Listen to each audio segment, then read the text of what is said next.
Tantor Audio, a division of Recorded Books, presents Methods of Malice by Ellery Adams and Tina Radcliffe. Narrated by Chris Dukehart. Fulfill ye my joy, that ye be like-minded, having the same love, being of one accord, of one mind. Philippians, chapter 2, verse 2, King James Version. Chapter 1. Does this mean I got the part?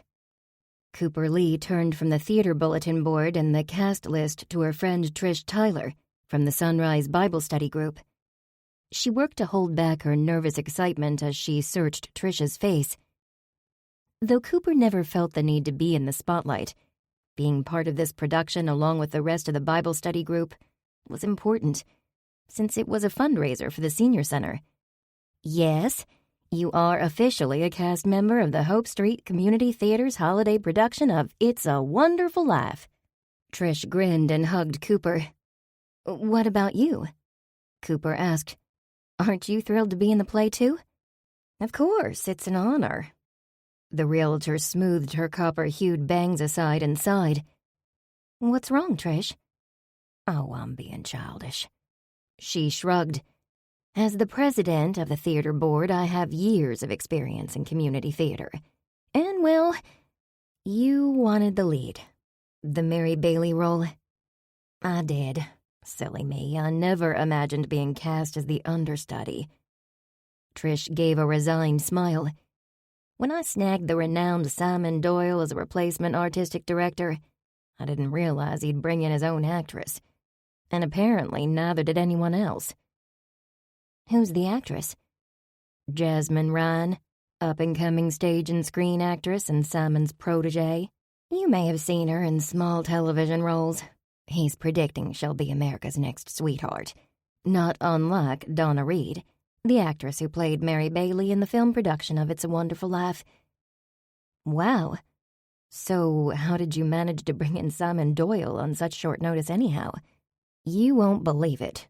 I received a college alumni e-newsletter, and under the news section, it mentioned my sorority sister, Laura Champagne, working as assistant to Simon Doyle. The article indicated that she's very connected in the New York theater scene. I emailed her and mentioned our charity benefit needed a director. As it turns out, Simon saw our fundraiser as a way to put himself back in the public's good graces, after the bad press surrounding his last romance with a married actress blew up social media. Really? Yes, about the married actress. And yes, I'm grateful he's donating his services and paying for his entourage's accommodations while he's here. She smiled. We could never afford him or his team on our small budget.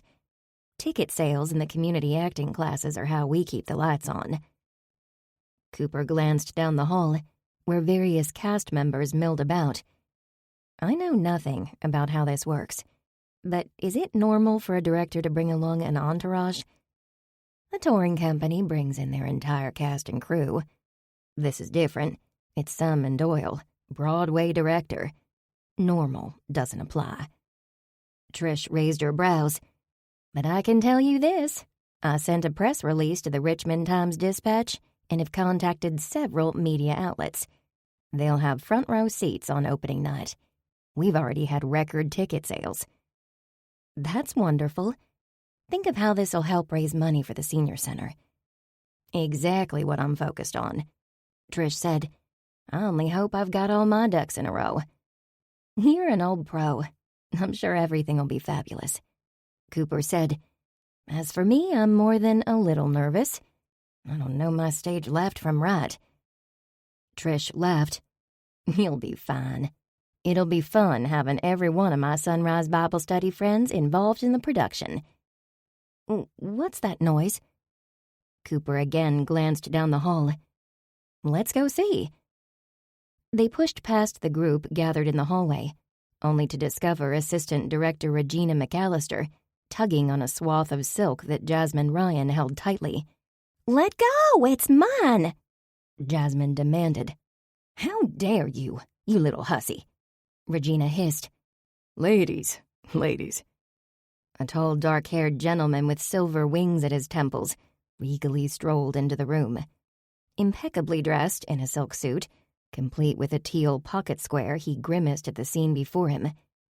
Cooper knew nothing about theater celebrities, but from his demeanor she could only guess that this was the famous man himself, Simon Doyle. "Are we savages?" he asked. "I only want my pashmina, Simon," the actress said with a pout. "It's mine," Regina sputtered. "Simon gave it to me." She gave the silky peach fabric a hard tug, nearly upending the raven-haired actress who white-knuckled the fabric. "Darling, let Regina have it. I'll buy you another." Jasmine released the fabric and huffed as she left the area with Simon. The director's assistant, Laura Champagne, stood to the side with a clipboard in her hand, chuckling. "Something funny?" Regina snarled. The middle-aged assistant director gave Laura the once-over. From the top of the woman's stylish auburn pixie cut to her expensive suit, to her pointy heels. "I suggest you move along. You're last year's flavor." "Take that back," Laura said. She stepped toward Regina. "I will not. And you can be certain I'll be the first in line when you and your pretentious ways are on your way out the door." She narrowed her gaze. "Trust me, that will be very soon." "Oh my," a familiar voice whispered near Cooper's ear. "What's going on here?" Cooper and Trish both turned at the sound of Savannah Knapp's voice.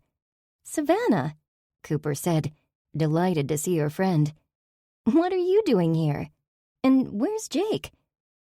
Jake Lombardi usually accompanied the leader of the Sunrise Bible Study group. "He's here somewhere." "Are you aware there's paint on your face?" Cooper asked. Savannah laughed. "Why am I not surprised?" She pulled a navy bandana from her pocket and swiped at her cheeks. "Better?" Cooper reached out to touch the other woman's dark tresses. "It's on your hair as well. All part and parcel of the job." "What job?" Cooper asked. "The set designer hired Savannah and me," Jake said as he joined them. "Hired as in, we are now set volunteers." "I'm painting sets under Jake's guidance, of course," Savannah said. "Not my usual artistic canvas, but it's fun. We're thrilled to be part of a good cause." Cooper nodded. She continued to be amazed at how nothing stopped her friend. Legally blind, Savannah refused to let her vision issues define her and had a thriving career as a folk artist. "Do you need help?" Trish asked. "I've been known to wield a mean paintbrush." "Oh no, but thank you. I've enlisted volunteers for my painting class." She grinned. "Did I hear correctly that our very own Bryant and Quentin have lead roles in the production?" Trish smiled and waved a hand through the air in a Vanna White impression. "It's a Wonderful Life starring Bryant Shelton as George Bailey and Quentin Enderley as guardian angel Clarence Oddbody." Savannah chuckled. "It sounds like the Sunrise Bible Study may steal the show." "My thoughts exactly," Trish said. "Team, it's time to get going," Laura Champagne said, tapping her clipboard. "Our director has asked me to remind you that there is a rehearsal call in 5 minutes in the auditorium. We'll discuss the schedule and expectations. I'll see you there." Once Cooper bid Savannah and Jake goodbye, she turned to the left. "This way." Trish took Cooper's arm and led her the other way, shortcut through the backstage area. Scenery and props cast long shadows as they moved through the storage area. "Are you certain this is the right way?" Cooper's voice echoed in the space. "Yes, I know every inch of this theater." "Watch out!" a voice from above called out. Both women jumped back as a sandbag attached to a thick rope crashed to the floor in front of them with a reverberating thud. Cooper clutched a hand to her neck and looked from the floor to the dark abyss of rafters above. "You could have killed us," Trish cried. "My apologies," a voice called from above. "An accident." "Accident?" Trish released a trembling breath. Laura raced to their sides. "Are you all right?" Her gaze went from the riggings overhead to the floor. "Yes," Trish said, "thankfully." Oh my goodness. I know the technicians were training Michael on the rigging, Laura said. Remember when we used to have to do that in college, Trish? Yes, quite the learning curve, Trish said. Everyone all right? A tall, muscular man raced up to them, his face shadowed with concern. Cooper recognized the voice as that of the man who had called down from above moments before. We're fine, Michael. Trish's voice held a terse tone. For that, I am eternally grateful, and I take full responsibility for this error. Your team is training me on the setup to ensure everything is up to Simon Doyle's standards. So Laura told us. Trish looked at him and shook her head. Michael, I've been with this theater for 10 seasons, and we've never had an accident with our ropes and pulleys. I don't know how it happened, and believe me, I feel terrible about frightening you like that. It's inexcusable. Trish took a deep breath and seemed to be trying to calm down. I know it was an accident, Michael, but perhaps you should leave the riggings to us. It may be old-fashioned, but our crew understands the intricacies of the system. Yes, ma'am, will do. He turned and met Cooper's gaze, his eyes questioning. I usually know all the beautiful women on set, but it seems I am remiss at making your acquaintance. Cooper never reacted well to this kind of blatant male flattery. She generally avoided being the center of attention anyway, because people felt the need to discuss her unusual eyes, one blue and one green. She stepped back and away from the man's close scrutiny. Michael, this is Cooper Lee. Trish said, Michael Ospina, a technical director at your service, madam. And again, I humbly apologize. He offered a bow. What exactly is a technical director? Cooper asked. His dark gaze fixed on Cooper. Michael feigned hurt and surprise at the question. Why, the technical director oversees lighting, sound, set design, and construction. Since Ms. Tyler has her own crew in place, I'll be working in an advisory capacity. He grinned and a dimple appeared. Cooper couldn't hold back a small smile. He was charming and attractive, and reminded her of a younger version of Simon Doyle. The same coloring and thick dark hair, though neither were as appealing as a certain handsome and gallant chef who'd recently entered her life. That's an enormous job, Cooper said. Yes, it is. He gave an imperious wave of his arm around the space. This is my kingdom. Cooper laughed at the image he conjured up. Once again, I apologize for the fright. He checked his watch. Perhaps we can chat more at the mixer on Saturday night. All right, Cooper said. When Michael departed, she turned to Trish. What mixer? Didn't you see the announcement on the board? Trish said. No, I was too dazzled by the fact that I'm actually a cast member to notice anything else. It's after our first official rehearsal tomorrow night, Trish said. Simon suggested it. An icebreaker to build morale and get everyone excited. I'm already excited, Cooper said. Me too. Trish linked arms with Cooper. And I'm tickled that the entire Bible study is part of the production. I only hope I don't ruin things, Cooper said. I'm a complete theater newbie. You'll do fine. Remember, even Simon Doyle was a beginner once. I never thought of it that way. Trish nodded. And no pressure or anything, but this production must do well. The majority of the theater's funds are invested in the production, and the senior center is counting on us. No pressure, huh? I thought you said this would be fun, Cooper said. She worked to keep the concern out of her voice. It will be. Though Trish offered a reassuring smile, Cooper couldn't help feeling a niggle of concern. She signed up for an artistic adventure, to try something new. Knowing that her performance could make or break the play was not comforting. Had she made the right decision to audition? She certainly hoped so. Do you think I'm silly for signing up for the play? Cooper downed her Saturday morning coffee and looked up to gauge her mother's reaction. Not at all, Magnolia Maggie Lee said as she washed her hands and reached for a dish towel. I'm for anything that keeps you happy and close by. Cooper smiled as she glanced around the cozy kitchen where she spent most Saturday mornings. Her sister Ashley had been pestering their parents for months to allow her to make over the pale yellow walls and speckled linoleum. Cooper prayed her mother didn't cave. A kitchen shouldn't look like a magazine spread. It should look like love. The Lee kitchen was perfect as is. Good answer, Cooper finally said, though very soon I'll be caught up on my bills and able to move out of your garage apartment. There's no rush. Your grandmother refuses to live there, so it will be empty if you leave, and I like having one of my daughters so close by. She gave Cooper a hug. How's your other daughter?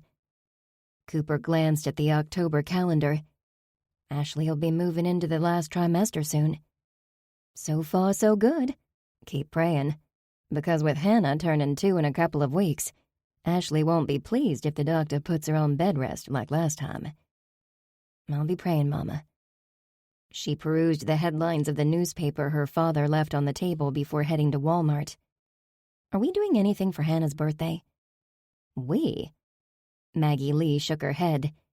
We will have Hannah over for cake and ice cream. However, your sister has grand plans. I think I heard something about a kitty castle. A castle? You'll have to ask her. Maggie Lee shook her head. Cooper was silent, but her thoughts were having a field day. Ashley Lee Love had a serious case of the one-ups. With her husband's income, she could well afford an outrageous birthday event for Hannah. But just because all the other mommies that lived in the elite River Road corridor didn't mean her sister should. Ashley and her highfalutin lifestyle are none of my business.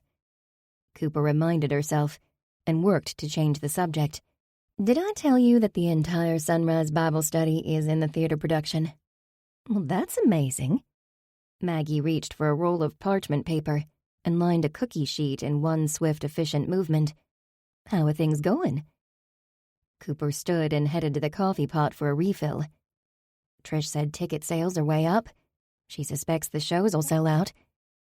And how will you juggle rehearsals with your day job? It's not a problem.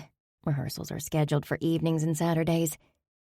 When the oven beeped, Cooper sniffed the air, and her stomach growled. Do I smell bacon? Yes, I'm working on the hors d'oeuvres menu for the theater mixer tonight. The theater mixer? Perplexed, Cooper glanced at her mother. I didn't realize Trish asked you. No? Well, you haven't exactly been around lately. Maggie gently elbowed her. With your job and that handsome chef, John Eason, occupying your free time. Didn't he cook dinner for you last week? Cooper sputtered. That was just one time. It wasn't dinner. He was trying out a new recipe. Maggie raised a brow and pinned Cooper with her gaze. She waved a hand in the air. Mama, you're changing the subject. Tell me what's going on with Magnolia's Marvels. When did you add hors d'oeuvres to your repertoire? Nothing about my treats has changed. I'll still bake cookies and other treats as my signature brand. They'll continue to be in their little plastic bags with gold stickers. I've simply decided to test the waters on a new venture. She pulled another slab of bacon from the refrigerator. Who knows? Maybe Magnolia's catering service is in my future. What a brilliant plan, Mama. How did this happen? Someone at the theater called me last week. Maybe your friend Trish referred them to me. I'm thrilled for you. The best part is that if I can launch this successfully, your father has promised to retire at the end of the school year. She leaned close. He says he'll help me with Magnolia's Marvels. That's wonderful. Daddy has devoted too many years to his job. Head of maintenance for a private school has provided a nice paycheck for 30 years. Now it's time for your father to slow down. Look at you two, Cooper said. You're making life-changing decisions. I admire your courage. She sighed and fiddled with her empty coffee mug. Is there something you want to talk about, Cooper? She couldn't help but sigh again. Even talking about change terrified her. I'm wondering if it's time for me to make a career move. Aren't you happy at Make It Work? You've been there a long time. Your daddy and I are proud of how you've moved from copy repair technician to the manager of leasing and maintenance for one of the city's largest office machine sales and repair companies. Thank you. And yes, I'm happy. I love the people I work with, but more and more I think it's time to try something new. Cooper looked at her mother. I want to do something that reflects me and gives me purpose. She paused. Something more involved with the community, like you and Magnolia's Marvels. What about your birdhouses? Her mother asked. Not only do you sell them at that cute shop John's aunt owns, but a percentage of the sales goes to the Audubon Society. That's community service. I hadn't looked at it that way. I've always been just honored to have them in the shop. Cooper loved Sarah Eason's Bits and Pieces gift store. She could easily wander around the shop for hours. Maggie Lee dried a spatula and pointed the rubber utensil at Cooper. Have you thought about expanding the birdhouse business? Not really. It was true that her upcycled birdhouses had created the revenue that had helped her dig out of a financial hole. Could her crafts be the key to her future? Maybe you should. In the meantime, I'll be praying for the right door to open, Cooper. Just know that I believe you can do anything you set your mind to. I think you might be biased, but I'll take all the prayers I can get. I'm not biased, it's true. What's true? Grammy Lee entered the kitchen, followed by Popeye, her one-eyed rescue pug. I told Cooper she can do anything she sets her mind to. Granny Lee snorted. She hasn't managed to move out yet. Grammy! Maggie Lee shook her head. Unapologetic, Cooper's forthright grandmother looked around the kitchen. Popeye says he smells bacon. He's right, and he's not getting any, Maggie said. But I can use a human taste tester. Why don't you two try these bacon roll-ups and tell me what you think? Cooper and Grammy both reached for a sizzling golden brown bundle, secured with a toothpick. Oh, Mama, these are to die for. Are these what you're serving for the party? Party? What party? Grammy asked. Her hawk-like hazel eyes moved between Cooper and Maggie. Simon Doyle is hosting a mixer for the cast tonight, Maggie said. I'm making the hors d'oeuvres. Simon Doyle. Grammy shook her head. I read about him in the paper. He's a cad. Love 'em and leave 'em, they say. She wagged a bony finger at Cooper. You watch out for that man, granddaughter. That chef is a much better prospect. Prospect? Cooper blinked. Grammy, I'm not looking for a prospect. And I certainly am not looking at Simon Doyle. The man is ancient. He's at least 50. Maggie chuckled. Ancient, huh? You know what I mean, Mama. Maybe you shouldn't go to this party, Grammy said. You don't want to get mixed up with a scoundrel the likes of Simon Doyle. Grammy, you read about him in one of those gossip papers. You can't believe everything you read in them. They predicted that Siegfried and Roy would break up, didn't they? Cooper laughed. Yes, but I still wouldn't give them too much credit. Simon Doyle is a very famous director. We're fortunate to have him directing our little production. Humph, so you say. She reached for another bacon roll-up. Just remember, once a scoundrel, always a scoundrel. Cooper's cell phone rang and she pulled it from the back pocket of her jeans. Trish, hi. Is everything okay? Yes, but I have a minor emergency. My daughter had a slight mishap. Nothing serious. We're at urgent care. I'm so sorry. What do you need me to do? I'm supposed to pick up the flower centerpiece for the get-together tonight. The florist is closing early today. I wonder if you can swing by and collect the centerpiece and stick it in your refrigerator. I've already paid for it. Sure, is there anything else? She dug her car keys out of her other pocket. That's it. Thank you so much. No problem.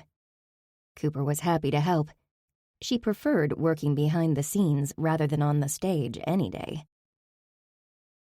30 minutes later, the bells chimed on the door of Fancy's Flowers as Cooper stepped inside the front entrance. The warmth embraced her, along with the earthy scent of soil and vegetation, reminding her of the beloved greenhouse her father had built. Be right there, a voice rang out. The silver-haired proprietor turned the corner and came into view with a smile on her face. "Hello there." The woman narrowed her gaze. "I know you, don't I?" "Yes." Cooper smiled back. "You did the flowers for my boss's wedding last June." "Ah, yes, you're Cooper Lee. Your mama does those amazing magnolia marvels." "That's right." Cooper's smile widened with pride. Her mother's treats were gaining notoriety in Richmond, which would be advantageous as she launched her catering business. "How may I help you today?" "I'm supposed to pick up a centerpiece for the community theater." "Oh, yes." She went to the glass walk-in cooler. "Normally we're open all day today, but my granddaughter's getting married. This is a family-owned business, so we're all taking off early for the wedding." "Congratulations." "Thank you." The woman handed Cooper an artful autumn arrangement of roses, carnations, mums, and oak leaves. "This is stunning." "Why, thank you. I added a few more roses than I usually do. No extra charge." "Thank you." "Are you in the play?" the woman asked. "Yes, it's a small part." "Be careful. I've heard that Simon Doyle is quite a character." She pointed to the cooler. "In fact, I've got flowers to deliver to his latest paramour, Jasmine Ryan, the actress." She tapped her foot impatiently and peered out the front window. "If my delivery boy great-grandson decides to show up." "I'm happy to drop them off myself. The hotel is right on my way." "Why, thank you, dear. That would be lovely." Minutes later, Cooper parked at the hotel hosting Simon Doyle and his entourage. She stepped outside her red Jeep Cherokee and shivered when a cold breeze cut past. It was only October, and already winter threatened to debut early. The impressive lobby of the Richmond Grand Hotel buzzed with activity.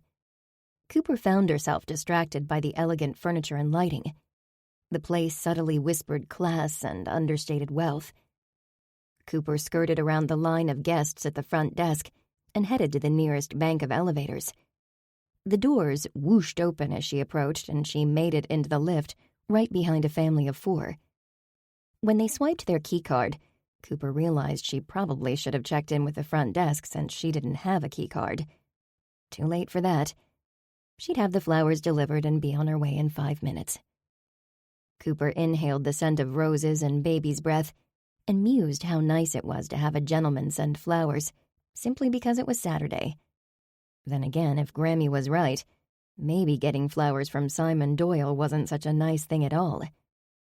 The elevator dinged and the doors silently slid open on the 15th floor. The sign said concierge level, and she couldn't help but notice how lovely the decor was. Everything from the curtains to the carpet seemed a bit extra. Cooper followed the arrows down the hall, double-checked the room number, and knocked. The door swung open and Regina McAllister stood, with her short dark hair artfully streaked with gray in disarray, and a rather pronounced nose clearly out of joint. "May I help you?" she growled. "Oh, Miss McAllister, I'm so sorry. I have the wrong room." For a moment, Cooper froze, pinned by the assistant director's hostile glare. "Looking for that actress, are you?" Cooper cleared her throat. Regina fumed when her gaze landed on the roses. "Flowers?" She glared at Cooper. "I used to get flowers from Simon Doyle." Cooper eased back a step and turned toward the elevators. "Why don't I check with the front desk?" "You do that." The door slammed with such force that the breeze kicked Cooper in the backside. Rattled, she stood in the elevator for a moment before she remembered to push the button. At the front desk, she explained her predicament to the clerk, whose name tag read Madison. The young woman shook her head in sympathy. "That McAllister woman pitched a fit in the lobby because she wanted a room with a view of the city. Fortunately, it was later in the evening and the lobby was empty except for that actress, Jasmine Ryan, and Mr. Doyle's assistant." "What did you do?" "There wasn't much I could do. The hotel is booked solid. The penthouse was already taken by Mr. Doyle, and the only room with a view on the concierge level was assigned to Miss Ryan." The clerk rolled her eyes. "Miss Ryan just wanted the other woman to stop fussing. She raised her brows. Her words, not mine. Of course I switched them out. Nice woman, that actress. Nothing like the other one. What a harridan. Cooper glanced at the elevator and hesitated. The last thing she wanted was more drama in her life. She grew up with a little sister who was a drama queen, and that was plenty. "I'll have one of our staff deliver those for you," the clerk said. The tension in Cooper's shoulders eased.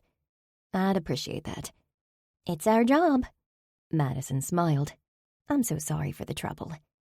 "It's certainly not your fault," Cooper said. She sprinted out the door, mulling the woman's words. Trouble? Cooper had a suspicion that the real trouble was yet to begin. Chapter 2. Quentin Enderley nabbed another crispy bacon roll-up and smacked his lips. "Julia Child would approve of these." "My mother will be happy to hear that." Cooper's gaze spanned the theater's large classroom, which had been set up for the mixer. The usual table read setup that defined the space during rehearsals had disappeared. Instead, a buffet table sat near the small stage, and circular tables and chairs were scattered around the room. The floral arrangement Cooper picked up sat in the middle of the buffet table, along with decorative director megaphones. Someone, no doubt Trish, had even found vintage It's a Wonderful Life movie posters and hung them on the wall. Cooper had to admit, the atmosphere was festive.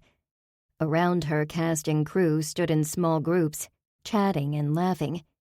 A few were even reviewing lines with each other. "I guess we should mingle," she said. "I am mingling, with bacon roll-ups." Quentin laughed. "Feel free to get out there and mix with people without me." "Are you kidding?" Cooper shuddered. "Not only am I not a social being, but I'm a total fish out of water here." "That's not true. I've seen you in action. You're very good with people when you aren't overthinking. Isn't that what you do in your job, people?" "I suppose you're right. The difference here is that everyone is talking theater. I'm clueless." She looked up at the portly investment banker.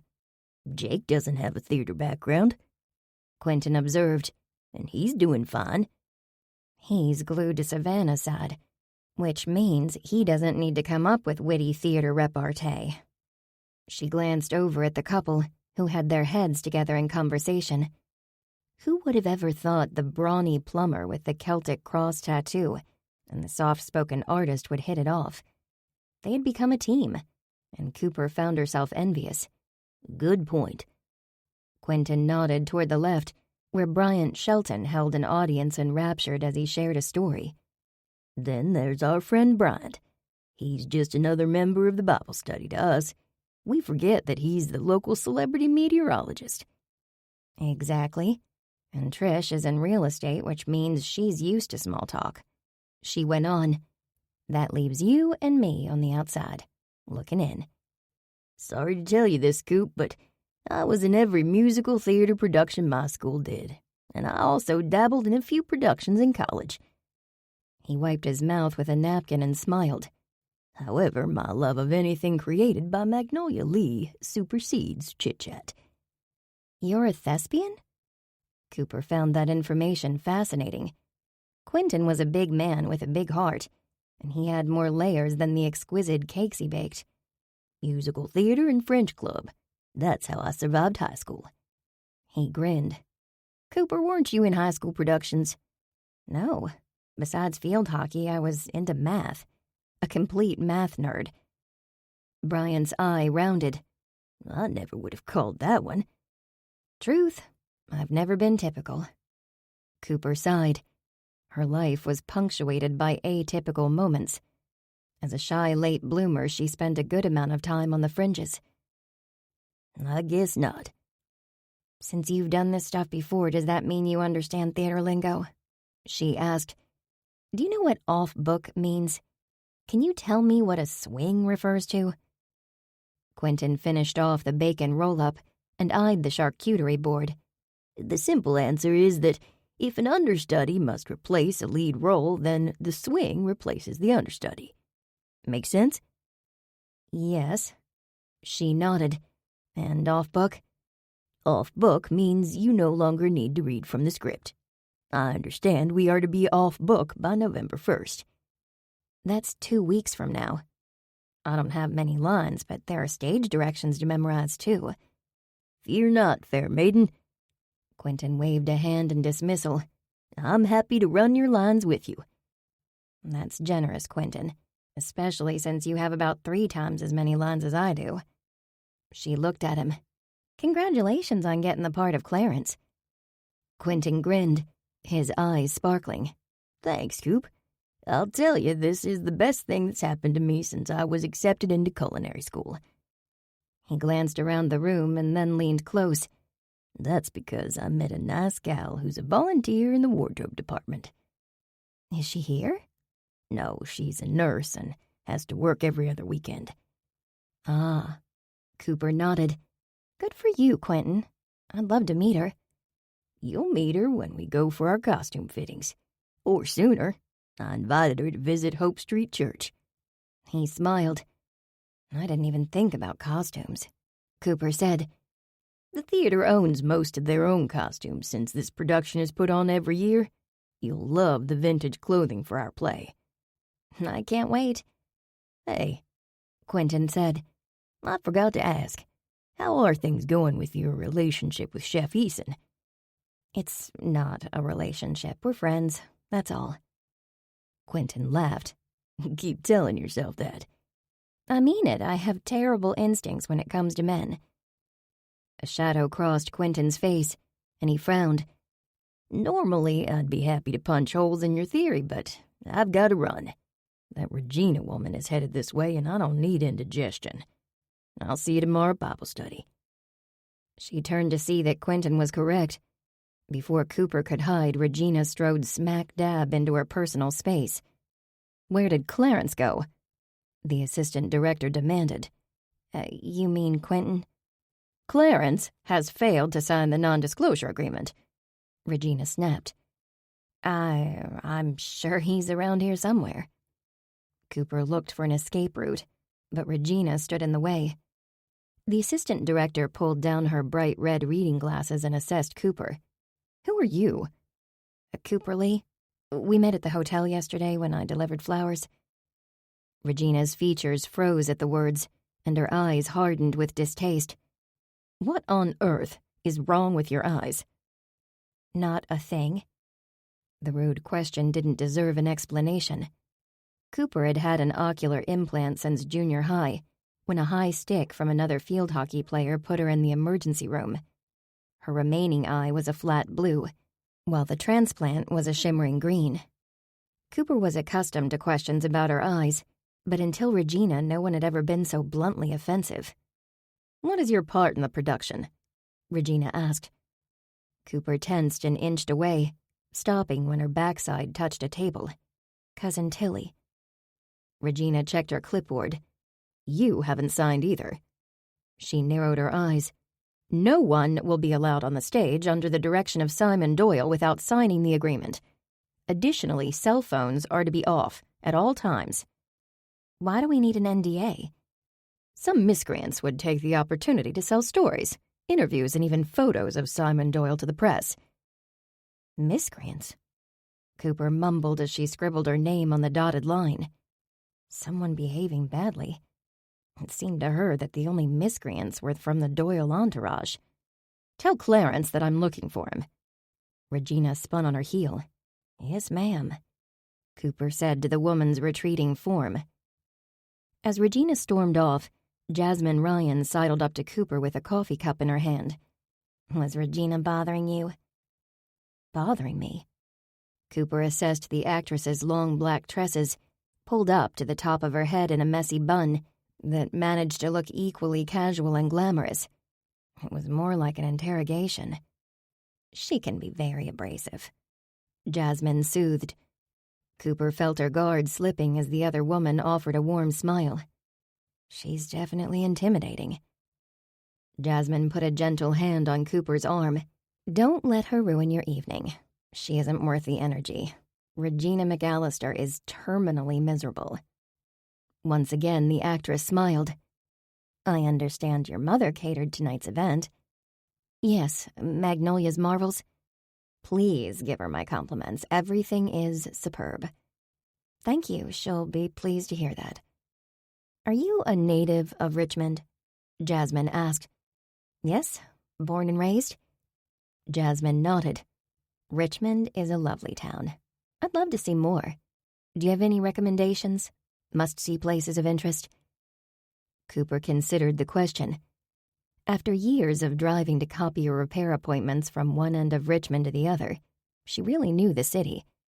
Maybe she should offer to show Jasmine the town. I'd be happy to show you around tomorrow. That's so generous of you, Jasmine gushed. My pleasure. How about if I meet you in the hotel lobby after church? Perfect. Thank you so much. I'm sure Laura would love to join us. Laura Champagne? Cooper cocked her head. I didn't realize you were friends. Jasmine smiled. We bonded over enmity of the assistant director. I don't understand. Didn't Regina say Laura used to have a relationship with Simon? And aren't you... Cooper paused, leaving the sentence incomplete. She'd almost stepped into awkward, none-of-her-business territory. Simon and I are above all friends. Jasmine's smile seemed genuine enough. Simon has provided career and personal guidance. Oh? Cooper couldn't help the surprise in her voice. And the roses he sent you? The question popped out of Cooper's mouth before she could question the wisdom of such an intrusive move. Jasmine blinked, her face paling. You saw the roses? I brought them over from Fancy's florist.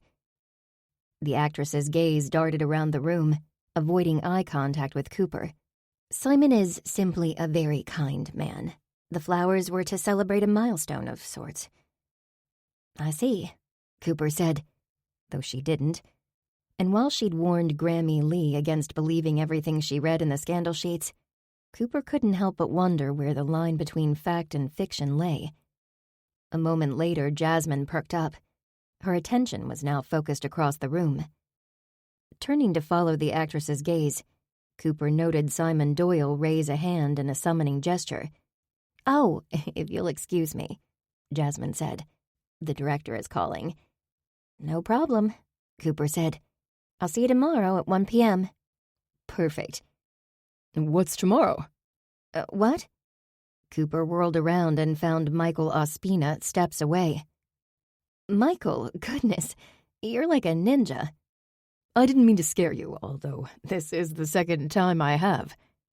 The technical director displayed a full wattage of his dimpled smile.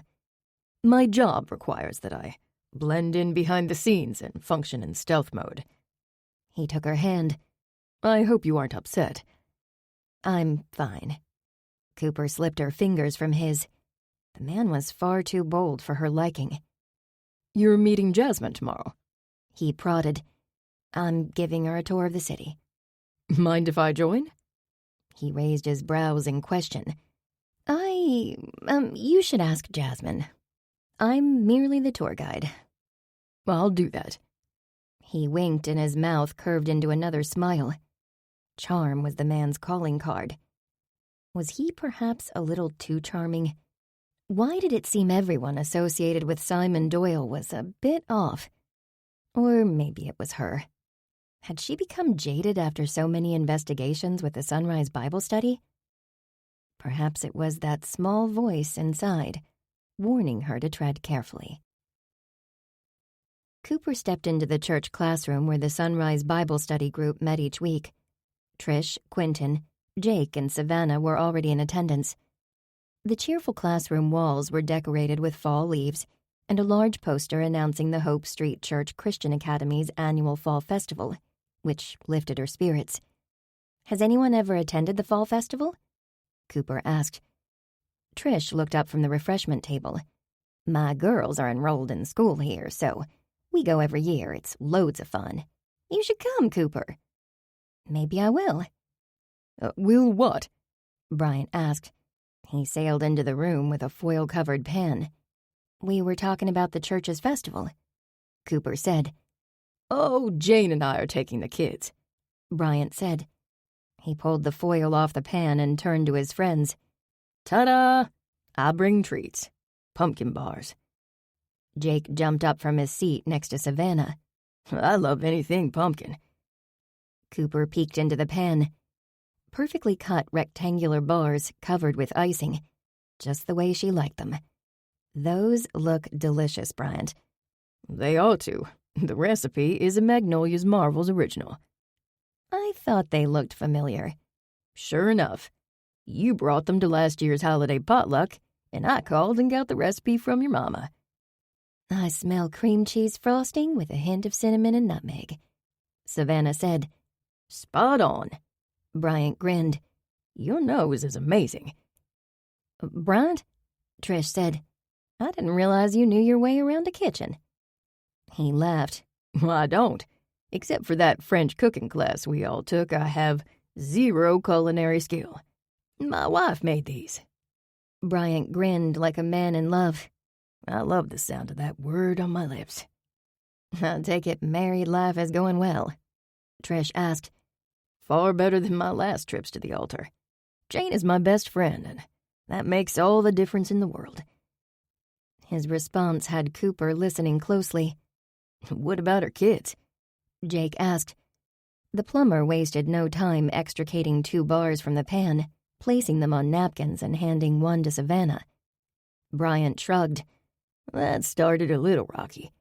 Then I gave them a tour of the Channel 6 newsroom, and everything changed. They think I'm a celebrity. You are a celebrity, Trish added. You're also the lead in the Hope Street Community Theater's winter production. Oh, that. I only auditioned because the senior center means so much to me. Jane and the kids and I volunteer there once a month, so many seniors in our community depend on the center. What a wonderful attitude, Savannah said. You're a lot like George Bailey, Bryant. How so? He asked. George was dedicated to his community. You are as well. Except I didn't sacrifice my dreams as George did. All my dreams came true last month when I married Jane. Cooper put a hand to her heart. The sentiment left her swooning. I thought you would start bringing your wife to our group, Quentin said. It turns out that Jane is as devoted to her Bible study group as I am to mine. For now, we'll each enjoy our separate studies. I love that, Savannah said. That reminds me, Bryant said.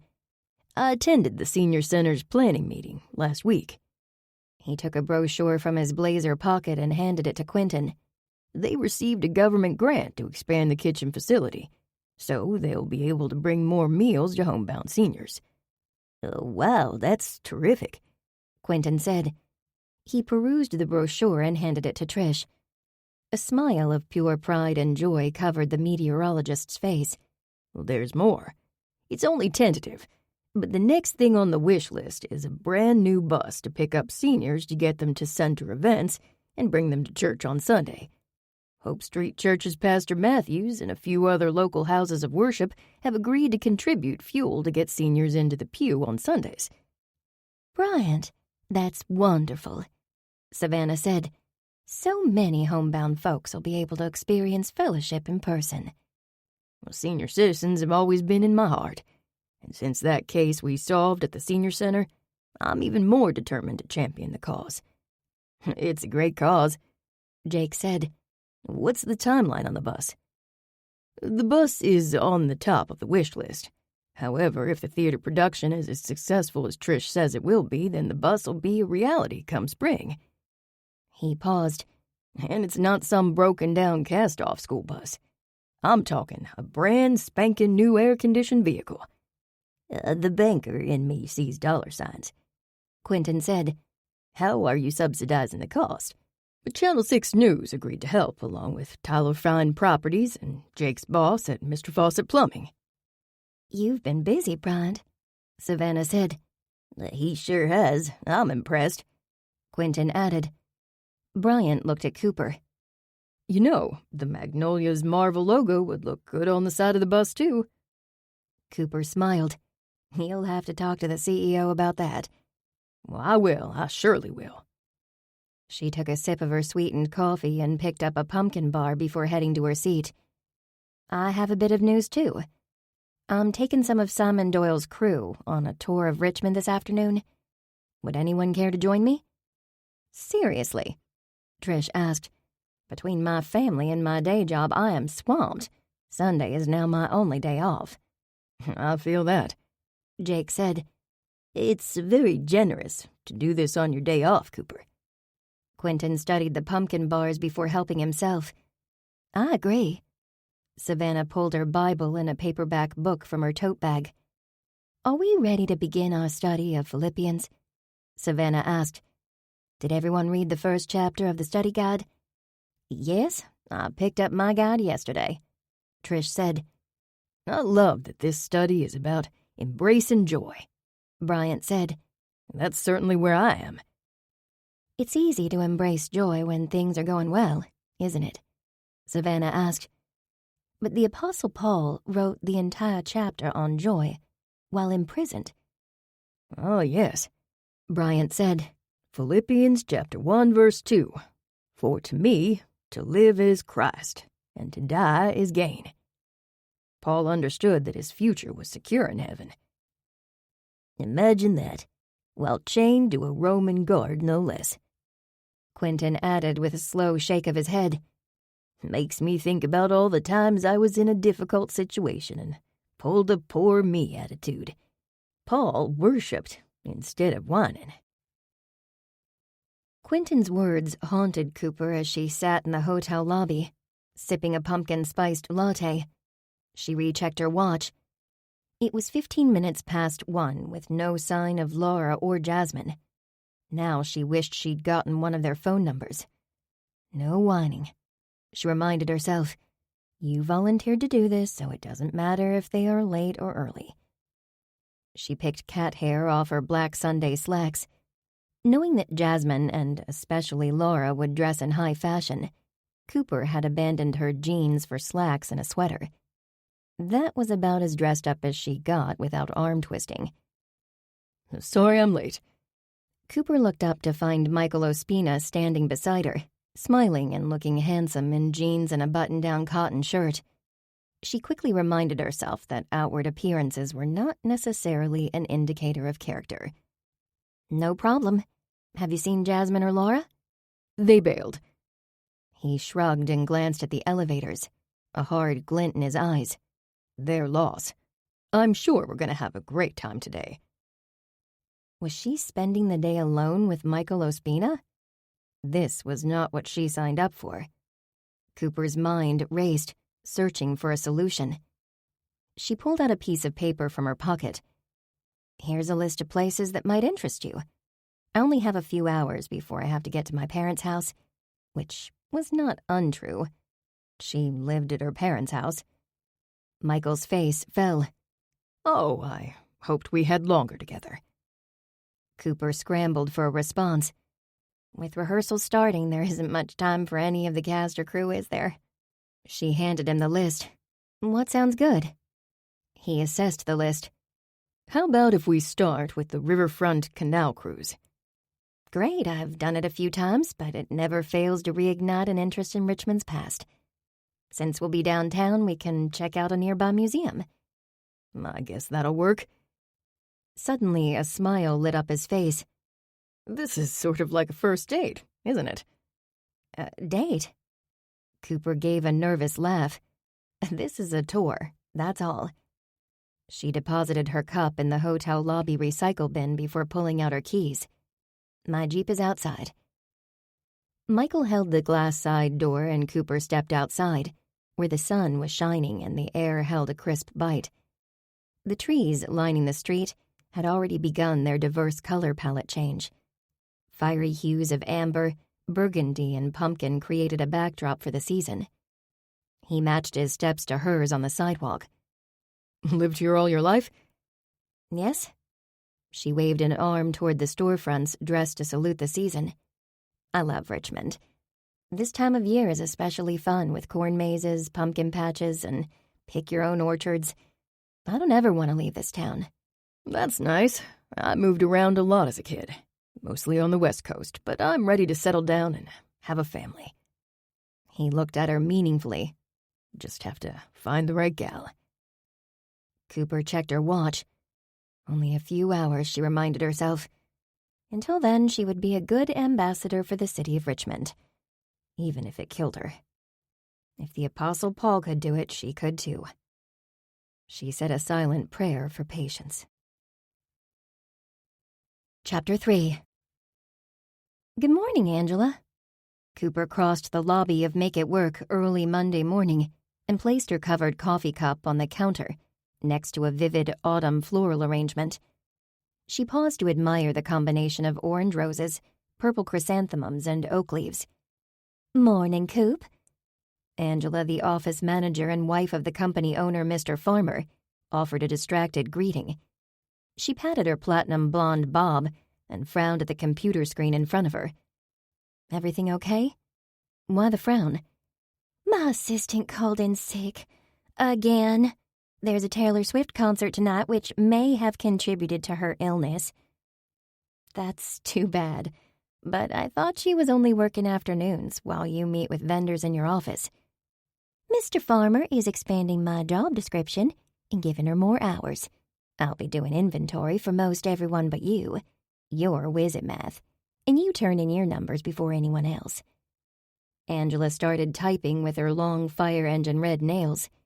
It looks like she didn't even finish yesterday's paperwork. I'm sorry, Angela. Me too. I'm gonna suggest that Mr. Farmer clone you, Cooper. Cooper laughed, not only at the suggestion, but it tickled her whenever Angela referred to her husband as Mr. Farmer. Her gaze landed on the flowers again. At least you have that spectacular arrangement to look at, if you're at the front desk today. It is spectacular, but my Monday roses are on my desk. She cocked her head to the left, where a tall vase of yellow roses adorned the desk in her tiny office. Angela believed that the key to a successful work week was attitude. And a good attitude began with flowers. Who sent you these? Cooper asked. Those flowers aren't mine. They arrived for you. Me? Angela shot her a sly smile. Maybe from your chef fella, John. Why would John send me flowers? I don't know, you tell me. Why does any man send a woman flowers? To show he cares. Cooper thought about the roses she'd delivered to Jasmine Ryan. The actress had insisted that she and Simon Doyle weren't an item. Would you please hurry? Angela said. I've been waiting to find out who sent these flowers for nearly an hour. Her 3-carat diamond engagement ring, nestled next to her platinum wedding band, sparkled as she plucked the card from the arrangement and handed it to Cooper. Read it out loud. Thank you for the tour yesterday. I'd like to buy you dinner before rehearsals tonight. I'll stop by your office at 5 Michael Ospina. It seemed theater men were big on sending flowers. Was it part of their shtick to seduce women? The scent of Petite Chérie perfume tickled Cooper's nose when Angela leaned close to peer at the card. Cooper Lee is juggling 2 men? She giggled. Oh, honey, I'm so proud of you. The front door opened, and a few employees entered wearing Make It Work uniforms. Cooper nodded and said hello, hoping they hadn't heard Angela's comment. When they were out of earshot, she turned back to the office manager. Angela, don't say that. I'm not juggling 2 men. I'm not even juggling 1. How had this happened? Cooper quickly recapped the events of late for Angela. She had toured the riverfront with the technical director yesterday, carefully dodging his personal questions and guiding him back to discussions about the city's history. After all, Richmond was a city ripe with history. In the end, they'd done the canal tour, visited the American Civil War Museum, and even stopped for a cold beverage. Cooper had insisted on paying for hers. Then she'd gone home, pleased that she'd done her duty. Little did she know she'd read the situation completely wrong. It was supposed to be a group activity. She wailed. Except Michael was the only one who showed up. Now what am I gonna do? First, congratulations on your part in the play. I forgot to mention that. Angela adjusted her pink cashmere sweater over her well-endowed décolletage. And second, She eyed Cooper. "Girlfriend, you better nip this situation in the bud, right away." Yes, Angela was right. Except she didn't have Michael's phone number. Now she'd be forced to do her nipping in person. She grimaced. What a way to start her week. "How does he know where you work?" she asked. "My insulated make-it-work travel mug that Mr. Farmer gave us for Christmas was in the Jeep, and he asked about it." Angela shook her head. "Maybe you should consider taking a page from that movie." "What movie?" "How to Lose a Guy in 10 Days?" "I've never seen it, and I don't think I want to." Cooper ran a hand through her bangs. "Things like this don't happen to me, Angela. I'm the plain mousy girl who flies under the radar." Angela laughed. "Oh, honey, you are neither plain nor mousy. It sounds to me like you're a femme fatale." "Femme fatale?" Cooper nearly fell over laughing. "I'm serious." Angela examined the flowers and smiled. "What should I do with the arrangement?" "They look fine on the reception counter. Just don't tell anyone where they came from." Behind Cooper, the sound of more employees entering the lobby had her grabbing her cup. "I'll talk to you later." 9 o'clock and her Monday was off and running. Minutes later, one of Cooper's leasing and maintenance employees called in sick, forcing her to reschedule appointments. Then a customer called in to complain about a technician. Cooper had no choice but to call the employee into her office to discuss his attitude.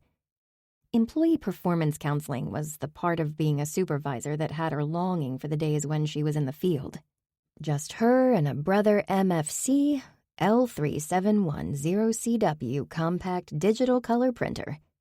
The machines never offered lame excuses. Cooper continued to douse fires all morning. At noon, Angela knocked on her office door and peeked her head in. "I'm taking lunch orders for Casa Grande. The usual for you?" Cheese enchiladas with refried beans and rice was Cooper's go-to lunch at the Mexican restaurant. "Not today." "No, thanks, Angela. My stomach is tied up in knots. I'll eat after I settle this issue with Michael Ospina." Angela nodded sympathetically. "I'm sorry. Man problems are the worst."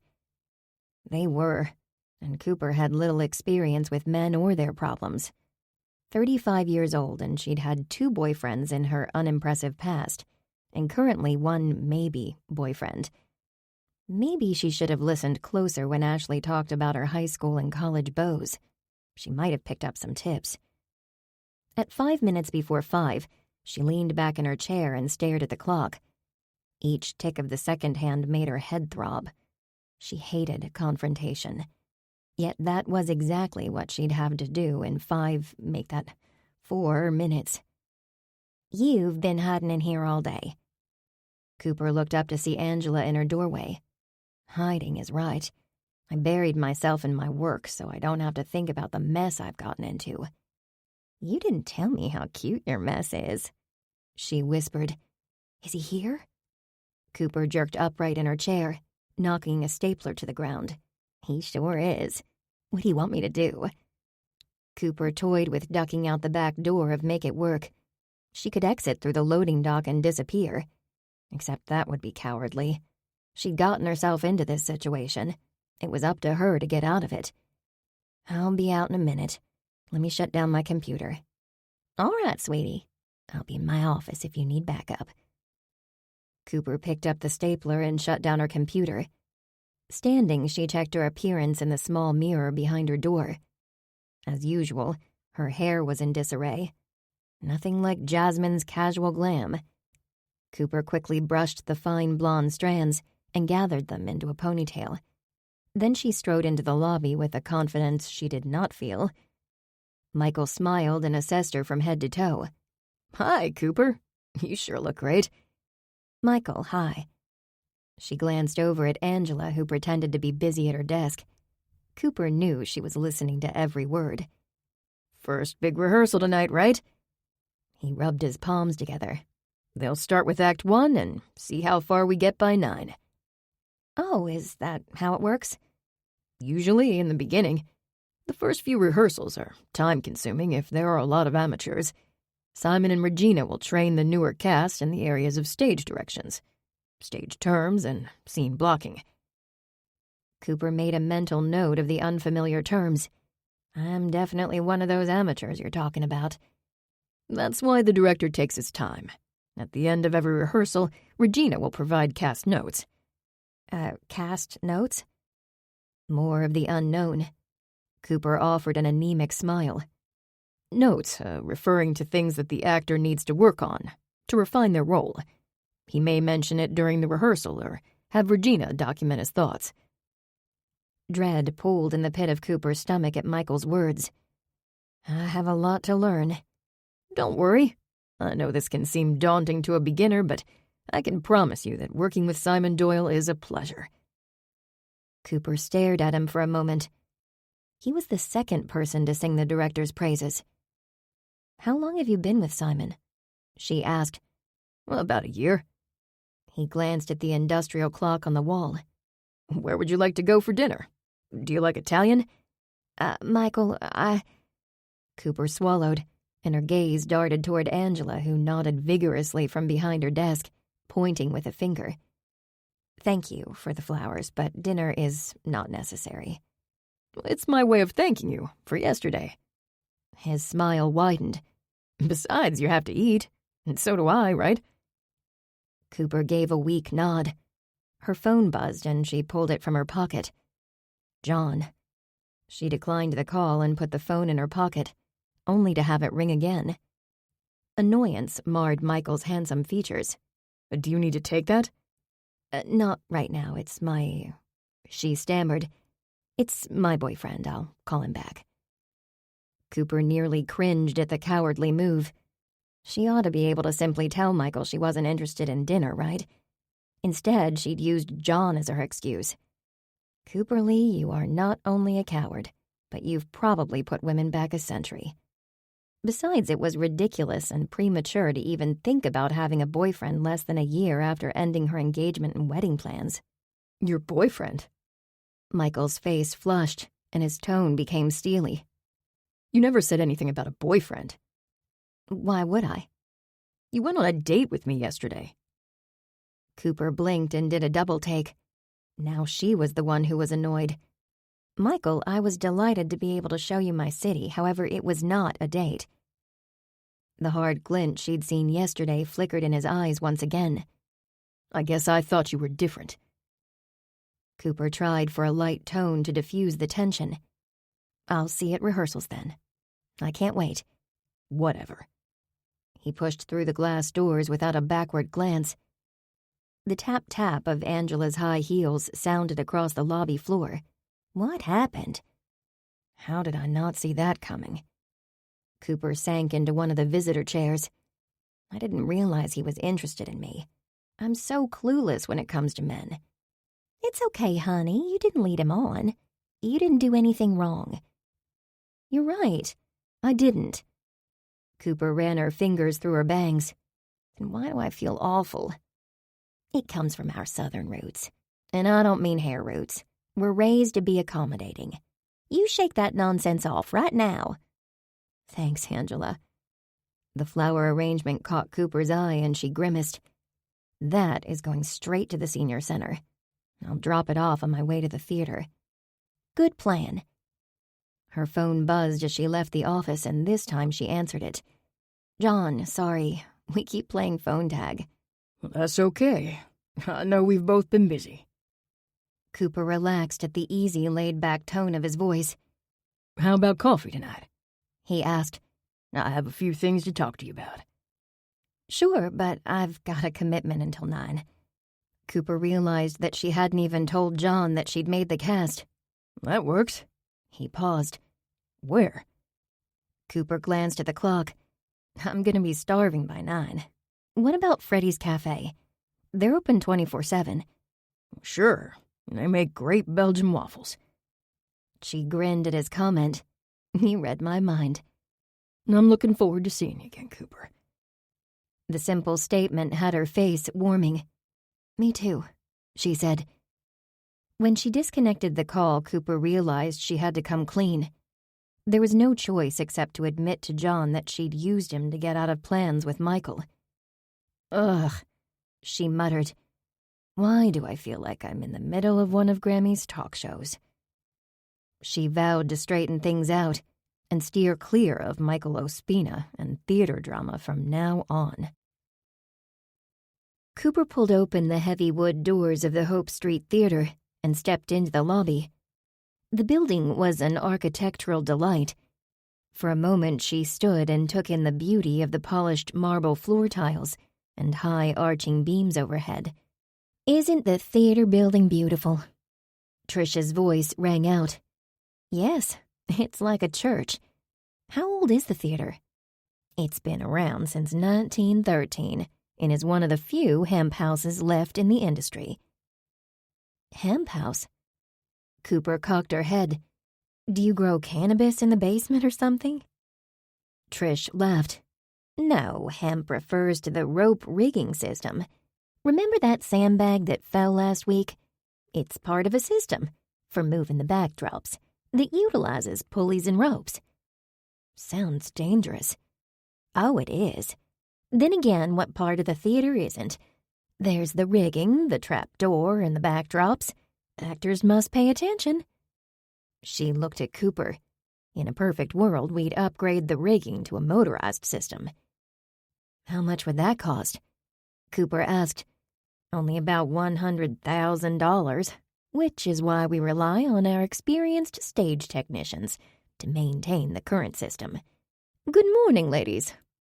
Cooper turned her head to see Laura Champagne approaching. She couldn't help but notice how similar the two friends were.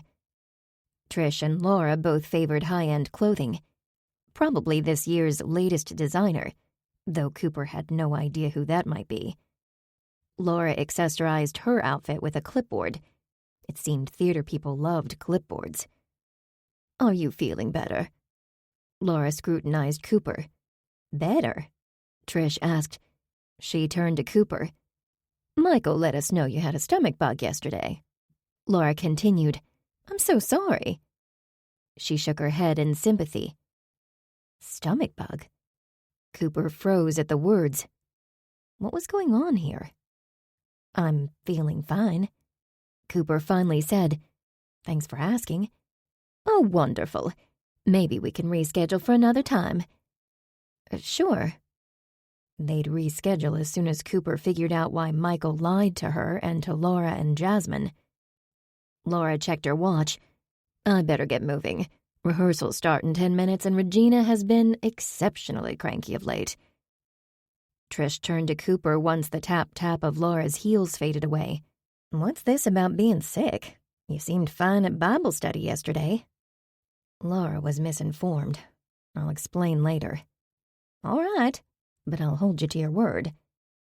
Cooper massaged her temple as she worked to fit together the pieces of the puzzle that was Doyle's entourage. "Mind if I ask you about Laura?" "Not at all," Trish said. "What do you want to know?" "What's her story?" "Laura and I were roommates at the University of Richmond. Both of us were theater majors. I married Phil right out of college and she went on to Broadway." "How did that work out for her?" "No breakout roles, but enough to pay the rent, I gather." Trish shrugged. "We've kept in touch with Christmas cards and birthday emails, but sadly that's all. Life has gotten in the way for both of us." "So you don't know how she ended up as Simon's assistant?" Trish leaned closer. "My sources in New York tell me that he directed an off-Broadway production of Hamlet, and they had a whirlwind romance that lasted about a year. Simon moved on to the married star of his next production. The affair broke up the woman's marriage to another high-profile actor. It was media fodder for months. His assistant quit when the scandal hit the news. Simon offered Laura the job, and she jumped at the offer." Cooper shook her head. "Why would she do that? I know I was devastated when my first boyfriend dumped me." "We're not always thinking clearly when it comes to matters of the heart," Trish said. "I have to agree with that."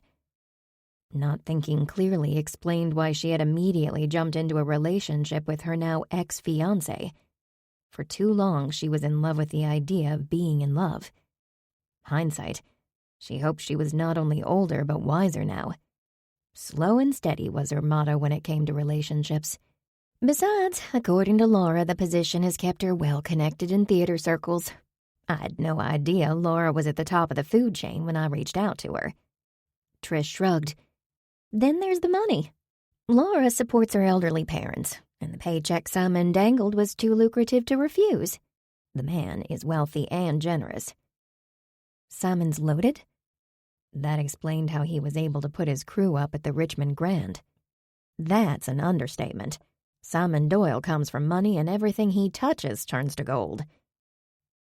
Both Laura and Michael have been with Simon about 12 months now. Cooper murmured as she put all the information together. Yes, Simon lost several of his staff and a few financial backers when the scandal hit the media. Now he's working to repair his reputation. And Jasmine? How long has she been in the picture? Not long, I gather. Trish eyed Cooper. Why all the questions? I'm fascinated by theater people. Fascinated and curious. It seemed there was as much drama off the stage as on the stage. Sure, I get that. I used to be starry-eyed when I started 10 years ago. Trish smiled. You're in a Simon Doyle production.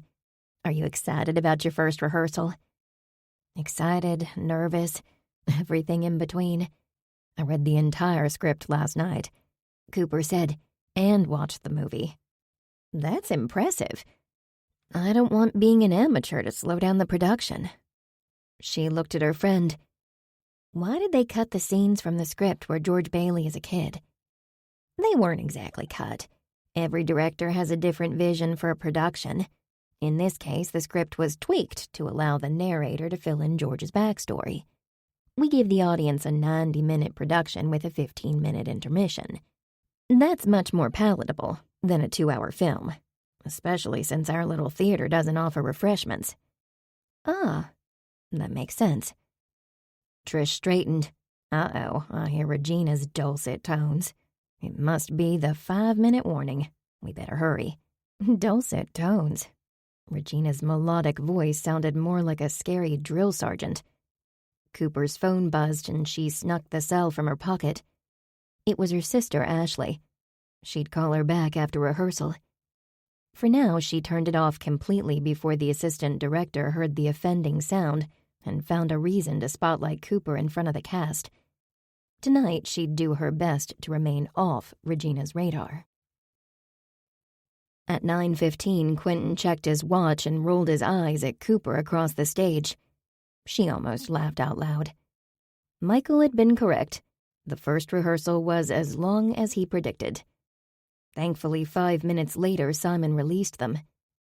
Cooper rushed to the ladies' room before she dared to text John and let him know she was on her way. Leaving, she pushed open the restroom door and nearly ran into Trish, Laura, and Regina in the hall. Trish's face was red with anger as she faced off against the assistant director. Regina, I specifically told you that press were not allowed on stage or backstage. It's a liability issue. Those areas are dangerous for non-theater people. We agreed that all interviews would be held in Mr. Doyle's dressing room or in one of the classrooms. Trish turned to Laura. Why didn't you let me know there were reporters backstage? Laura raised a hand. I'm sorry, Trish. This isn't her business, Regina said. She's only the coffee girl. I'm in charge. Fine. Trish shrugged. I won't tell you again. No media personnel are to be on stage or backstage. When Regina stepped closer to Trish, Laura seemed to fade into the woodwork. Cooper instinctively moved closer to her friend, though Regina didn't spare her a glance. I call the shots here, Regina growled. We do things my way, or I can promise you that Mr. Doyle and his crew will no longer be able to assist your little production. Trish's eyes rounded with fire, and she took a step forward, putting her nose to nose with the other woman. Cooper found herself impressed by her friend's courage. Though she was at least 2 inches shorter than the assistant director, she seemed to tower over her. Are you threatening me? Regina's eyes widened a fraction. I'm telling you how it is. The press is good for business, and that benefits all of us." "It benefits Mr. Doyle the most," Trish said. "I get that. All I'm asking is for the interviews to be diverted off stage." Regina snapped her fingers in Laura's direction. "You, come with me. I've misplaced my cell phone. You'll need to look for it." Then she spun on her heel and marched down the hall. "I'm so sorry, Trish," Laura said. Clutching a clipboard to her chest, she followed Regina, like a timid foot soldier. "I know I should be more charitable, but that woman makes me so mad," Trish muttered. "Ignore her. Regina is a very bitter woman. Embracing joy is not a concept she's familiar with." Trish took a deep breath and put a smile on her face. "You're right, Cooper. I'm meeting John for coffee. Do you want to join us? Cool off before you head home?" "No, but thank you. I promised my daughter 24 cupcakes for the school bake sale. I must get going." "You're baking cupcakes at 9 o'clock at night? That makes me feel like a real slacker." Trish laughed. "No, I ordered them from the mixing bowl. My friend is the assistant manager. She's gonna take them home, and I'll swing by and pick them up." "I love how you problem solve," Cooper said with a laugh. "I do have good problem-solving skills, don't I? Now I need to find out how to problem-solve Regina." "How would you do that, short of getting rid of her?" "Getting rid of her might not be a bad idea," Trish said with a wink. "But we probably ought to be praying for the woman instead." Trish was right. Regina McAllister needed divine intervention. That much was very clear. Chapter 4. "Cooper, it seems like I haven't seen you in weeks." John stood as Cooper slid into a red vinyl booth at Freddy's Cafe. "I know," she agreed. Cooper drank in the sight of him. The tousled caramel-colored hair, his lanky build. There was a strength about John she'd forgotten about, a stability that she admired. When she was around him, she immediately felt not only like she could be herself, but the usual awkwardness she felt around guys disappeared. Freddy's Cafe was a good choice. It was hard not to relax at the diner. The friendly neighborhood hangout had been around for decades, and not much had changed, which was why patrons occupied stools at the counter 7 days a week. The menu boasted a homemade daily special, 24-hour breakfast options, and the best milkshakes in town. The jukebox outside the restrooms came to life as Cooper picked up her laminated menu, and the strains of Patsy Cline's Crazy filled the small establishment. "I saw your name on the cast list for It's a Wonderful Life," John said. She put down her menu. "What? Where?" "It's on the Hope Street Community Theater website. You said you were going to audition, and I was curious. Congratulations." He reached down to the seat next to him and handed her a single rose. "Oh, John, thank you." Touched by the gesture of a single rose, Cooper inhaled the sweet scent. "We're like ships that pass in the night," he said. "I'm working evenings at the inn, and you're in rehearsals. Maybe we can get together on Saturday." He reached into his pocket, pulled out a flyer, and placed it on the vinyl tabletop. "What's that?" "Beatles cover band. Thought you might be interested." Cooper examined the flyer with delight. "Oh my goodness, I surely am. But I have rehearsals every Saturday night." "It's okay. There'll be other cover bands." He smiled. "So, tell me more about the production." "You probably saw on the website that the entire Sunrise Bible study's in the play. Bryant and Quentin have big parts. Trish is an understudy to the leading actress, and Jake and Savannah are set techs." "Yes, I sent Quentin a congratulatory text message. Tell me about your part. Cousin Tilly, right?" She shrugged. "Oh, it's very small." "Cooper, you are much too modest." John shook his head. "The point is that you got the part." Heat warmed her neck at the compliment. "Thank you." "Tell me what it's like to work with Simon Doyle." There was a big spread in the entertainment section of the Sunday paper with a picture of him and Jasmine Ryan. Truthfully, the whole thing is much more stressful than I expected. So many strong personalities. He picked up his menu. That's a nice way to say divas. Or is it divo? It's both, and we've only had one rehearsal. Once again, she recalled the run-in between Trish and Regina with distaste. She'd already begun to regret signing up for the play. There was far too much drama involved in producing a drama. Why? What happened? He asked. You know what? Let's not talk about it. She picked up her menu again and searched for the Belgian waffles. I'll leave the drama behind when I exit the stage. John smiled. That sounds like a wise plan. When is opening night? Early December. Cooper glanced out the window, where street lamps illuminated the trees lining the sidewalk. A breeze swept past, rustling the trees until a handful of leaves danced in the air before fluttering to the ground. December seemed so far away, yet the calendar said it was mere weeks from now. Soon Halloween decorations would be set aside and signs of Thanksgiving and Christmas would be everywhere. I want a front row seat to the performance, John said. I'm sure that can be arranged. I'll speak to my assistant about it. Cooper laughed. I mean, if I had an assistant. Are you two ready to order? The smiling server stood next to the table with a notepad. I am, Cooper said. Me too. John added. Go ahead, Coop. Belgian waffles with a side of bacon and a cup of coffee. Lots of cream, please. I'll take the waffles as well, with sausage and a coffee. He handed the menu to the server. Thank you. How are things at the inn?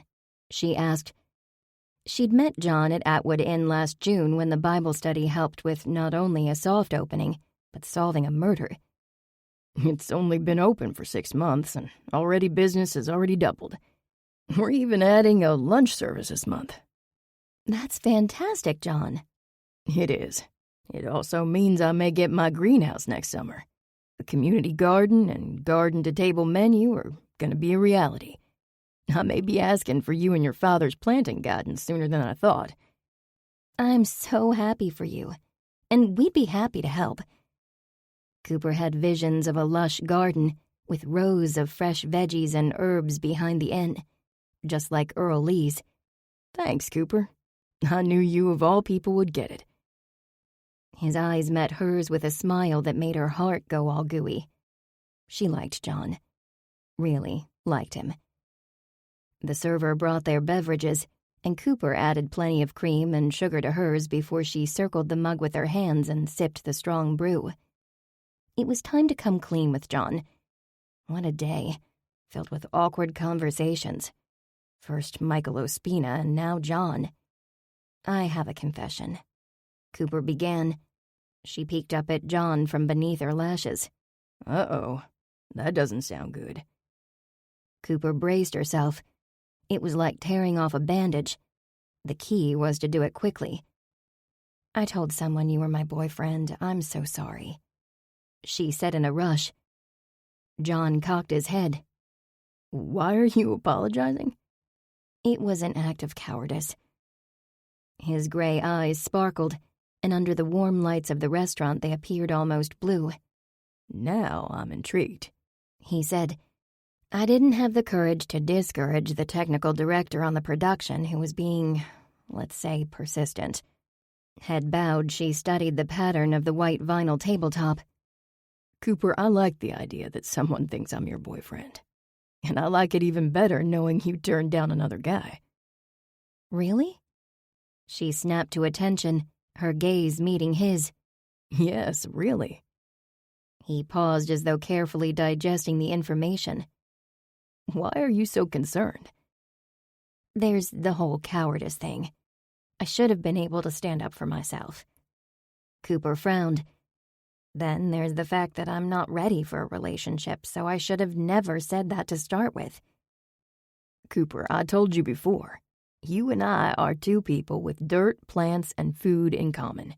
There's no pressure to put a label on our friendship or timeline. She released a breath, relieved to hear the words confirming what she hoped was still true. I like that, Cooper admitted. Me too, but You can call me your boyfriend anytime. He winked. Duly noted, she said with a laugh. She lowered her voice so as not to be overheard by the other diners. Was there something else you wanted to talk to me about? Yes, I have news. It's about my Aunt Sarah. Is she all right? She'd grown to care for Sarah Eason like she was family. It was an extra blessing that John's aunt had consigned Cooper's birdhouses for her shop. Every time Cooper looked at her bank balance, she was reminded that the consignment had helped pay off her credit card debt after her canceled wedding. Yes, the news is that Aunt Sarah has decided to retire at the end of the year. There's a lot of that going around. My daddy may be retiring at the end of the school year. Every time Cooper thought about her father retiring, happiness washed over her. Earl Lee had worked hard all his life. He deserved unlimited time in his beloved garden and to tinker with his pride and joy, a '71 Chevy Malibu. Good for him, John said. Aunt Sarah is very excited. She plans to travel to all the exotic places whose trinkets she features in her shop. Morocco, Portugal, Paris, Thailand. Wow, that does sound exotic. I've hardly traveled at all. A trip to Dollywood is my idea of exotic. She smiled. Will your aunt sell her shop and the inventory? That's what I wanted to discuss with you. Oh my. I hope she doesn't need more birdhouses. My schedule is packed until the play ends. Sundays are my only day off until Christmas. She does need more birdhouses. The holiday season is going to be busy. I'll help you. He shook his head and chuckled. I'm burying the lead here. Aunt Sarah wants you to consider taking over the shop. Me? Cooper stared at him.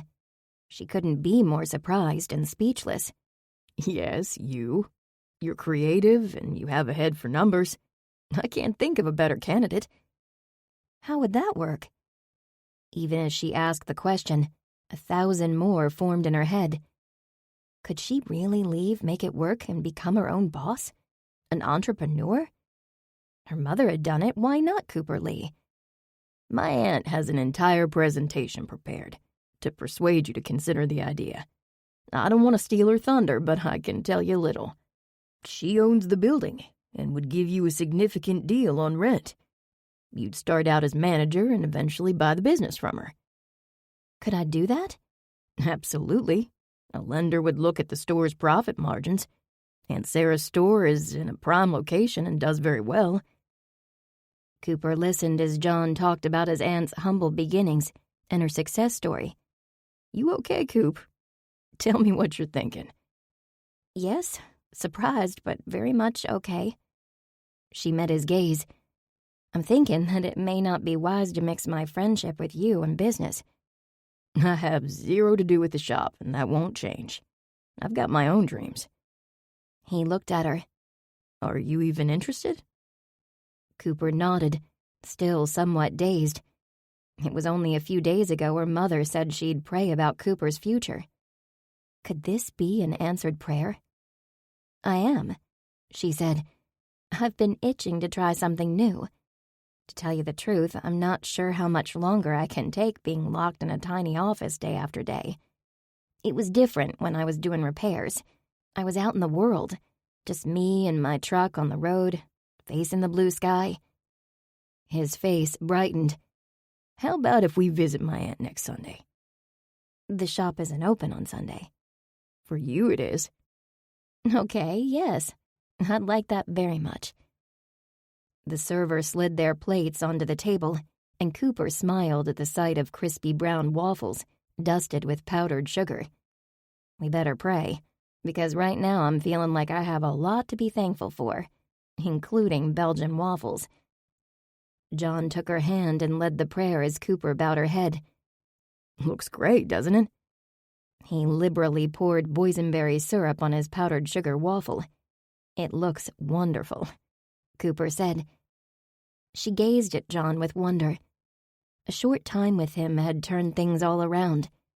It was difficult to be upset about a lousy Monday when there was a nice man and a plate of waffles in front of her. They ate their meals in companionable silence, comfortable with each other's company, while Cooper turned over the new possibility in her head. When John walked her to her car, he stood while she unlocked the Jeep before leaning close to kiss her forehead. "Thanks, Cooper," he said softly.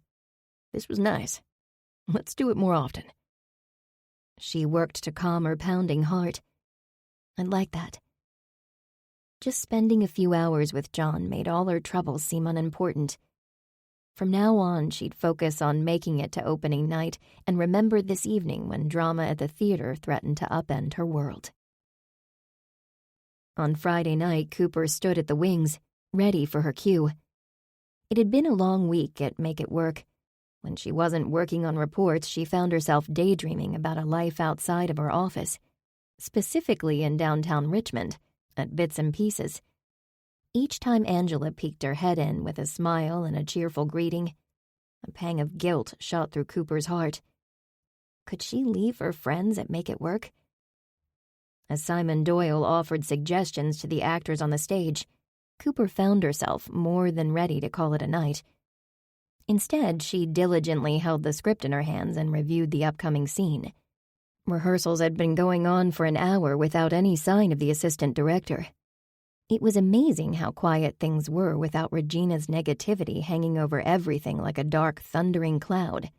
"How's it going, Cooper?" She looked up to find Jake at her side. Good. What a difference a few days makes. Everything is starting to gel. I've finally figured out the stage directions.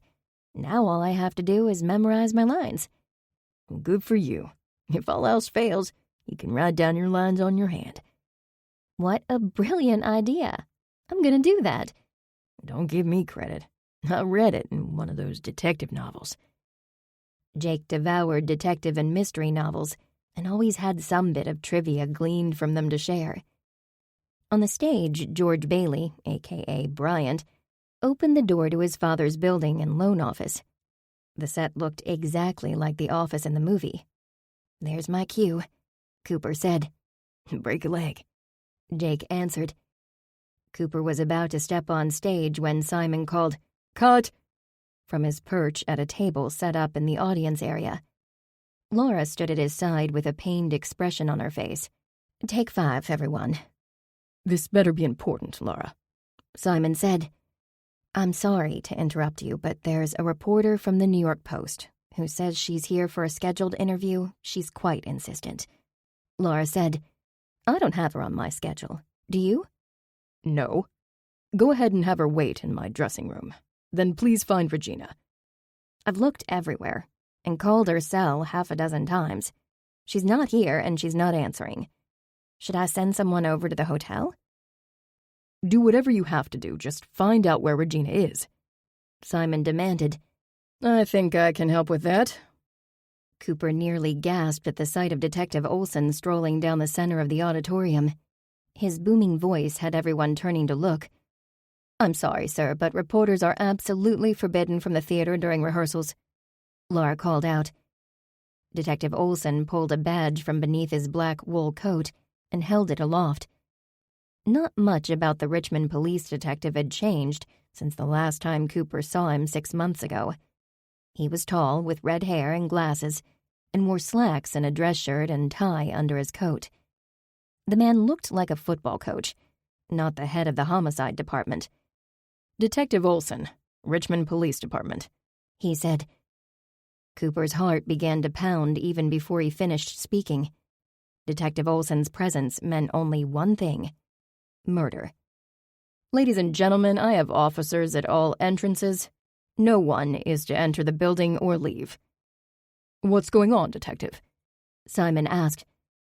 The director stood regally, his face pale, reflecting stunned surprise. "And you are?" Detective Olson eyed Simon, assessing. He didn't spare the director longer than half a second before his gaze spanned the entire stage and everyone who had gathered there. "I'm Simon Doyle, the director of this production." "Mr. Doyle, may we speak privately?" "Yes, of course. We have a classroom right outside of the auditorium." Cooper searched for her Bible study friends in the crowd, gathered on stage and backstage. Trish stood on the other side of the stage, her eyes round with concern. Next to her, Quentin shook his head in dismay. Jake and Savannah were tucked into the doorway of the stage area that led to the prop room. Cooper inched toward Bryant, who was closest to her. "What do you think is going on?" She whispered. "I don't know, Coop, but it can't be good." Detective Olson returned a few minutes later, but without Simon Doyle. "May I have your attention, please? After conferring with your director, this production is shut down until further notice. I'll be taking a statement from each of you before you may leave." "Shut down?" Cooper murmured. "This can't be happening," Trish said. She looked around at her friends. "I don't understand what's going on." "A statement about what, Detective?" Bryant called out. "I'm here to investigate the death of Regina McAllister." Gasps echoed through the auditorium. Jasmine released a wail of pain and clutched the set table for support. Laura rushed to her side and slipped an arm around the actress's shoulder. Cooper could only frown. Jasmine had made clear her feelings for Regina numerous times. Was this an act? "At this time," Olson continued, "we do not have a cause of death, but the medical examiner has ruled the death as suspicious." "Can you tell us more? Where did this happen?" Bryant persisted. "Ms. McAllister was found dead in her room at the Richmond Grand Hotel." He paused.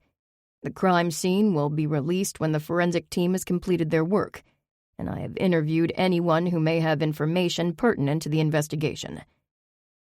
Loud murmuring began among the actors and crew. Bryant looked at Cooper, his face pale beneath his perpetual tan. "Ladies and gentlemen, the media has already been given a statement. I caution all of you against speaking to reporters. As I take your statements, please remember that you can be prosecuted for obstruction of justice for either fabricating or withholding information from the police." He paused. "And keep your cell phones tucked away until you leave the theater today." "Who would want Regina McAllister dead?" Bryant whispered to Cooper. "Maybe her ex-husband," Michael Ospina said for their ears only. Both Bryant and Cooper turned. "Regina was married?" Bryant asked. "She was. To Simon Doyle." Michael seemed to take great delight in sharing the information. There was nothing resembling grief for the dead assistant director in his voice. Quite the opposite. Michael seemed oblivious to the shock and dismay that had settled on everyone else in the room. Regina had been married to Simon. That explained the animosity that seeped from the woman. Cooper stared at the technical director with a mix of anger and distrust. She'd avoided Michael all week. Now she wondered why she'd once believed the man to be charming. What happens next, Detective?" Quentin called out from across the stage. "I have a list of the cast and crew.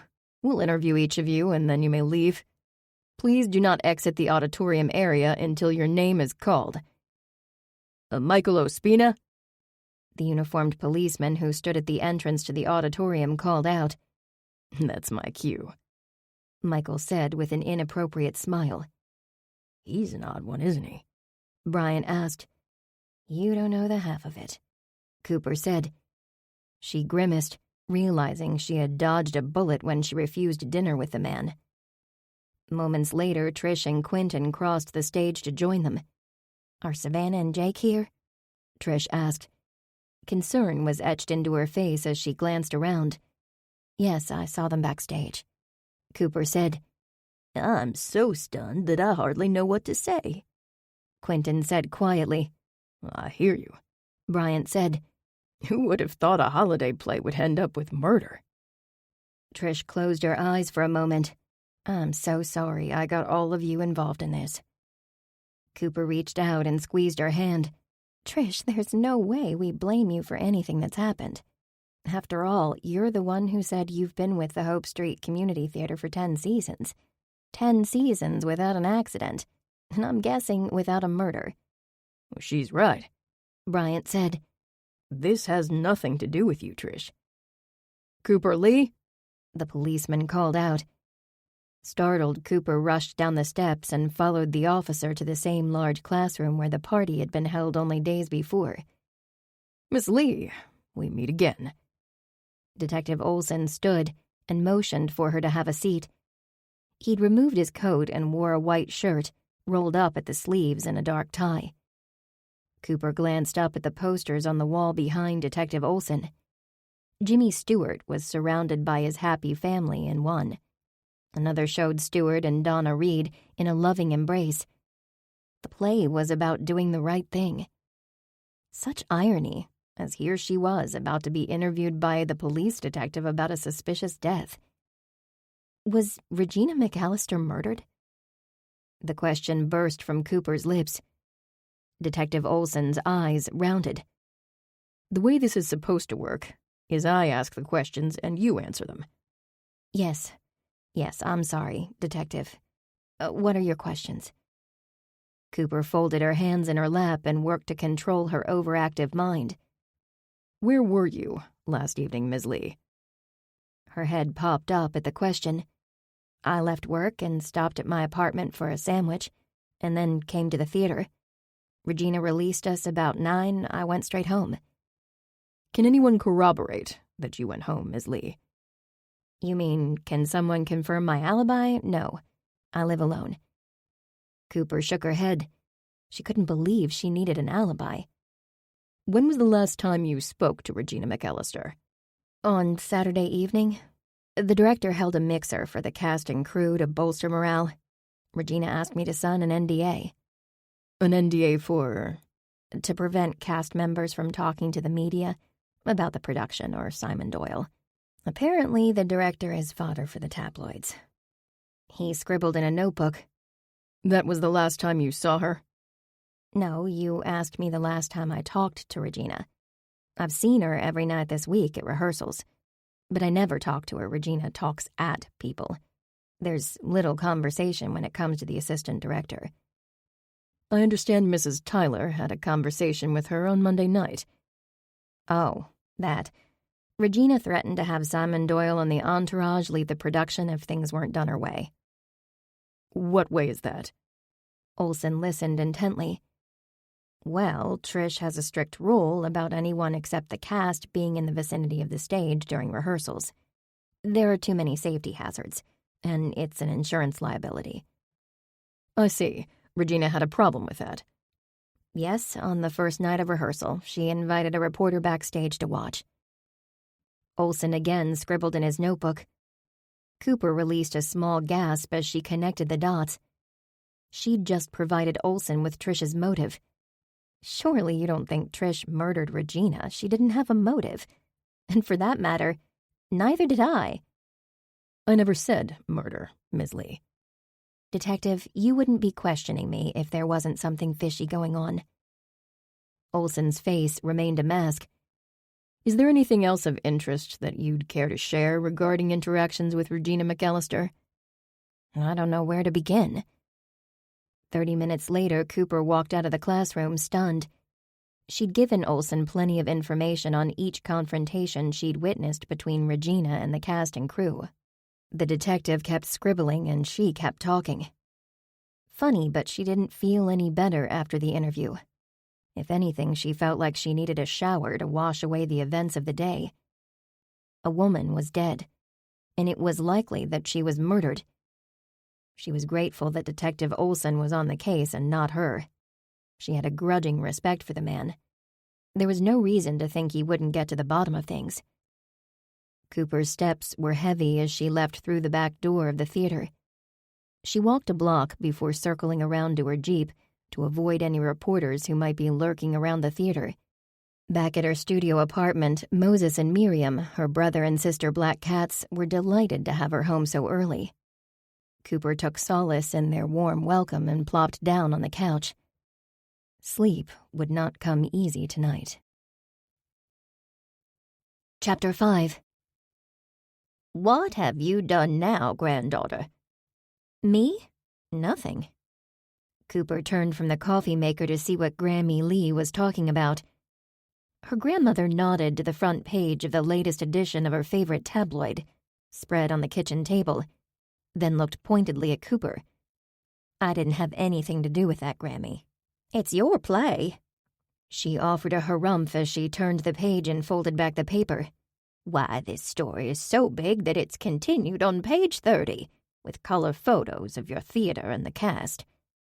She narrowed her gaze and examined the pictures closely. I don't see your picture. My part is too small to be mentioned. And Grammy, the assistant director, died at the Richmond Grand Hotel, not at the community theater. She peeked over her grandmother's shoulder at the photos. It was only Saturday, less than 24 hours after the discovery that Regina McAllister was dead. How had the gossip papers managed to get out a story so quickly? All the same, didn't I warn you to stay away from that cad, Simon Doyle? Yes, Grammy. There was no point trying to get her grandmother to see reason. Once she read something in the gossip papers, it was considered nearly gospel. Cooper sidled up next to her mother, who stood in front of the sink washing lettuce. Is there anything I can do to help with dinner? Anything to get out of her grandmother's line of fire. Normally, her parents' home was a haven of calm. Today, not so much. You can set the table in the dining room. Your sister and her family will be here soon to celebrate Hannah's birthday. I'm happy to set the table. Cooper leaned closer and lowered her voice. Please do not let Ashley get into a discussion about my love life or lack thereof. Not after the week I've had. I'll do my best to divert her attention, though it's nearly impossible to stop your sister when she's on one of her crusades. Maggie smiled. Ashley means well, you know. I do know, and normally I can duck everything she lobs at me with her spectacular tennis serve. Just not today. Speak up, you two. I can hardly hear you. Grammy shouted. Did someone say we're using the dining room again? Yes, Grammy. This kitchen seems to shrink once we get Hannah's high chair in here. Maggie said. My, how the good Lord has blessed this family. Joy lit up Grammy Lee's face as she smiled. When Ashley's baby boy is born, we'll have 2 high chairs. Cooper looked from her mother to her grandmother. Who said it's a boy? My recent sonogram said it's a boy. Ashley swept into the room with her daughter in tow. Lincoln Love Jr. She patted her protruding abdomen with pride. Lincoln Love Jr. That's great, Cooper said. The name would fit nicely with her sister's wealthy friends and neighbors. Ashley pointed a manicured finger at Cooper. I've called you several times to share the news, and you haven't returned a single one of my calls. Are you avoiding me? I've been swamped, Cooper said. So am I, Ashley answered, but I'm never too busy to check in with my big sister. Cooper bit her tongue before she mentioned that she had other things to do besides playing golf and tennis, shopping, and organizing philanthropic events like her sister. That would be uncharitable and sound bitter. Look where that attitude got Regina McAllister. Are you solving the theater murder since you are now an actress? Ashley asked. Detective Olson has things under control. And for the record, it's not a theater murder. She died at the Richmond Grand, and it's a suspicious death, that's all. Cooper scooped up Hannah and blew a raspberry on her cheek, throwing the toddler into a fit of giggles. Then Cooper looked around. Where's your husband? There's a VIP in town, and Lincoln and his boss are wining and dining him. Retired football celebrity. They're hoping he'll buy into the dealership chain. Cooper nodded as she unbuttoned Hannah's adorable and, no doubt, expensive baby coat. Her niece's wardrobe boasted designer labels Cooper couldn't even pronounce, much less afford. What about you? Ashley asked. Why didn't you invite your yummy boyfriend to Saturday dinner, Cooper? He's not my boyfriend. Cooper ignored her sister, pulled out her cell phone, and took a selfie of herself with Hannah to share with her friends. She purposely didn't mention to Ashley that she planned to meet up with John and his Aunt Sarah on Sunday. You're not your boyfriend. Is that how you're playing it? Ashley tossed back her perfectly highlighted blonde hair. I'm not playing anything. John and I are friends. She elbowed her mother. Ashley, try those hors d'oeuvres on the counter. Maggie Lee said, Tell me what you think. A friendship is a good foundation for a relationship, Cooper. Her father said as he strolled into the kitchen, with the Richmond Times-Dispatch in one hand and his glasses in the other. Your mom and I were friends for a long time. When did we stop being friends, dear husband? Maggie Lee asked with a laugh. She pulled the cast-iron pan from the oven, releasing the savory scent of roasted ham and filling the cozy kitchen with warmth. Earl's face reddened. Oh, you know what I mean. Maggie Lee laughed at his response. Mama, you really outdid yourself this time. Cooper said, That ham looks delicious. Do we have cornbread and beans to go with it? Her mother shot her an expression that said she knew she was changing the subject. Yes, I have a new cornbread recipe. Bobby Flay gave it to me. Ashley gasped. Mama, you know Bobby Flay? Sure do. He and I meet every day on the Food Network. Very funny. Ashley popped a bacon roll-up into her mouth. These are delicious. Right? Cooper said. She catered the theater mixer last Saturday. Everyone raved about her hors d'oeuvres. Oh, I'm sure the Junior League Fate will want to talk to you. Ashley said as she reached for another. Ashley, I don't even know what a fate is, but if you think my food is good enough for your fancy friends, I'll be happy to help. How come we never have fried dandelions anymore? Grammy asked. Earl Lee looked at his mother. Because I can't stand my beautiful yard being full of weeds. That's why. You can buy greens in the grocery store. Not dandelions.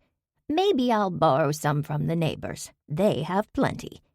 You do that, Grammy, Maggie Lee said, and I'll batter them up and fry them. I'm getting hungry now. Ashley glanced around. What's for dessert? Maggie Lee pointed to the cake stand on the counter. I made blackberry cake to celebrate Hannah's birthday. The 3-tier cake had been swirled with pale icing and topped with plump blackberries. Cooper would gladly have blackberry cake for dinner. She did a surreptitious glance around. Her mother generally made 2 cakes, so there would be leftovers to share. The second cake must be hiding. Is that vanilla icing? Earl asked. It is. I wouldn't have anything else on my blackberry cake. That recipe has been passed down 3 generations. Grammy nodded. Yes, sir, my own mother made it for me. While her parents and Grammy Lee discussed the family recipe, Ashley inched closer to Cooper. Tell me about your play. It's all over the news these days. What's to tell? It's a wonderful life, she said. Only right now it isn't. What are you gonna do about it? Her sister persisted. Right now, I intend to eat a delicious meal with my family, celebrate my favorite niece's birthday, and put talk of death in the theater out of my mind. An ambitious plan for sure, but she couldn't face another night of nightmares that featured falling sandbags, dark and shadow-filled auditoriums, and Regina McAllister's angry face. Will there be a service for Regina? Savannah asked. The normally optimistic leader of the Sunrise Bible Study seemed more subdued than usual this morning. She wasn't alone, Cooper noted. Members of the Bible study were already in their seats, drinking coffee and eating leftover blackberry cake Cooper had brought in. Yes, Trish said. Once the autopsy is complete, she'll be flown to California for a private service. Laura tells me Regina has a daughter she's estranged from. Simon left for L.A. this morning to console the daughter. Quentin frowned. If they were married, as Michael said, wouldn't that be his daughter as well? No, Trish said. She's Regina's daughter from a previous marriage. That's very kind of Simon, Savannah said. Kind. Cooper nodded. That was exactly how Jasmine described the director. A kind man. Yet the media and Grammy Lee painted him as a scoundrel. So many different facets to the same person. Has anyone else received phone calls from reporters? Quentin asked. I've had messages from several local stations and news outlets. Yes, though my phone provider sent them all to voicemail and I promptly deleted them, Cooper said. Me too, Bryant chimed in. Channel 6 News, knows that I can't discuss the investigation, though a reporter asked if I want to chat as an anonymous source. He gestured with air quotes. Sounds important when you hear that term on the news, but not so much in real life. Real life. As the group continued chatting, Cooper's gaze wandered to the walls of the elementary school classroom where Bible study was held each week. Artwork decorated a bulletin board, and assignments in chalk took up part of the blackboard. She remembered when life used to be simple, when she was young, and in a rush to grow up. Now it was anything but simple. "You will not believe this," Trish said. "I checked last night and every single show has sold out." Cooper was startled from her musings at Trish's announcement. "What?" Bryant did a double take. Are you saying murder is good for business? "That's exactly what I'm saying." I would have bet that ticket sales would have plummeted. Jake said. I mean, it's all I see on the news and all. It's only been 2 days, but I'm ready for the local newscasters to go back to arguing about politics. This is quite a dilemma. Bryant said. I certainly don't want the production to be shut down. Our fundraiser's on the line. On the other hand, it seems wrong to say, on with the show when someone has died. The decision is not ours to make, which is probably a good thing. Trish held up her cell phone. Simon just sent a text. Rehearsals will commence a week from Monday, and he's extending them by 30 minutes each night and adding Sunday afternoon rehearsals until we are back on track. Jake groaned. Good thing I don't have a life. Are you and Savannah required to be present? Brian asked. We were. The late assistant director was constantly making changes to the sets. Who knows what'll happen now? It's Sunday rehearsals, Quentin said with a pained voice. There will be no baking. I'll be lucky if I get my laundry done with that sort of schedule. I hear you. Cooper filled her cup with coffee and took a seat. He's considering adding another couple of performances, Trish said with a nod toward her cell phone. And he has just informed me that I'll be replacing Regina as assistant director. Congratulations, Trish. You've been promoted, Quentin said. Trish's jaw sagged. Oh my goodness. Assistant director in a Simon Doyle production.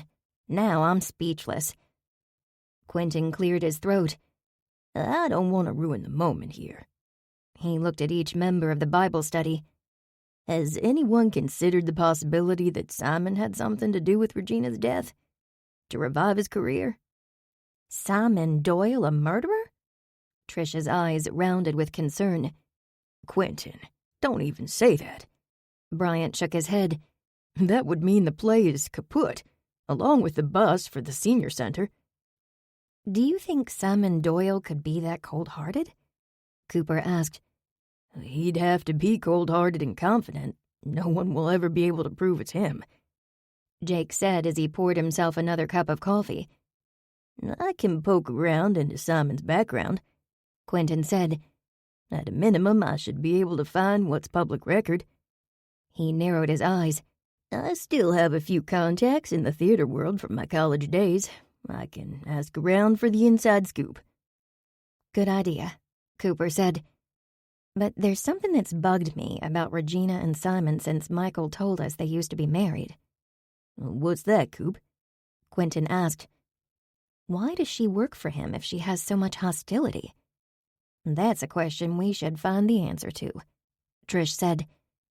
This is all very depressing, Savannah said. She closed her eyes for a moment and then opened them. It is my fervent hope that the autopsy reveals not murder, but a medical issue that lay dormant for Regina's whole life, and she died quietly and peacefully in her sleep without further drama. Jake patted Savannah's hand, concern etched on his face. We can only hope you're right, my friend, Cooper said.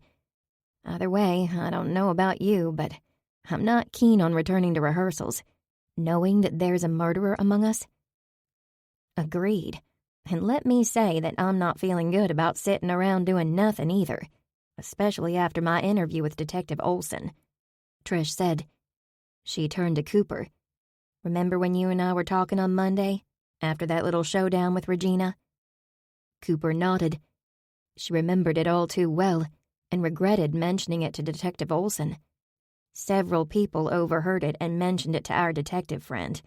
I'm concerned that I'm on the suspect list. We don't actually know that there is a suspect list. Quentin chimed in. Maybe we should, Bryant said. Should what? Cooper's gaze searched between her friends. Savannah held up a hand and everyone turned to her. I think Bryant is saying that perhaps we should look into the matter. And risk the wrath of Olson? Cooper raised a palm. I don't think that's wise, especially when our dear detective is certain that I'm the ringleader of this investigative group. Aren't you? Jake deadpanned. Then he laughed. Kidding, Cooper, just kidding. Very funny, Cooper said. But what would be the point of investigating? Why not leave it to Detective Olson? The point is, it can take weeks for autopsy results, Bryant said. We have a week until rehearsals begin. Maybe we can find useful information and turn it over to Detective Olson. Information that can stop a killer and prevent the show from shutting down permanently. I'm all for anything that prevents me from getting arrested, Trish said. I can see it now.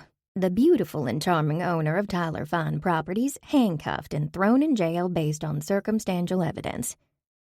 Sounds like you and the Apostle Paul would have a lot in common if that happened, Savannah said. I want to count it all joy, Trish admitted. However, I'm not sure my faith journey is where Paul's was. Besides, I'd look terrible in an orange jumpsuit. The best way to prove your innocence is to prove that someone else committed the crime, Bryant said. We should take a vote, Cooper said. Anyone opposed to nosing around, please raise your hand.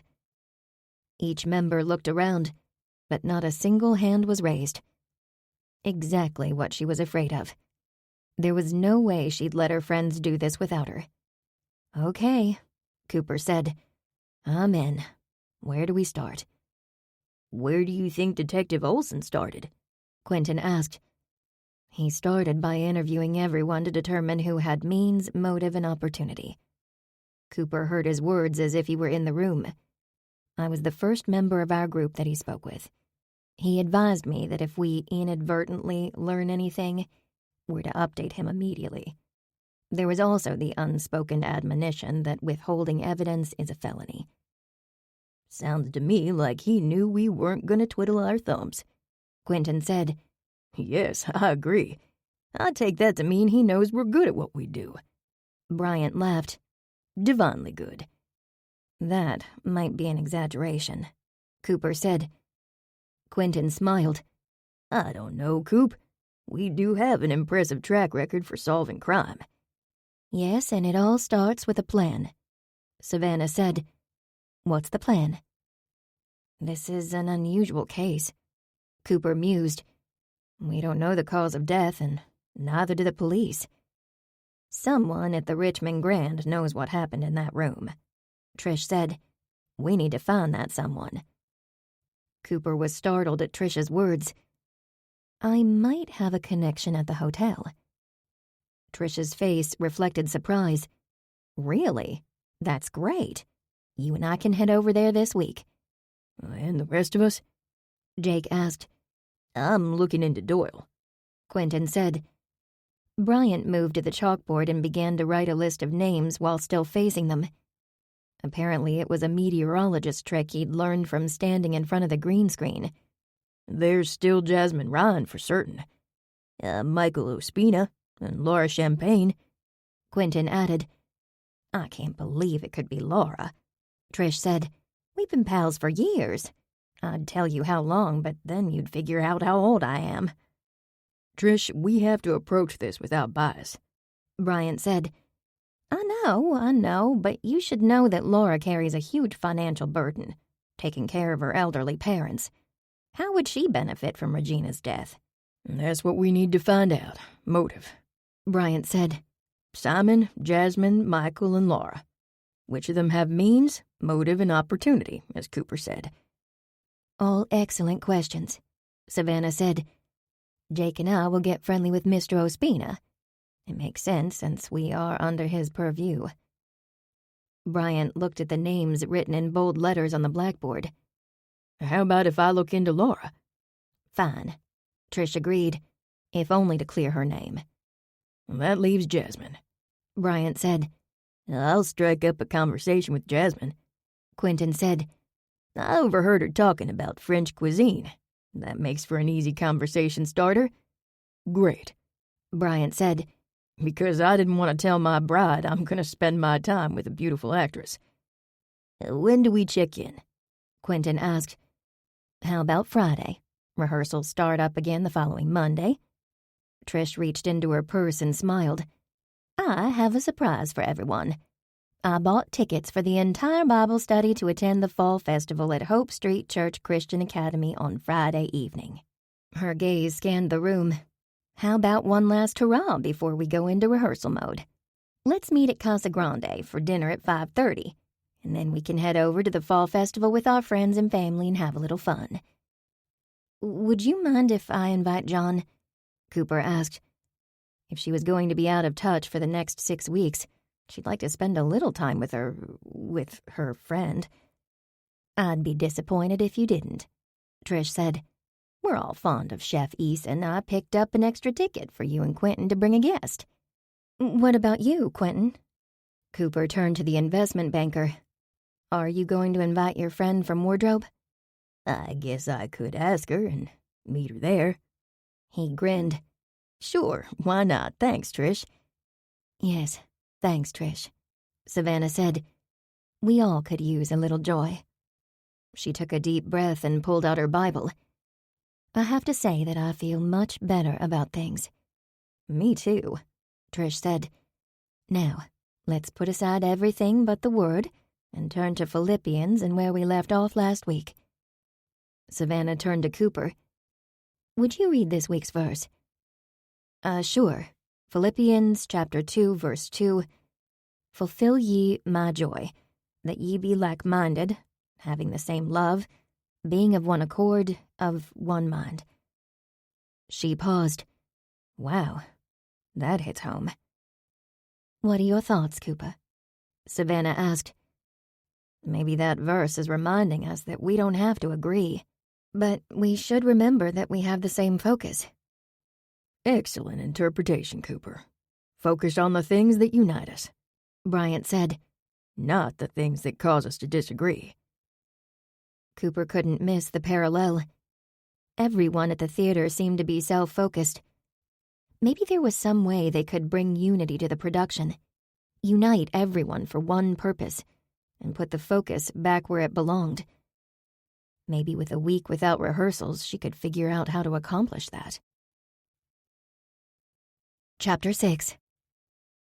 Cooper raced down the steps of her studio apartment when John Eason's familiar dark sedan pulled into the Lee driveway on Sunday afternoon. She hopped into the passenger seat before he could even pull the brake. In a rush? Amusement flickered in John's eyes.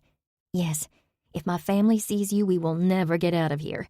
They'll insist on feeding you, and when you're lulled into complacency, they'll start the interrogation.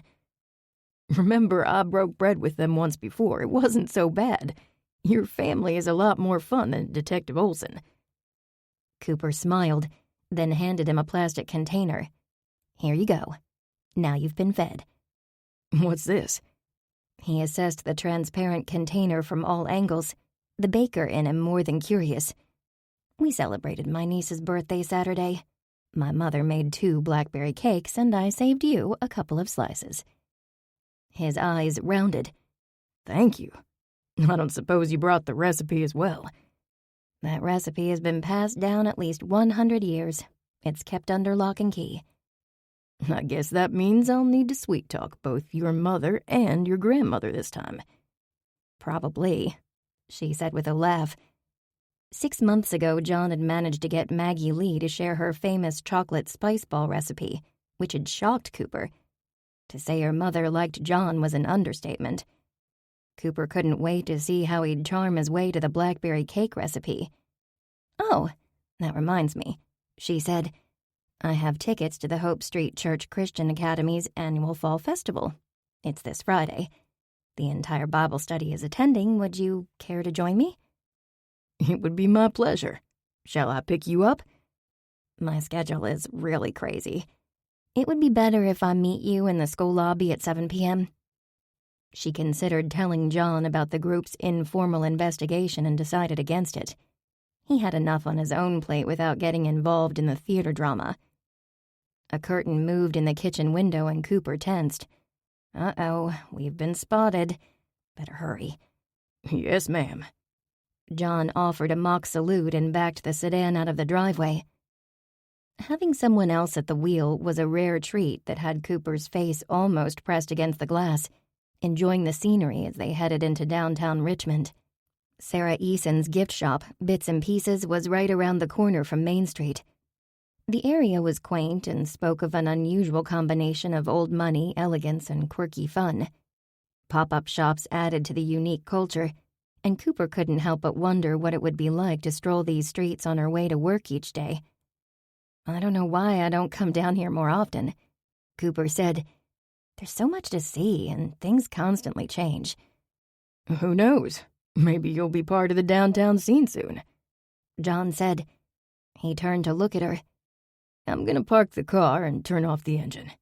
Please don't jump out of a moving vehicle. My aunt would be appalled at my lack of manners. She laughed. I'll try to restrain myself. The minute they entered Bits and Pieces, Cooper remembered why she adored the shop. Bells gently chimed, and the scent of lavender and vanilla greeted them as they crossed the threshold. There was no way to define what Sarah Eason had created. It was an eclectic mix of new and old.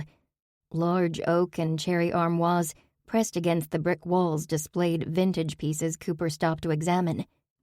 Each time she entered the place, she spotted something she hadn't seen on the last visit. Though the square space was modest, shoppers could easily get lost in Bits and Pieces and find themselves pleased about the situation. It was a modern-day rabbit hole. Cooper wove her way to a small side room with an assortment of unique bird crafts. Her birdhouses were the main attraction. Sarah had explained that her birdhouses were so popular that she'd emptied a storage room and painted the walls the color of robin eggs. The aviary room, as she called it, was a huge hit among her patrons. The birdhouses were suspended on tree branches hung at various heights from the ceiling.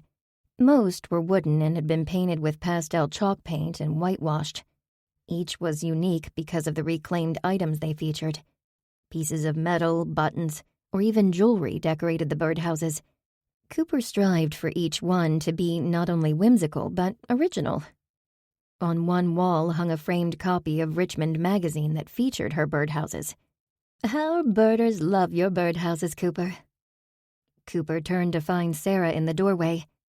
Tall, like John, her short wavy hair was caramel-colored and woven with fine threads of gray. When she smiled, the similarity to her nephew became very evident. They're especially fond of the ones with old silverware and broken porcelain pieces. She pointed to one in the middle of the room. Ever since that article came out in Richmond magazine, I can hardly keep them in stock. You can see we're down to 5. A warm satisfaction filled Cooper at the knowledge that her creations were appreciated. I'm so glad. I had a patron request 6 Christmas-themed birdhouses yesterday. I know that's asking a lot, but it's a special order and you can easily charge extra. A few days ago I would have said no way, but as it turns out, my evenings will be free this week. Please tell her that I'll do my best. Splendid! Sarah looked at her. You are so talented.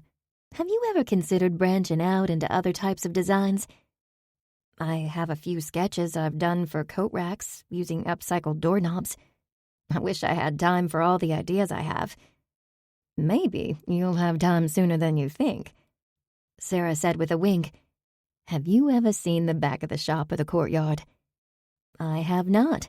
I would love to peek behind the scenes. Sarah waved a hand. Come with me. She led Cooper to a small room behind the front counter, where merchandise was stacked on shelves and neatly tagged for future sale. It was a little intimidating how organized John's aunt was. Incoming merchandise and consignments are kept here. Everything is recorded on the computer. She pointed to the left. There's a small kitchen and restroom there. To the right is the supply room. Sarah opened the door and raised a brow suggestively. Wouldn't that make a fine workshop for a discerning crafter like yourself? Cooper peeked inside the large space and nodded, her mind racing. Her own dedicated workshop, with air conditioning in the summer and heat in the winter. One with plenty of room for supplies. Thinking about this room would certainly have her dreaming about what-ifs. This way to the courtyard. Cooper followed Sarah straight out the back door to a small area that faced the alley between streets. The courtyard consisted of a checkerboard of smoothly worn gray flagstone separated by green moss. Two mismatched rocking chairs painted in vibrant colors filled most of the space. Large plant-filled rustic terracotta earthenware pots provided a border, and overhead a black canopy that matched the one outside the front door protected the chairs from direct sunlight. Bright multicolored zinnia still bloomed, despite the dip in temperatures. This is lovely. Cooper could see herself having lunch here. When a breeze moved through, the wind chimes sang a melody and pleasant scents filled the air. She inhaled and smiled with recognition. Lemongrass and lavender. The lemongrass keeps the mosquitoes at bay in the summer, and it's tasty when steeped in boiling water, Sarah said. She moved to the door. Now, let's go inside, have tea and chat, shall we? Sarah led Cooper and John to an alcove in the shop where she'd placed delicate porcelain plates, cups, and saucers. Although Cooper was a coffee drinker, she appreciated the tea's floral notes with hints of rose, chamomile, and lavender. It seemed so luxurious to drink tea from fine china while nibbling on scones. As my nephew may have mentioned, I have a proposition for you, dear. Sarah handed Cooper a pink folder. If you'll hear me out, I'd appreciate it. Yes, ma'am, Cooper said. The presentation took a mere 20 minutes and highlighted the points John had mentioned previously, except in more detail. This time Cooper found herself considering the opportunity with excitement. Another scone? Sarah asked. Those are my aunt's famous vanilla bean scones, John said. They only make an appearance for special occasions. Sarah smiled and turned to Cooper. I hoped they might persuade you to think favorably upon our discussion. Oh, you don't need to persuade me. I'm already in love with this shop. She paused. And your scones. Is that so? Sarah arched a brow and offered a smile of satisfaction. She turned to John. Cooper is as smart as she is lovely. I couldn't agree more, John said. Cooper couldn't help the flush of pleasure at the sweet words. She patted the pink folder.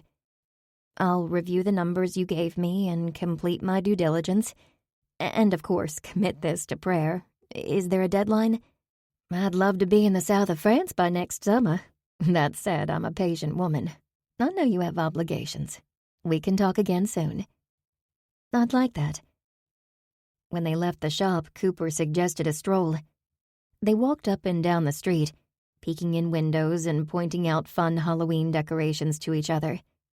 Something about the neighborhood felt right. The scent of fallen leaves only added to the cozy ambiance. It seemed unbelievable to consider that John's aunt offered her an opportunity for all of these delightful shops to become her neighbors. Yet she had. The door had opened. Did she have the courage to walk through? What do you think, Cooper? John asked when they had settled in his sedan once again. Cooper gazed through the windshield at the shop. She never once mentioned the theater.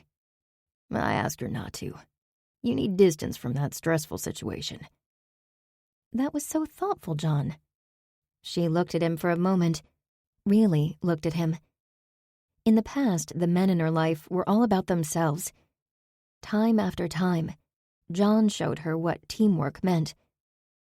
Care to share your gut feelings about what my aunt suggested? He asked. Excited and nervous. I've always thought small, and my world has reflected that thinking. This opportunity would be a huge step out of my comfort zone. Did she have what it took to become a small business owner like her mother?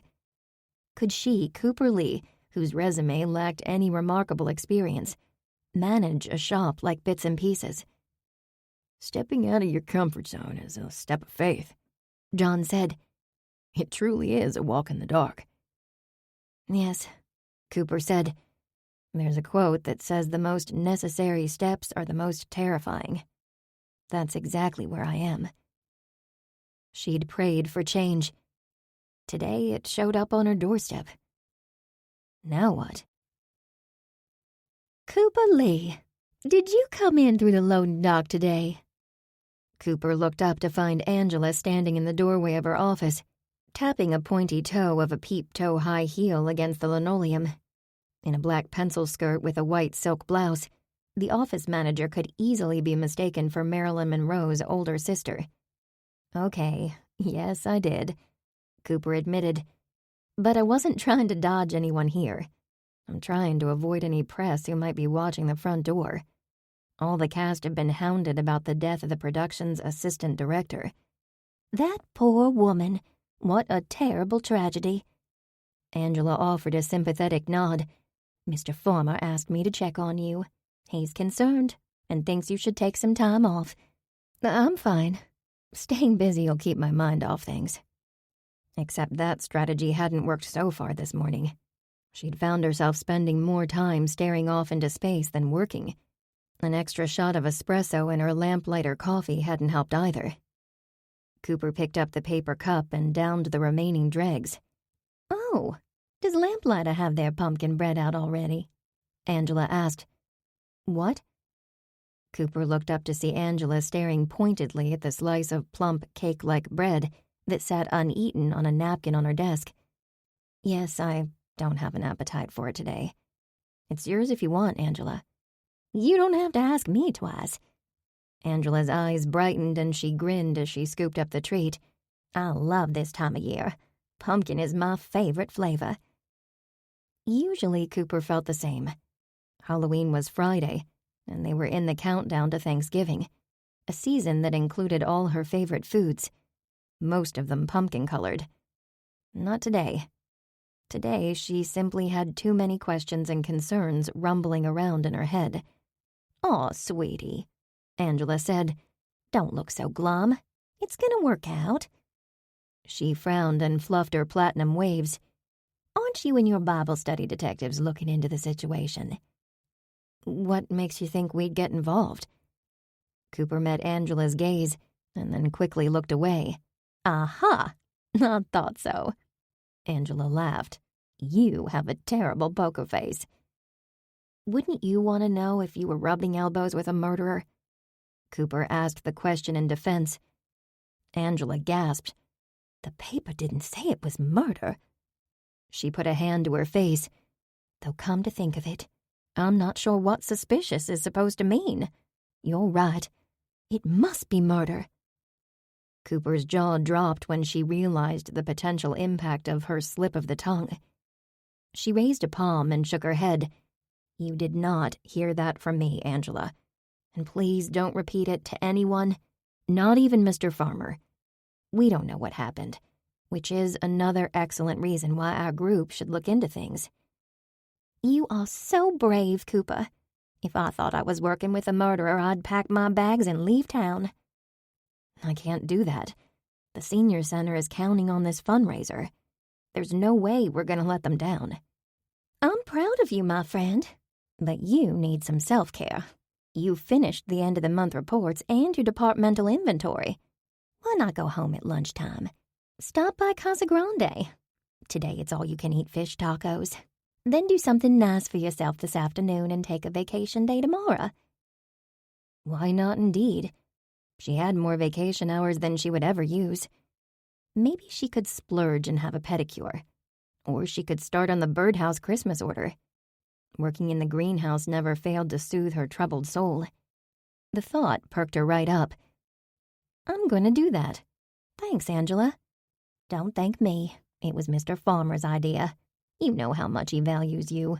You're his favorite employee. She giggled. Next to me. Cooper frowned. Mr. Farmer would probably demote her to least favorite employee if he knew she was considering a career move.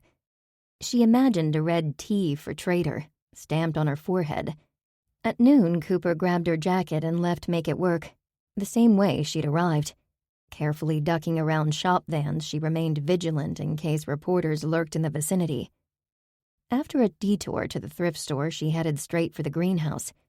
With her takeout lunch from Casa Grande in one hand and an upcycled farmer's market tote bag on her arm, Cooper opened the greenhouse door and inhaled the familiar loamy scent of her refuge. Though the weather had turned unseasonably brisk, the skies remained blue, and there was enough sunshine to keep the small greenhouse her father had built for her warm and cozy until the sun set. Planting season was over, and seed trays and empty terracotta pots were stacked on a table to the left. Another table held trays filled with what she called her winter garden, rows of fresh herbs that she'd nurtured along since the end of summer. Soon it would be time to move them to her kitchen window. She hardly ever cooked, but she did enjoy the scent of basil and thyme and oregano that permeated the house from the herbs. Cooper moved to the back wall of the greenhouse, where her work table waited, and dumped the thrift store finds onto the surface. Often she came home from the thrift store empty-handed. Today there were so many treasures, she'd been forced to be selective. The collection included an assortment of crystal drawer pulls, old silverware, clock parts, and pieces of gaudy costume jewelry. Excitement surged as ideas ping-ponged in her head. The green glass drawer pull would make a bird perch. She'd glue red faux jewels to the side to add to the Christmas theme. The sun had begun a slow descent by the time she stepped away from the table and took a long, noisy pull from her soda left over from lunch. Cooper shivered, reminded that once dusk appeared, the greenhouse would be chilly and dark. If she moved her workshop to bits and pieces, she could create any time she liked. Can you hear that okay? Cooper jumped and reached for the volume on her phone. Her father stood in the doorway shaking his head. "Too loud?" she asked. Earl nodded and chuckled. Your mother sent me out here to find out why you're playing Jingle Bell Rock, loud enough to wake the dead. Oops, sorry. I was trying to get in the holiday spirit. I guess I sort of lost myself in these Christmas-themed birdhouses. Cooper stood back and admired 6 birdhouses lined up on the back table, and another 6 that hung from twine strung from one side of the greenhouse to the other. She couldn't believe she'd completed a dozen. "What do you think?" she asked her father. Well, look at that, he said. His gaze slowly skipped from birdhouse to birdhouse. I've never seen anything so pretty. You have a God-given talent, daughter. No doubt about it. Thank you, Daddy. Her taciturn father doled out compliments sparingly, which made his words even more meaningful. Have you been in here all day? He glanced around the greenhouse at the side tables littered with supplies. I took the afternoon off, and I'm taking a vacation day tomorrow. Are you upset about that assistant director who passed? He shook his head. A real shame. Yes, that, and I have a big decision to make. An understatement. Leaving Make It Work and managing her own business would be the biggest decision of her life. Do you want to talk about it? Cooper nodded. She could trust her father to be objective and thoughtful when he gave his opinion. I've been offered the opportunity to take over Bits and Pieces. You recall that gift shop in downtown Richmond that consigns my birdhouses? She shared the financial details and waited for his response. Earl Lee crossed his arms and looked around the greenhouse once again. That is a big step, but you're good with numbers, and you surely are creative, like your mama. I'm good with numbers, but I'm guilty of making poor choices in the past. She recalled her boyfriend from a few years ago. How was it she let him charge up a storm on her credit card? Then she'd let things get out of control when she gave Ashley carte blanche over her wedding preparations. She was finally in the black and terrified of making a financial misstep. Honestly, Daddy, Cooper said, I've always let other people tell me what I should feel and what I should do. I haven't stood up for what I want to do like I should. What do you want, daughter? Cooper considered his question for a moment. I want to stretch myself, learn new things. Mostly, I want to bring joy to others. Your birdhouses do that, he said. Besides, you're level-headed, talented, and generous. I do believe there isn't anything you aren't capable of. Her heart warmed at the words. Thanks, Daddy. I appreciate that. Cooper knew she was blessed to have the support of both parents. If they believed she could do anything, why didn't she? Isn't your friend Quentin an investment banker? Earl asked. Yes, why? Your mama is serious about this catering business, you know. Up until now, Magnolia's Marvels has been a small home business. But if we're going to invest our life savings into this, seems like we need professional advice. Daddy, you're so right. I'd trust Quentin Enderly with my life and my money. He's a good friend. A light bulb went off as they spoke. Oh, my! What a brilliant idea. I need to talk to him, too. She reached up and hugged her father. Thank you so much. Happy to help. He looked around the greenhouse once more. This time he grimaced. Quite a mess you have here. Do you want help cleaning up? We've got a little time before your mama calls and asks why I'm not washing up for supper and bringing you with me. I've got it. You go ahead. I'll be along shortly.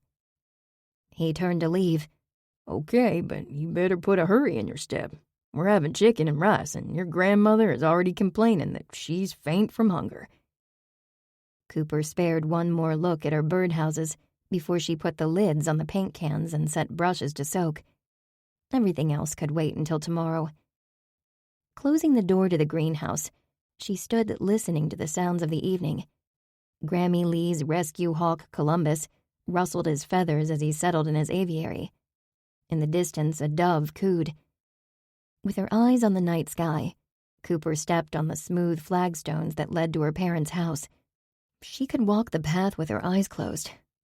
What had John said? Stepping out of her comfort zone and relying on faith was like a walk in the dark. Yet again it occurred to her that she was standing on the threshold of change. Change is hard, Cooper murmured. Chapter 7. That's her, Cooper said. The front desk clerk, on the right. The friendly-looking one with the curly blonde hair. Cooper and Trish stood behind a massive pillar in the lobby of the Richmond Grand Hotel, scoping out the reception desk. Hospitality professional, Trish said. That's the appropriate title these days. Good to know. Cooper glanced around. Things are quiet right now. Should we talk to her? Trish glanced at her watch and then turned to Cooper. Yes, I think I have a plan. I'm glad one of us does. Trish straightened and quickly checked her houndstooth blazer and wool skirt before she strode confidently across the lobby. Her leather knee-high boots echoed a staccato beat as she crossed the marble floor. Cooper followed, purposely lagging by a few steps. This was Trish's show. After all, she was an experienced actress. Hi there. Trish glanced at the young woman's name tag. Madison? I'm Trish Tyler with Tyler Fund Properties. Is there someone I can speak to about conference planning? Oh, yes, of course. But it's after hours, and our events coordinator has left for the day. She opened a drawer. Here's her card. That's too bad. Trish took the card and frowned. I'd love to book our event at the Grand, but it's imperative that I get preliminary information to the conference team tomorrow. Would it be possible for you to at least show me around, so I can assure them that the Grand should be in the running for the conference bid? Madison frowned as though debating. I'm talking about a quick peek. Trish said with a bright smile. 15 minutes to see the ballroom and the concierge level, and then we'll save the rest for... She glanced at the card. Susie. Okay, sure. I can do that. Madison turned from the counter. Would you excuse me while I find an associate to cover for me? Absolutely. Cooper stepped up to the desk, shaking her head.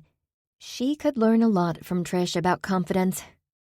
Madison returned and eyed Cooper with curiosity. Trish smiled. This is my friend, Cooper Lee. Nice to meet you, Cooper said. May we see the concierge level first? Trish asked. Sure. Right this way, ladies. Madison swiped her keycard at the elevator and they all stepped in. Cooper couldn't help but catch her own reflection in the brass panels of the elevator. Dowdy.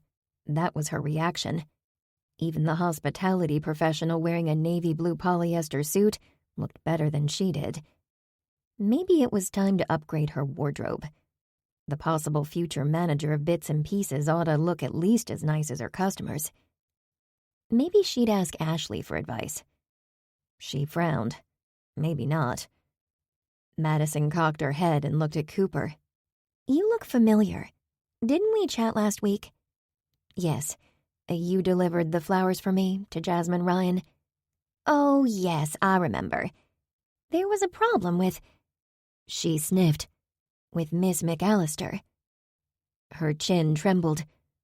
I'm sure you've heard. It's been all over the news. Yes, Cooper said. A terrible tragedy. Nothing like this has ever happened at the hotel.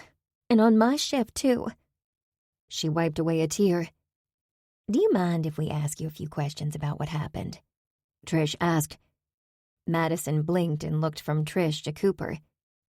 I thought you were here for conference planning. We are. Trish nodded. But we worked with Miss McAllister at the Hope Street Community Theater. And as you can imagine, this whole situation has left us with unanswered questions.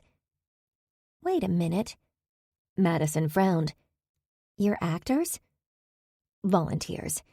The winter production is a community event to raise money for the senior center. Cooper explained. Oh, yeah. I read that in the paper. Madison frowned. I don't know how I can help you. I've already told the police everything I know, which isn't much. You never know what might help. The elevator stopped at the concierge level, and Madison held the door while Trish and Cooper stepped out. Yes, I remember this floor, Cooper said. Regina was in that room, 1547. It's been closed to reservations until further notice. We aren't supposed to talk about what happened. Madison shot a surreptitious glance up and down the hall. I can tell you it was quite a day. I thought I would be sacked when my supervisor found out the medical examiner had taken the body through the lobby. How was I supposed to know they should have used the service elevator? She clutched her hands together tightly. It's not like this has ever happened to me before. I'm sure you did your best in a difficult situation. Cooper offered a sympathetic nod. Are all of Simon Doyle's crew staying on this floor? I'm really not allowed to share that information, but you already know that Jasmine Ryan and Regina McAllister were. I can confirm Laura is on this floor as well. Trish said. She told me. What about Michael Ospina? Cooper asked. Madison bit her lip and glanced around, then gave a quick nod. That detective wanted to know if they had rooms near each other. I guess he thought that would be helpful. Did they? Cooper asked. Not at all. They were far from each other. We've been really busy with the Mary Kay Cosmetics convention and had limited availability last week. I was told that Simon Doyle is in the penthouse, Trish said. How do you get to the penthouse? There's only one elevator with access. Madison strode down the hall and turned left. This is the penthouse elevator. It has its own passkey. The penthouse occupants can come down to this level easily, though, Trish said. Correct. Are there cameras in the elevators? Cooper asked. All but the penthouse elevator. Our guests request privacy, and for what they're paying, we give it to them. Cooper noted the stairwell sign. What about stairs to the penthouse? Access is from this level, passkey protected as well. Are all the stairwells passkey protected? Trish asked. Yes. In the event of a fire, all the stairwells unlock when the elevators shut down. Madison, do you know who found the body? Cooper asked. The young woman's face crumpled. Housekeeping staff. Miss McAllister insisted on a full room cleaning each day. Our staff accessed the room around noon and then called down to the front desk. My supervisor was off on Friday, so it fell to me. She sniffed. I called 911 and then took the elevator to the room. She was already gone, Cooper asked gently. Madison nodded. At first, I thought it was a mistake, that she'd been in the sun. Her skin was so pink. She swallowed. They make us take first aid here. I checked for a pulse and everything. Trish patted her arm. There was nothing else you could do. I hope they figure out what happened to that woman. She wasn't pleasant, but no one should die alone like that. Cooper agreed. It seemed more and more likely that Regina's death was murder, and even a cranky assistant director deserved better. Can you tell us about the room? Cooper worked to keep her tone casual before Madison had a complete meltdown. You're not going to talk to the press, are you? That red-headed detective told me not to talk to the press. No. Trish shook her head. I told you. We worked with Regina at the theater. We want to know what happened, too. She put a hand on Madison's arm. Maybe you could show us an empty room. One that's like Regina's. Sure, I can do that. She unlocked the room next to 1547. Miss McAllister wanted a room with a view. This one was occupied at that time. Miss Ryan was kind enough to switch. She looked at Cooper. That's why you delivered the flowers to the wrong room. Yes, I remember. Cooper nodded. She also remembered leaving the hotel and thinking that trouble was brewing. Little did she know how much trouble. Trish walked around the suite. Does Regina's room look just like this one? Uh-huh. Exactly the same. Miss McAllister was on the couch, slumped over. She looked like she was sleeping. Madison quickly averted her gaze. Anything else you remember? Cooper asked. Chocolates. There was a box of Delicia French chocolates, ganache, truffles, and pralines. An open 3-pound box was next to her on the couch, and several pieces were missing. Oh, and the television was on. She paused.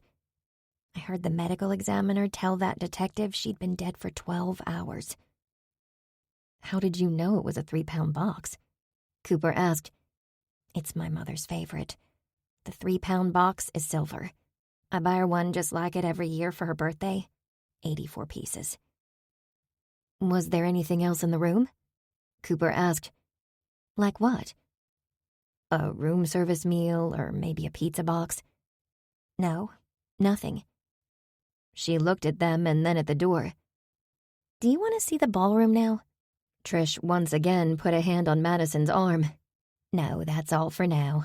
I know this has been very difficult for you. When I talk to your events coordinator, I'll let her know how helpful you've been. Thank you. The ride down in the elevator was silent, and Cooper avoided looking at her reflection this time. As Trish and Cooper headed to the revolving glass doors, Trish turned to Cooper. What happened when you were here delivering flowers? Cooper explained. Regina slammed that door so hard that it rattled. Interesting that she changed rooms. Interesting how? Clearly Trish was on to something.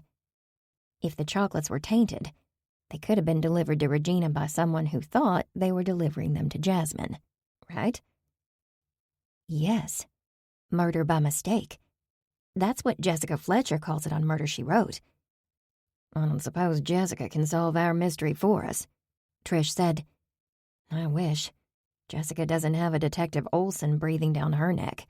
All the law enforcement officers on the show love Jessica Fletcher. That's how you can tell it's fiction. Trish laughed. So what's next? Speaking of Detective Olsen, I should talk to him. He needs to have the piece of the puzzle about the room change. although I'm probably going to get another lecture on keeping my nose out of police business. If he'd solved this case in a timely manner, we wouldn't have to. Trish raised her brows. I wish I had your way with words, Trish. I'm terrible at quick comebacks. Cooper paused. All that talk about booking a conference, did you make that up on the fly? Not at all. I'm the head of my local small business networking group. We do have a conference every year. Do you have your finger in every pie? I guess I do. She laughed. I like being involved in my community. That sounded like her sister, Ashley. Except Ashley delegated. She never got her hands dirty like Trish did. What does your group do? Cooper asked. We meet once a month in the evening. Discussions focus on how to generate leads and our small business needs. Sometimes we have a speaker. Other times we brainstorm. That's interesting. Who's in your group? Many of the downtown Richmond small businesses. Oh, have you ever heard of Bits and Pieces? Of course, that adorable gift shop. Didn't you say your birdhouses are consigned there? You have a good memory. In my business, it pays to have a mind for details. It makes my clients feel special if I remember their favorite colors or how many children they have. She smiled. Why did you ask about Bits and Pieces? Cooper looked across the lobby. She did a double take when she spotted a familiar figure. Trish, look. Over there by that giant potted ficus. By the entrance to the hotel bar. Is that Quentin? Trish scrunched up her eyes. Yes, Cooper said. Quentin Enderley in a trench coat and sunglasses. She laughed. I think he's undercover. Oh my goodness. Let's go chat with our favorite spy, Trish said. Quentin pulled down his sunglasses as they approached. Fancy meeting you two here. What are you up to, Quentin? Cooper asked. I'm following Simon Doyle. I thought he was in California, she said. He's back, and right now he's in the hotel restaurant with Jasmine. He looked around. Come on, let's go across the street. There's a coffee shop. I've got intel to share. Cooper picked up her double espresso from the barista and slid into a booth across from Quentin. Tell all, 007. He grinned. Simon took Jasmine shopping. She practically cleared out half a dozen boutiques and had everything sent to the hotel. She told me he was her advisor, Cooper said. Nothing more. Quentin laughed. Well, he's advising her to spend his money.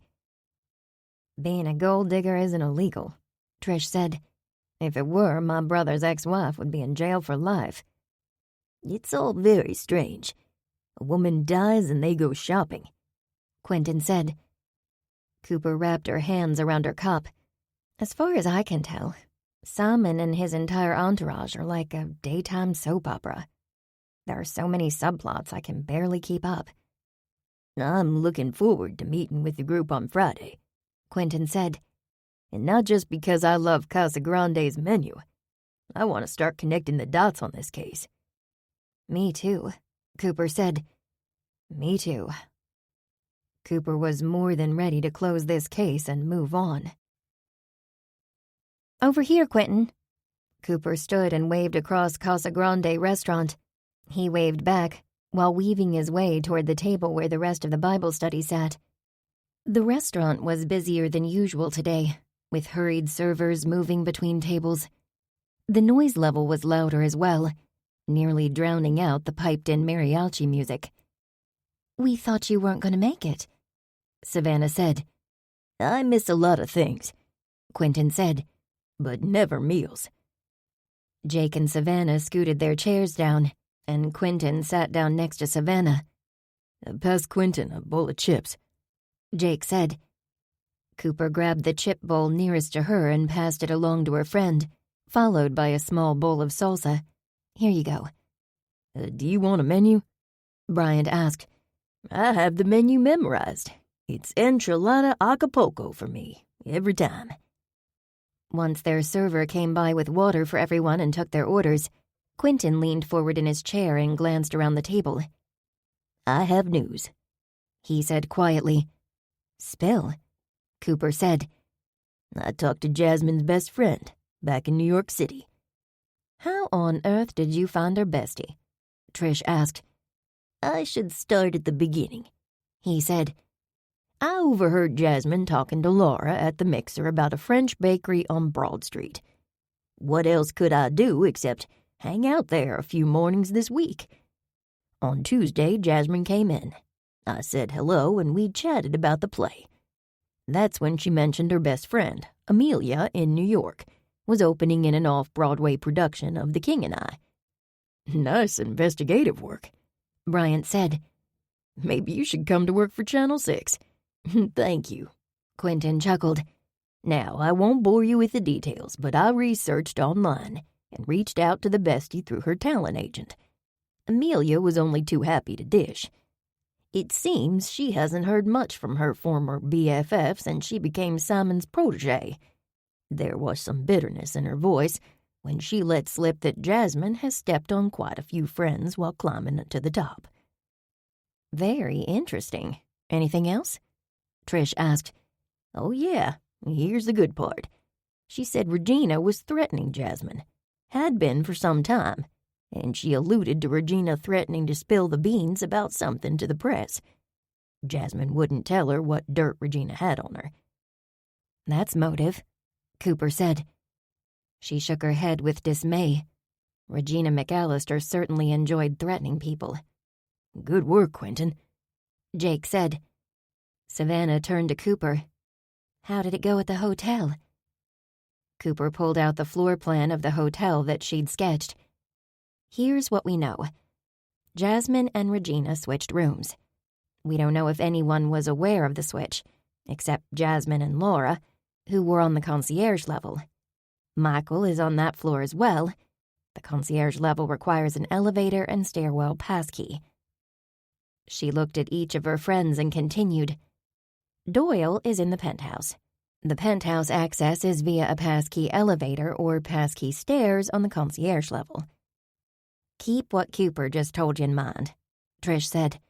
It's likely that Regina was poisoned. She was discovered dead by housekeeping around noon. Our source tells us the medical examiner mentioned that Regina had been dead for at least 12 hours. That would put the time of death at around midnight. Midnight? Bryant mulled. She was on the couch, with a box of Delicieux French chocolates at her side. Several pieces of chocolate were consumed. Trish added, there was no sign of foul play, just the chocolates. Sounds like poison to me, Jake said with a slow nod. And get this, the hotel clerk said that Regina was pink all over, as though she'd been out in the sun. Cooper said. Jake frowned. In October? That's what I thought. Cooper said. Then I did some research on poisons. I think she was poisoned with potassium cyanide. Can you even buy that stuff anymore? Savannah asked. It used to be available for jewelry cleaning, but I thought it was pulled off the market. I wondered the same thing, Cooper said. I went online and tried to purchase some. It was easy as can be. 100 grams of potassium cyanide in a crystalline salt. I put it in my cart and nearly checked out. That's scary, Coop, Quentin said. Who orders cyanide online? I looked that up, too. It's got many uses from pesticides to gold mining. And murder, Savannah said with a shudder. What about that French branded chocolate? Bryant asked. Where do they sell that? Good question, Cooper said. Any ideas, Quentin? No, but I'll check into it. Either way, you ladies have made a significant dent in this investigation. Bryant nodded with approval. I can't believe you got all that info. Honestly, Cooper said, that poor desk clerk, hospitality professional. Once she started talking, it was like a dam burst. I think she wanted to get it off her chest. I bet, Quentin said. Her life was changed forever, as is ours, every single time we're pulled into one of these investigations. It makes us question everything and everyone. There's more, Cooper said. On the day of the Mixer, I delivered flowers to Regina by mistake. I didn't think anything of what happened at the time, but now I believe it may be connected to Regina's death." "Well, don't leave us hanging, Coop. Tell all," Bryant said. Cooper explained about the flower delivery and the room change. "Murder by mistake," Jake said. His eyes lit up.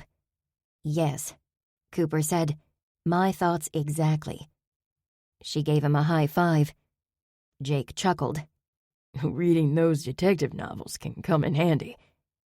"Well, I don't get it," Bryant said. "Murder by mistake is a popular trope in mystery novels and movies," Jake explained. "It's when the victim is not the intended target." "Who was the intended target?" Bryant asked. "Jasmine Ryan." Both Cooper and Trish said at the same time. "Well, if this isn't an appropriate time to say the plot thickens, I don't know when would be," Bryant said. "Are you sure that Jasmine was the intended target?" Savannah asked. Cooper shook her head and raised her palms in a gesture. "No, purely speculation. We'll have to do more digging." "Anyone else have information pertinent to our case?" Bryant asked. Savannah shook her head. "Michael Ospina is a mystery himself. The guy has no internet footprint, 0 social media. I can't find anything about him anywhere. We did talk to a few of the stage crew.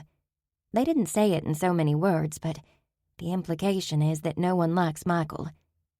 "Why is that?" Trish asked. "He's cocky and a braggart," Jake said. "I don't know how Doyle doesn't see that." "That explains why our staff technical director quit yesterday," Trish said. "The man has been working our riggings as long as I can remember." She shook her head. "He said that he'll be happy to return once Michael Ospina is back in New York, where he belonged." "Anything else, Savannah?" Cooper asked. "We may have something that backs up your theory. The crew also told us Michael bragged about dating both Laura and Jasmine. Jasmine burned him badly. Michael claims that she used him to get to Simon and then dumped him. The man has nothing good to say about Jasmine."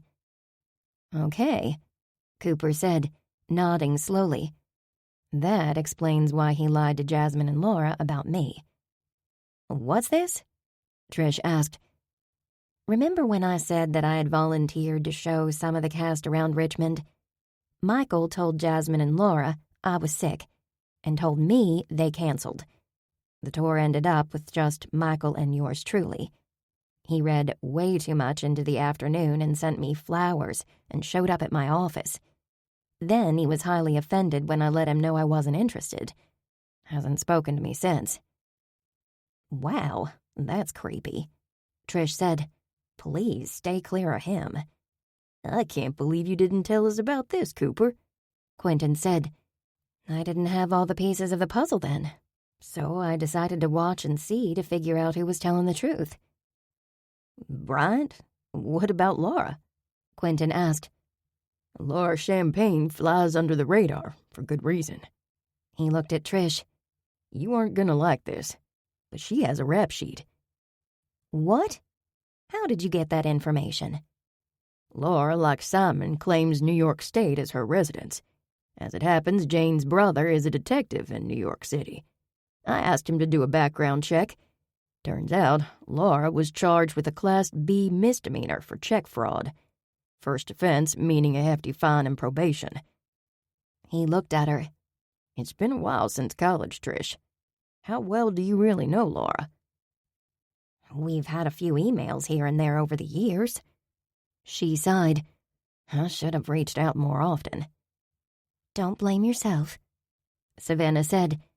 "We all understand how challenging it can be to stay in touch. Life gets busy. You have a family and a demanding career, and you went through quite a battle with cancer." "I did chat with Laura about Regina," Bryant said. "What did she say?" Trish asked. "Regina had an airtight prenup. Simon paid a significant alimony each month and was to continue employing her as assistant director on all Simon Doyle productions. The only way he could get rid of her was a lump sum payment. Or he could kill her," Quentin said. Bryant lifted a brow. Well, there is that. Talk about motivation, Jake said. He must have put a crimp in his style, having his ex-wife following his new love around all day, snarling.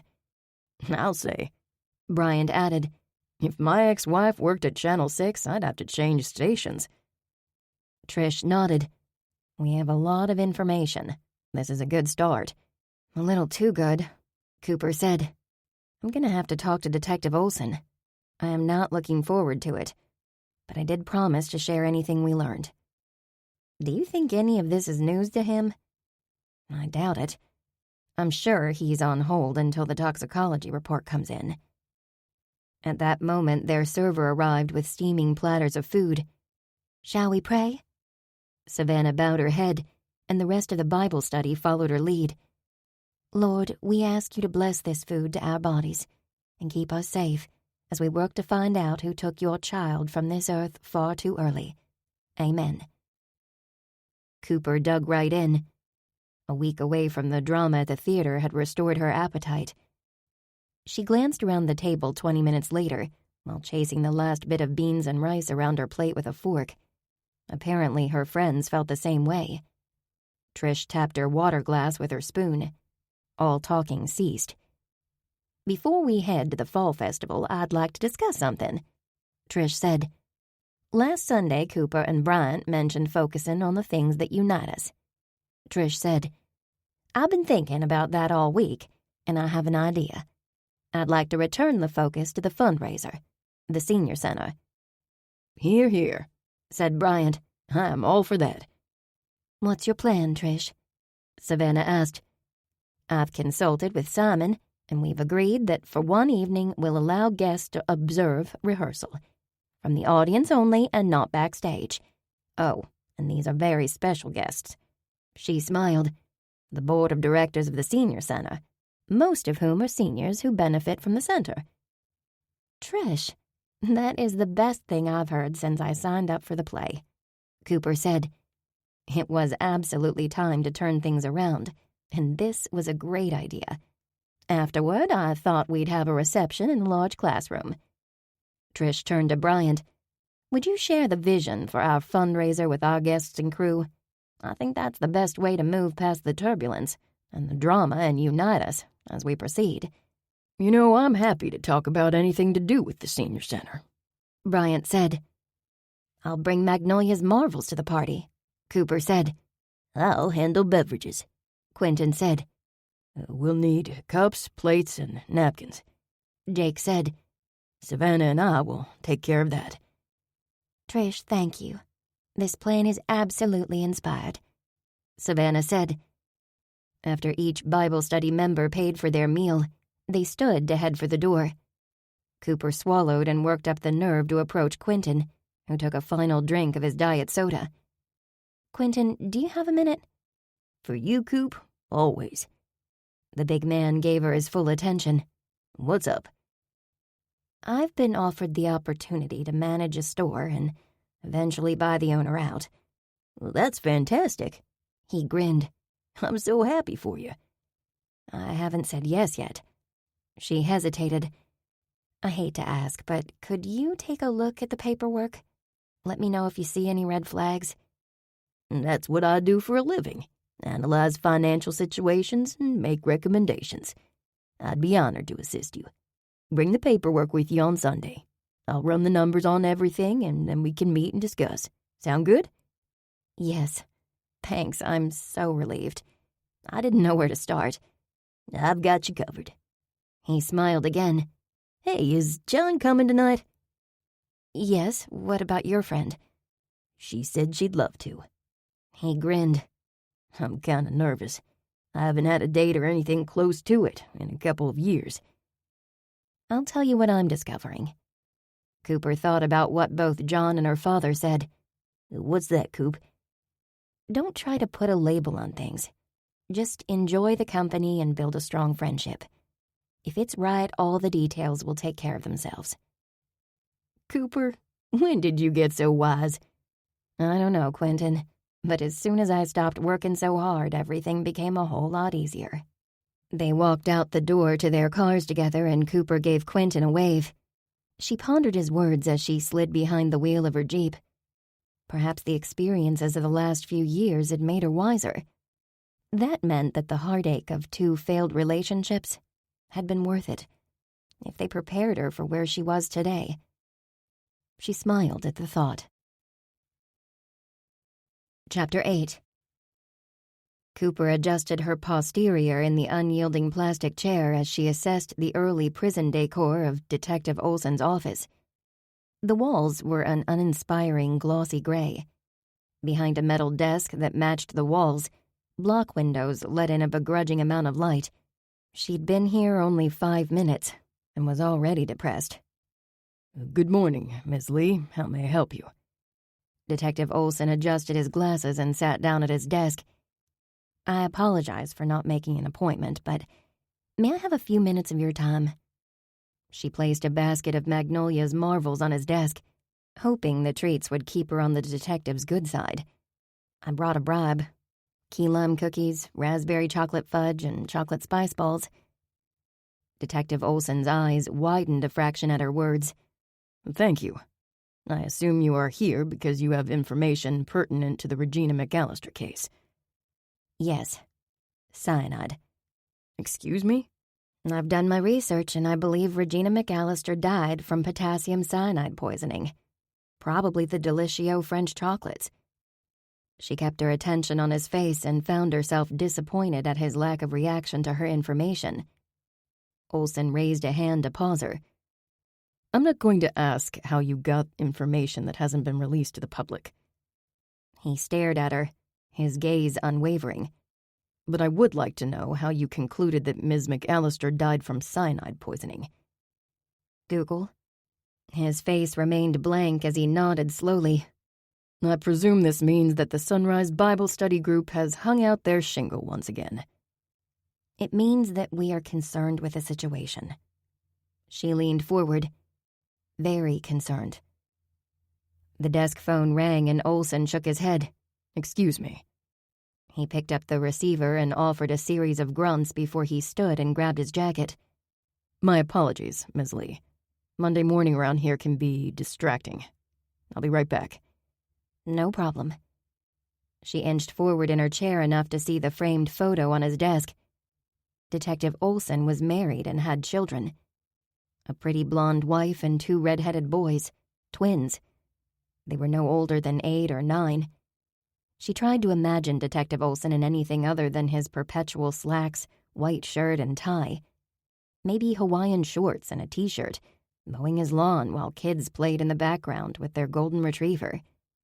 The image gave her a chuckle. Her phone buzzed and she pulled it out to find a text from Trish. Pictures from the fall festival. You and John are adorable. XX. Cooper found herself smiling as she scrolled through the pictures. There were 1 or 2 of Quentin and his nurse friend as well.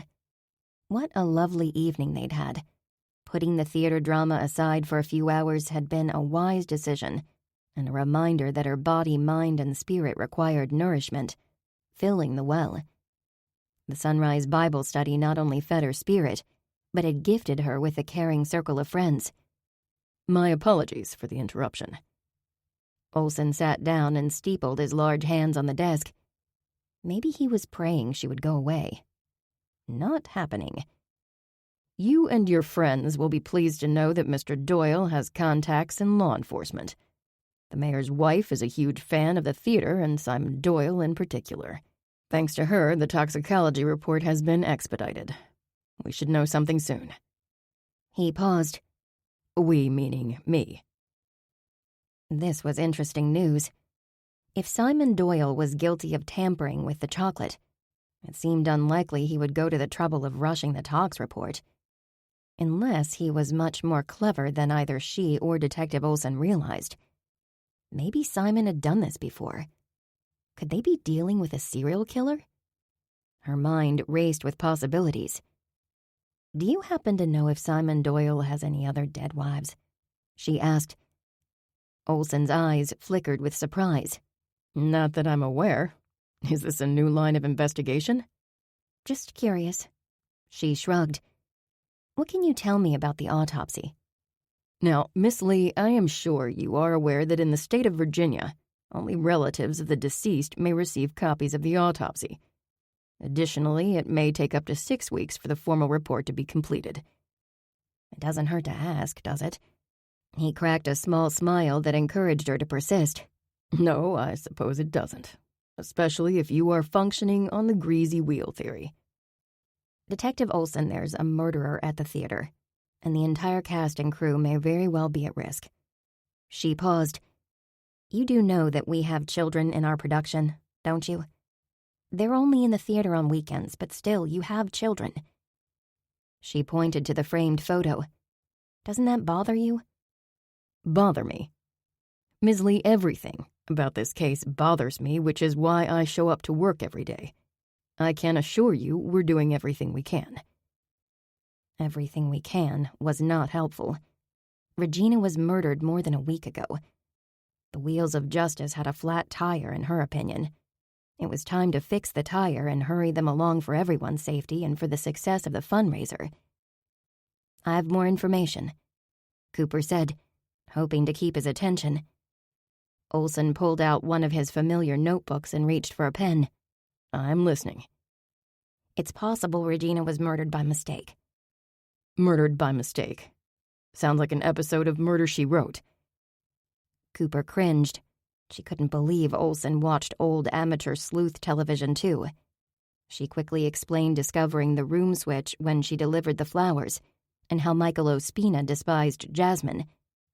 You believe that Jasmine Ryan was the target? He asked while seeming to mull the angle. Yes. Again, an interesting theory that we will look into. Look into it?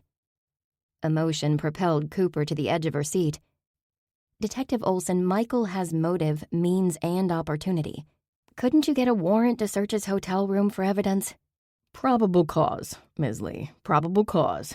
To obtain a search warrant, I have to convince a judge that there is enough information for a reasonable person to believe that a crime was committed.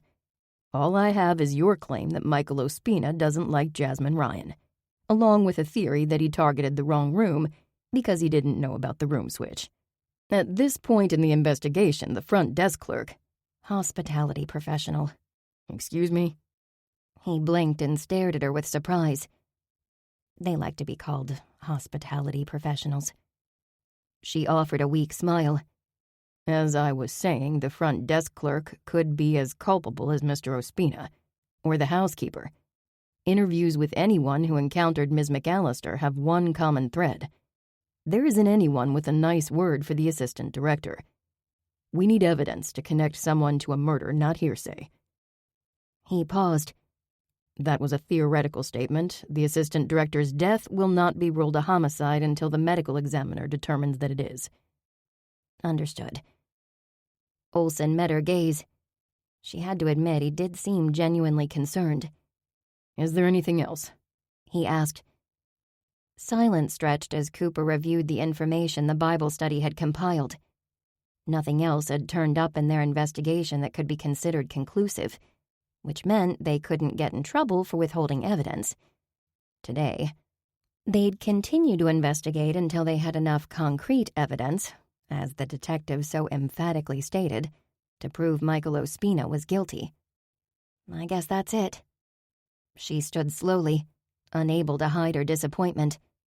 She'd gotten up 30 minutes early, skipped her lamplighter coffee pit stop, and instead fought morning traffic to get here, only to have her concerns dismissed. Olson stood as well. Miss Lee, I appreciate your group's diligence. Here it comes, the big but. Cooper took a deep breath and waited. But I'd suggest that your group keep their theories to themselves. We can agree that if Regina McAllister was murdered, someone out there might be willing to kill again. By sharing information, a target is put on each and every member's back. Okay, he was right. Cooper nodded and pulled a make-it-work business card from her pocket and scribbled her cell phone number on the back. Could you call me if there's a break in the case? It is not procedure for the Richmond Police Department to share information on an ongoing investigation with civilians. However, I will call you immediately if I feel that you and your friends may be in danger." He paused as if mulling something over. "There is something you could do for me, Ms. Lee, in the spirit of cooperation." Cooper nearly laughed aloud at that. What cooperation? "We never recovered Ms. McAllister's phone. If it's found at the theater, could you notify me?" "I can absolutely do that, in the spirit of cooperation." "Thank you, Ms. Lee. Was there anything else?" "No, I appreciate that you took the time to see me. I know you're busy." "Never too busy for you, Ms. Lee. Especially when you bring Magnolia's marvels. I have a weakness for the key lime cookies." The detective's eyes sparkled as he gestured to the basket. "As far as bribes go, this is my favorite so far." Cooper found herself smiling as she exited police purgatory and stepped into the sunshine. The visit hadn't been a total wash. Olson hadn't refuted her assertion about cyanide poisoning, though he was right. Everything they had so far was circumstantial and weak. The Bible study would have to step up their game and dig deeper. What they needed was solid evidence. Cooper stopped on the sidewalk, nearly causing a pedestrian collision. "Sorry," she murmured. She increased her pace until she got to her vehicle, unlocked the door and sat inside, reviewing the suspect list and the crime scene in her head. Michael Ospina was their strongest suspect so far. How could she connect him to the crime scene? Think, Cooper, think. Solid evidence, Olson said. She released a small gasp. Delicieux French chocolates. Ganache, truffles, and pralines. Could they tie Michael to the crime scene by way of a box of chocolate? It was time to find out. "Bravo!" Simon Doyle stood in the audience, clapping his hands. "Well done, people. Please, I would ask that everyone remain where they are. Miss Tyler would like a word." The new assistant director strode confidently onto the stage. Cooper nearly laughed aloud when she saw the clipboard tucked under her friend's arm. Trish waved a hand toward the stage wings. "Please, let's have all cast and crew on stage for a few announcements." It only took a few minutes for the curious cast and crew to crowd onto the stage. "First, on behalf of our director, thank you for your hard work this evening. If you check the bulletin board in the hall, you will see the revised schedule. Additionally, the posters for the production are here from the printer." She held up a glossy poster featuring the smiling faces of Jasmine, Bryant, and Quentin in costume. "Please take a few home with you and share around town at your favorite retailers. We'd like to amplify this fundraiser in the community." Trish turned to face the auditorium. "You may have wondered about our guests in the audience, especially as we have a strict no-visitor policy." All eyes went to the front row. Tonight, we made an exciting exception. The director of our local senior center, Arnold Davis, and the senior center board are with us. And we are thrilled to have Jillian Malloy, who you will recognize from the entertainment pages of our own Times-Dispatch, here as well. We are honored they accepted our invitation to observe tonight's rehearsal."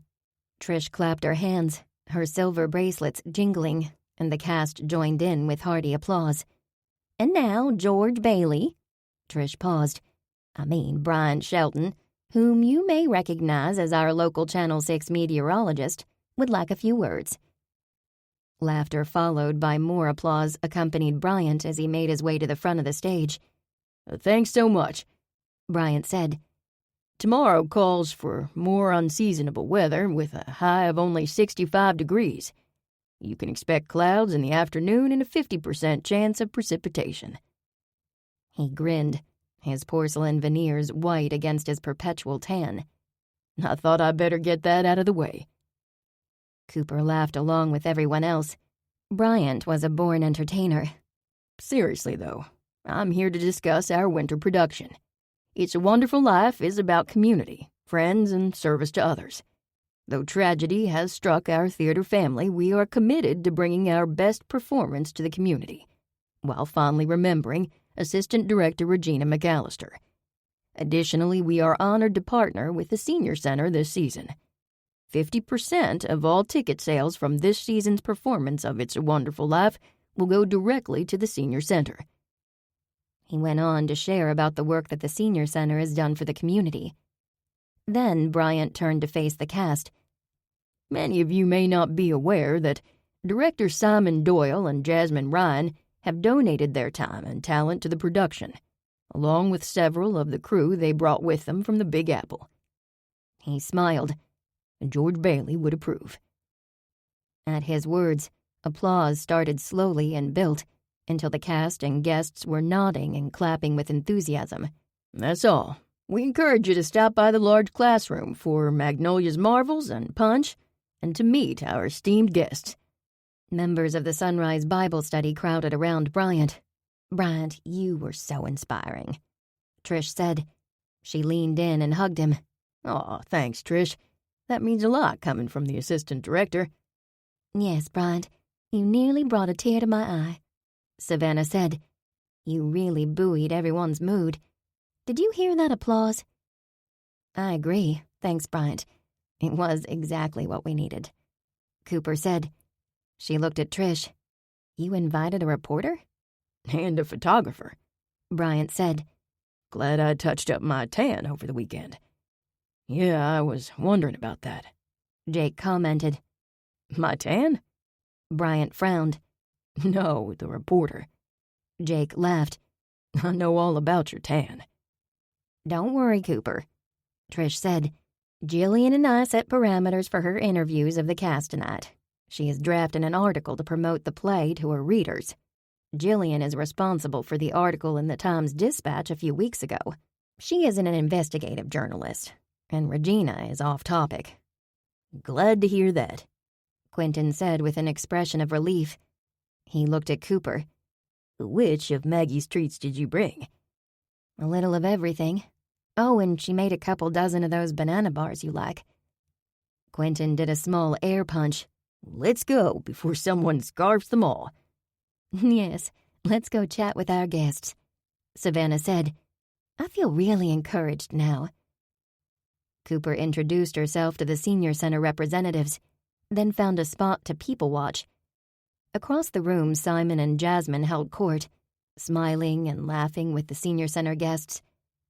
Cooper couldn't help but notice that Laura had disappeared, though Michael stood on the sidelines skulking.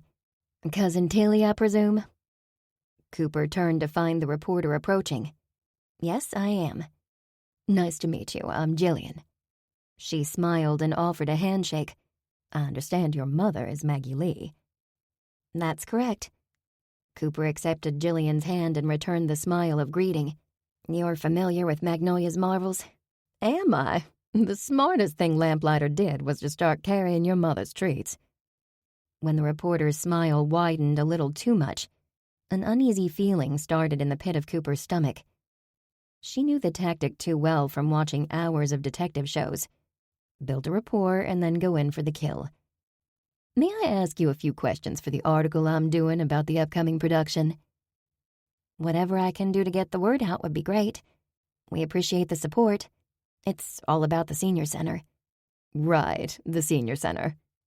Jillian dug in her purse and held up her cell phone. "Do you mind if I record our conversation?" "No, not at all." Cooper murmured. "How did you get involved in the production?" she asked. "Trish Tyler is head of the Hope Street Community Theater Board of Directors. As you may know, she's also a member of the Sunrise Bible Study. Trish invited the Bible Study members to audition." Cooper shrugged. "It's for a great cause, so I did, as did all our members." "I see. And did you know Regina McAllister well?" Stunned, Cooper opened her mouth and then closed it again. Trish said questions about Regina were off limits. She was the assistant director. Cooper resisted the urge to elaborate. They can't use your words against you if you keep your answers short and don't offer information. Always good advice. "There are rumors about her death. Do you have any comments?" "Why would I have a comment? I hardly knew the woman." Jillian inclined her head as if assessing. "I understand your group has a history of being amateur sleuths. Someone at the police department mentioned something. Do you want to confirm that? Cooper eyed the reporter. She couldn't believe what she was hearing. Was Jillian Malloy hoping to come up with a scoop that would propel her from the entertainment section to the front page? I can confirm that you can't believe everything you hear. Cooper reached into her back pocket for her exit strategy. I need to make a phone call. Will you excuse me? She wove around people to the corner of the room where Bryant and Quentin posed for the photographer while Trish watched. Cooper grabbed Trish's arm. That reporter is asking about Regina's death. What? Trish's face paled as she scanned the area for Jillian. That is not the kind of publicity we want. Thanks for the heads up. She strode across the room, her heels clicking on the wood floors. A hand touched Cooper's arm and she turned to find Savannah at her side. Cooper, would you mind leading me to the restroom? It's so dark around here after hours. I'm afraid I might trip over something. Oh, Savannah, certainly. Savannah held her cane in her right hand and with her left hand grasped Cooper's arm just above the elbow as they navigated through the halls. You're right, Cooper said. I didn't realize how poor the lighting is once the stage lights are off. Savannah squeezed her arm. Do you hear that? No? What? Cooper slowed her steps, but all she heard was the din of the conversation from the party in the distance. Shh. Stop for a minute, Savannah said. I hear voices around the corner. Cooper stopped. If you don't stop following me around, I'll be forced to tell Simon. You and I are over. Let it go, Michael. Jasmine, Cooper whispered. Savannah nodded. She sounds scared. Let it go. Michael Ospina's voice rose an octave. Do you know how much money I spent trying to keep you happy, only to find out you were only interested in meeting the famous and rich Simon Doyle? I never said you and I were exclusive. Right. I guess you were only exclusive with my wallet. Get away from me. Regina knew the truth about you, didn't she, Jasmine? And that's why she's dead. Cooper tensed, and next to her, Savannah gripped her arm tighter. You don't know what you're talking about, but I'm telling you this is your last warning. Follow me again and you'll be on a plane back to New York so fast your head will spin. The sound of heels clicking on the floor became louder, telling Cooper that Jasmine was approaching. She hoped that Michael wasn't following. Suddenly, Jasmine appeared from around the corner, nearly running into them. Cooper used an outstretched arm to move Savannah out of harm's way. Oh, I'm sorry, Jasmine said. I didn't realize anyone was out here. Her tremulous voice echoed with anxiety. We're on the way to the restroom, Cooper said with a weak smile. Of course. Jasmine turned her face away and rushed past them and down the hall. Come on, Cooper said. Let's find that restroom. Fast. Savannah leaned closer as they continued down the hall. Do you think Jasmine killed Regina? She whispered. I don't know what to think. The only thing I'm sure of is that things are getting out of control around here quickly. It was time for the Bible study to put their investigation into high gear before someone else got hurt. Chapter 9. Laura Champagne smiled sweetly at Cooper. Those banana bars you brought to the reception Monday night were amazing. Cooper looked up from her script, surprised to see Simon's assistant. The woman had hardly spoken to her since day one. And why should she? She was Trish's friend. Cooper noted Laura's gray wool blazer and skirt, and the strands of delicate silver chains around her neck. Yes, definitely Trish's friend. They spoke the same fashion love language. Thanks, Cooper said. My mother made them. I'll let her know. Did I hear something about you and your group investigating Regina's death? She heard something? Obviously, Laura had been talking to Jillian. When Cooper didn't answer, Laura continued. I thought the cause of death was a respiratory complication. That's what I read in the paper. I read that too. Asphyxia due to cyanide poisoning. Cooper had spent far too much time researching cyanide poisoning. So, are you investigating? Laura persisted. She ran a hand through her auburn bangs in a gesture of impatience. Investigating? Like Bible study detectives? Cooper chuckled. That's sort of funny. Don't you think? Remember that show about a priest and nun who solved crimes? She snapped her fingers as she tried to recall the show's name. Father Dowling, Laura said. She didn't look amused. If anything, she was becoming annoyed. Maybe I misunderstood Trish. We had lunch this week, and she was quite upset about that reporter.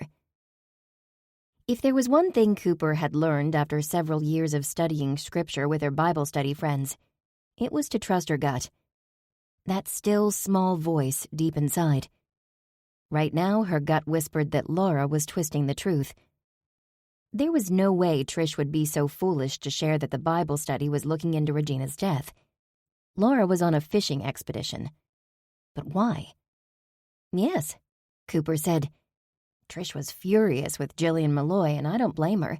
The senior center is counting on us. A sensationalized news piece based on hearsay will only hurt the production. Cooper was grateful that the article hadn't come out yet. She'd gotten in the habit of picking up a copy of the Times-Dispatch with her morning coffee at Lamplighter Roasters, so she could check. On set in 5 minutes, people, Trish called. Will you excuse me? Cooper said. We're starting, and I need to find my mark. At Simon's direction, the cast began Act 1. In the middle of the second run-through, he stopped them and began pacing back and forth from his usual location in the audience. After a few minutes, he stopped moving and looked up at the stage. This isn't working. Let's run through those last few lines with Clarence and George once again. If everyone else will step back for a moment. Cooper pulled her script from her back pocket and began to review stage directions. She was practically off-book, thanks to studying every day during her lunch hour. A few more days of studying stage directions and she'd toss the paper in a drawer. Nice job in that last scene. Cooper looked up to see Jasmine standing next to her upstage. Thanks. She focused on the script, which wasn't easy when it was possible that she stood next to a murderer. You're a natural, you know. You might have a future in the business. Acting? Me? Cooper shook her head. Excuse the pun, but there's too much drama around here for me. The creaking sound of a pulley gear had Cooper looking up. From the corner of her eye, she saw a flash of red overhead. Was it someone's coat or a shirt? She couldn't be certain. A split second later, the whooshing sound echoed, growing louder and louder. A backdrop was falling. Cooper's gut said to move. She practically tackled Jasmine toward stage left. They slid across the floor together. Someone screamed. Cooper realized it was Jasmine. The canvas backdrop crashed to the ground with a thud, along with the backdrop pipe it was attached to with grommets. Everything became a blur as Cooper lay on the stage for a moment, and then rolled to a seated position. She sat there, trembling as she replayed what had just happened over and over again in her head. The pounding of her heart nearly drowned out the commotion of people yelling as they raced across the stage. Cooper, answer me. She lifted her face and blinked. Quentin and Bryant stood over her, their faces pale with concern. Quentin offered Cooper his outstretched hand. Gripping it, she cringed as fiery pain shot through her wrist. Once she was standing again, Cooper examined her arm. It was tender to the touch and throbbing. I think I sprained my wrist in that fall. Bryant shook his head in disbelief. It could have been much worse. I've never seen anyone move so fast. You saved my life. Jasmine breathed.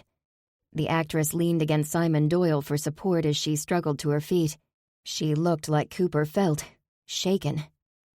Cooper turned her attention overhead. She stared intently past the grid lights and into the rigging, trying to recall what she'd seen. Jake? Trish called. Can you get up there and see what happened? Minutes later, Jake returned to the stage. Looks like a pulley lock came loose. Pulley locks don't come loose. Trisha's face flushed with anger. Where's Michael? Michael isn't here, Jake said. I saw him on the way out of the building about 15 minutes ago. He said he was sick and going back to the hotel. I didn't want to interrupt rehearsals to let you know." Once again, Cooper glanced up at the riggings. She shivered. Could Michael have unlocked the pulley and left? It didn't seem likely he could be sure when the backdrop would fall. Trish and Simon conferred for minutes, speaking in low voices. Finally, Simon nodded and looked around, his expression grim. "Laura." "I'm right here," Laura called breathlessly. She rushed to the stage from the wings, pushing through a throng of actors who stood around in stunned silence. "Excuse me," she murmured. "Simon needs me." "Laura, please prepare the large classroom for rehearsals." "Yes, Simon, right away." "All right, everyone, off the stage," Trish said. "We'll run lines in the large classroom until a thorough check of the riggings is completed." She turned to Jasmine and Cooper. "How are you two doing?" "I'm fine," Jasmine said. "Cooper pushed me out of the way." Cooper rubbed her wrist. "My hand took the brunt of my weight. I should get ice from the refrigerator. Other than that, I'm fine." "You need an x-ray of that wrist. I'll take you to the hospital," Bryant said. "Jake and I will take her," Savannah said. "You and Quentin are central to rehearsals." "I'll pull my van around," Jake said. "Meet you at the front door." He jumped off the stage and took off, sprinting toward the back of the auditorium. Savannah held Cooper's arm as they walked through the maze of the backstage area, to the hall and through the lobby to the front doors. "You're trembling," Savannah said. "I know, I can't stop." Cooper swallowed. "When I think about how close that metal pipe came to crashing down on Jasmine and me..." She released a breath. "Maybe I shouldn't think about it." Using her good hand, Cooper pushed open the heavy theater door. A cool breeze greeted them as they stepped into the night. The November air felt good against her skin, cleansing and soothing. Cooper's attention was caught by a trash receptacle outside the door. A large crumpled paper, partially tucked into the trash can, flapped in the breeze. Curious, she walked to the container with the intent to push the paper down before it littered the streets. Then she realized what it was. A theater poster, torn in half. Someone had obliterated Jasmine from the poster. Cooper couldn't help a sharp intake of breath. "What is it?" Savannah asked. "A poster for the play. Someone blacked out Jasmine's face and sliced it with a sharp instrument." "Oh my goodness. Who has so much anger?" Savannah was right. The mutilated poster did indicate anger, and a lot of it. Cooper released a breath and gave a slow shake of her head. "I wish I knew." They were silent for a moment, and then Savannah turned to Cooper. "Do you think what happened was an accident?" "I saw something, or someone, overhead." She shrugged. "Or maybe I imagined it. Everything happened so fast." "Oh, I don't think you imagined it. Not by a long shot." Savannah shook her head. "I don't like this, Cooper. Things are getting dangerous." "I don't either. What are we going to do about it?" Savannah looked at Cooper. Her dark blue eyes were wide, and her pale complexion gave her an ethereal look in the dark. "We've got to find out who's got a reason to kill, before they kill again." Cooper shook her head in agreement as she stared down at the damaged poster. Things were getting dangerous. Cooper opened the door on Saturday morning to find Quentin and John on her stoop, smiling. She did a double take. What a surprise. She was certainly glad she'd gotten up early and showered, donning her favorite Beatles commemorative t-shirt and clean jeans. "Well, how's the wrist?" John asked. "I guess you heard about what happened last night," she said. She held up her wrist, which had been wrapped with an elastic bandage. "It's much better today. I've been diligent to follow doctor's orders to ice and elevate." "Glad to hear that," John said. "I called Quentin last night to see if he wanted to hit the farmer's market with me today. He told me you had a fall." "I'm a klutz. What can I say?" Cooper looked at Quentin, grateful he hadn't given John the details. "Isn't November late in the season for the farmer's market?" she asked. John shook his head. Lakeside Farmers Market is open year-round. I didn't know that. She pushed the screen door open wider. Come on in, you two. The coffee's hot and I have toaster pastries. Toaster pastries? Quentin grimaced. The kind that come in a box from the grocery store? He looked at John, who only laughed. Yes, brown sugar cinnamon is my favorite, though I am sure I have frosted strawberry as well. She kept a supply in her cupboard. In the event of an apocalypse, a person could go a long time on toaster pastries. I have a better idea. Quentin held up a white bag. I brought pain au chocolat. Pan of what? Think croissants, with a lovely filling of chocolate. Quentin said, handmade by a lovely French baker. And I brought chicken soup and fresh bread for later. John pointed to the paper bag in his hand. Oh, my. That's so nice of you both. She was stunned by their thoughtfulness. Come in, come in. I wish I could, John said with a nod toward his car. I'm assigned to lunch service at the inn. I just wanted to check on you. Quentin shook his head. And I've got investigative work to do this morning before rehearsals. What are you up to? Cooper asked. Eyes narrowed, she assessed her friend. Delicieux French chocolates, he said. There are only 2 shops that sell them. Great minds, that was on my to-do list, Cooper said. Not alone, and not with a sprained wrist, Quentin said. The rest of me works just fine. She turned to John. Thank you so much for the food. My pleasure. He handed his bag over to Quentin. I'll give you a call tonight, Cooper. I'd like that, she said. Very much. Quentin, my friend, I'll talk to you later, John said as he started down the stairs. Keep Cooper safe. Thanks, John. Her gaze followed him down the steps to his sedan. What a sweet gesture. He really was a good man. When she turned back to Quentin, his face held a knowing expression. Stop that, she said. He raised a hand in defense. I didn't say a thing. You were thinking it. Very loud. She nodded toward her apartment. Come on in, Quentin. I can't keep the door open or the cats will make a dash for freedom. He followed her inside and emptied the bags onto the counter. Mind if I put things away in your refrigerator? That would be great, thanks. Oh, and thank you for not going into detail about my accident to John. I don't want to worry him. I figured the details were up to you. Quentin opened the refrigerator and stared at the contents, his eyes wide. Maggie Lee's daughter has an empty refrigerator. Cooking for one seems like a waste of time. I usually get the family leftovers. I cook for one, he countered. Then he laughed and patted his substantial abdomen. It's not easy maintaining my girlish figure. Cooper eyed the crusty French baguette on the counter. So, do you two go to the farmer's market together often? We sure do. John and I hit it off when we all had that adventure at the inn 6 months ago. We have food in common, baking and eating. Last weekend we went to a book signing. Cookbook signing, that is. You see him more than I do. Whose fault is that? Quentin raised a brow. John really likes you, you know. You could throw the guy a bone now and then. What's that supposed to mean? Cooper frowned, alarmed at the reference she didn't understand. This is between you and me, but I think he's a little discouraged. There's being friends and there's being friends. What? I don't get this at all. I never understand this relationship stuff. All I'm saying is that occasionally you have to let a guy know that you're thinking about him, that he's still in the running. Cooper nodded slowly.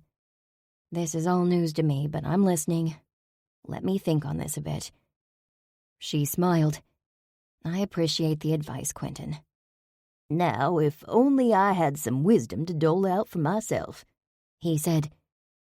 How are things going with your nurse friend? Libby, right? I'm not sure. She's had a bad breakup, and I do not want to be the rebound guy. The rebound guy never gets the girl. Is that right? Cooper frowned. You know, John is sort of the rebound guy. No, a rebound guy is there to help you get over your ex. The statute of limitations has expired for you. You've already moved on. She stared at him. How do you know this stuff? Don't you watch romantic comedies? Quentin asked. He closed the refrigerator and began to fold the paper bags. No, I watch thrillers, mysteries, and action movies. Ashley constantly tried to drag her to romantic comedies, but she was not a fan. Of course you do. Quentin laughed. And you probably think Die Hard is a Christmas movie, too. Doesn't everyone? No, that's why we're doing It's a Wonderful Life and not Die Hard. He laughed. Grab your jacket and your coffee, Detective. We have work to do before rehearsals start. Okay, I'll be quick. What time do rehearsals start today? Not until 1. Trish has called in an expert to look over the riggings. An expert? Where is she going to find someone knowledgeable on such short notice? She called the original technical director for the theater, the one that quit because of Michael. Wish I was a fly on that wall. Cooper absently rubbed the elastic bandage on her wrist. She was more than ready to find out who put her and Jasmine's lives at risk. Me too. I'm sure that guy has plenty to say about Michael Ospina. None of it favorable. And Trish is so mad that steam has been coming out of her ears. Poor Trish. Cooper filled her insulated make-it-work travel mug with coffee. Then she added plenty of cream and sugar. I'm ready. Cooper, bring your paperwork for bits and pieces as well. I'll review it tonight. Great idea. Thank you. Minutes later, they were in Quentin's cream-colored caddy, driving toward downtown Richmond. Where are we going? Cooper asked. 2 of the shops that sell delicious French chocolates, which may be a complete waste of time if our suspect brought the chocolate with them. They're French chocolates. Isn't it likely that Jasmine was either the gifted or the gifter? I wrote down the likely scenarios last night. Quentin said. Simon gave the chocolate to Regina, is one scenario. Or maybe Jasmine gave the chocolate to Regina. He paused. Then again, Michael could have left the chocolate outside Regina's door thinking it was Jasmine's room. Where is Laura in all this? Cooper asked. I don't know. She didn't like Regina either, but I haven't figured out a strong motive for her. We haven't considered another possibility, Cooper said. What's that?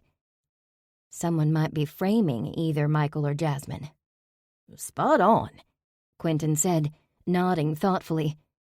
Here's another thought. What if 2 of them conspired together to kill Regina? You're right. We've never had a more frustrating case. I think that's because none of our suspects are local. Information on their backgrounds is scarce. This case will be cold before we know it, and Simon's team will be long gone. Back to the Big Apple. We have to think outside the box on this one, Cooper. Pun intended. There's no perfect crime. Whoever did the deed is gonna slip up. We must be ready when they do. He turned the caddy into a cute shopping plaza. Ah, here we are. The Little French Pâtissière, he said. What an adorable shop. Cooper smiled at the blue and white striped awning and the covered glass cake dishes filled with colorful macarons in the window. Quentin, I love going undercover with you because it always involves fine food. Quentin's my name, food is my game. They stepped into the bakery and were immediately greeted by a petite, middle-aged woman wearing a blue and white striped apron that matched the packaging of the merchandise in the store. Monsieur, Madame, how may I assist you? Quentin began speaking in French, so rapidly that Cooper couldn't have kept up if she tried. Though she took French in high school, her skill level was abysmal. However, her ears perked up at the words Delicieux chocolat français. The woman behind the counter seemed to be charmed by Quentin's fluency. They chatted for several minutes before he pulled out his phone and showed her pictures of the Simon Doyle crew. The woman shrugged and raised her palms. Quentin turned to Cooper when they finished their conversation. What do you think? Canelés? He pointed to fluted caramelized cakes with custard centers. Bite-sized crème brûlées. I'm in. Cooper's gaze took in the shop's fun merchandise displays. Everything from the bistro tables to the lovely kitchenware on crisp white shelves encouraged shopping. She liked that everything had an easy-to-read price tag, so she didn't have to ask.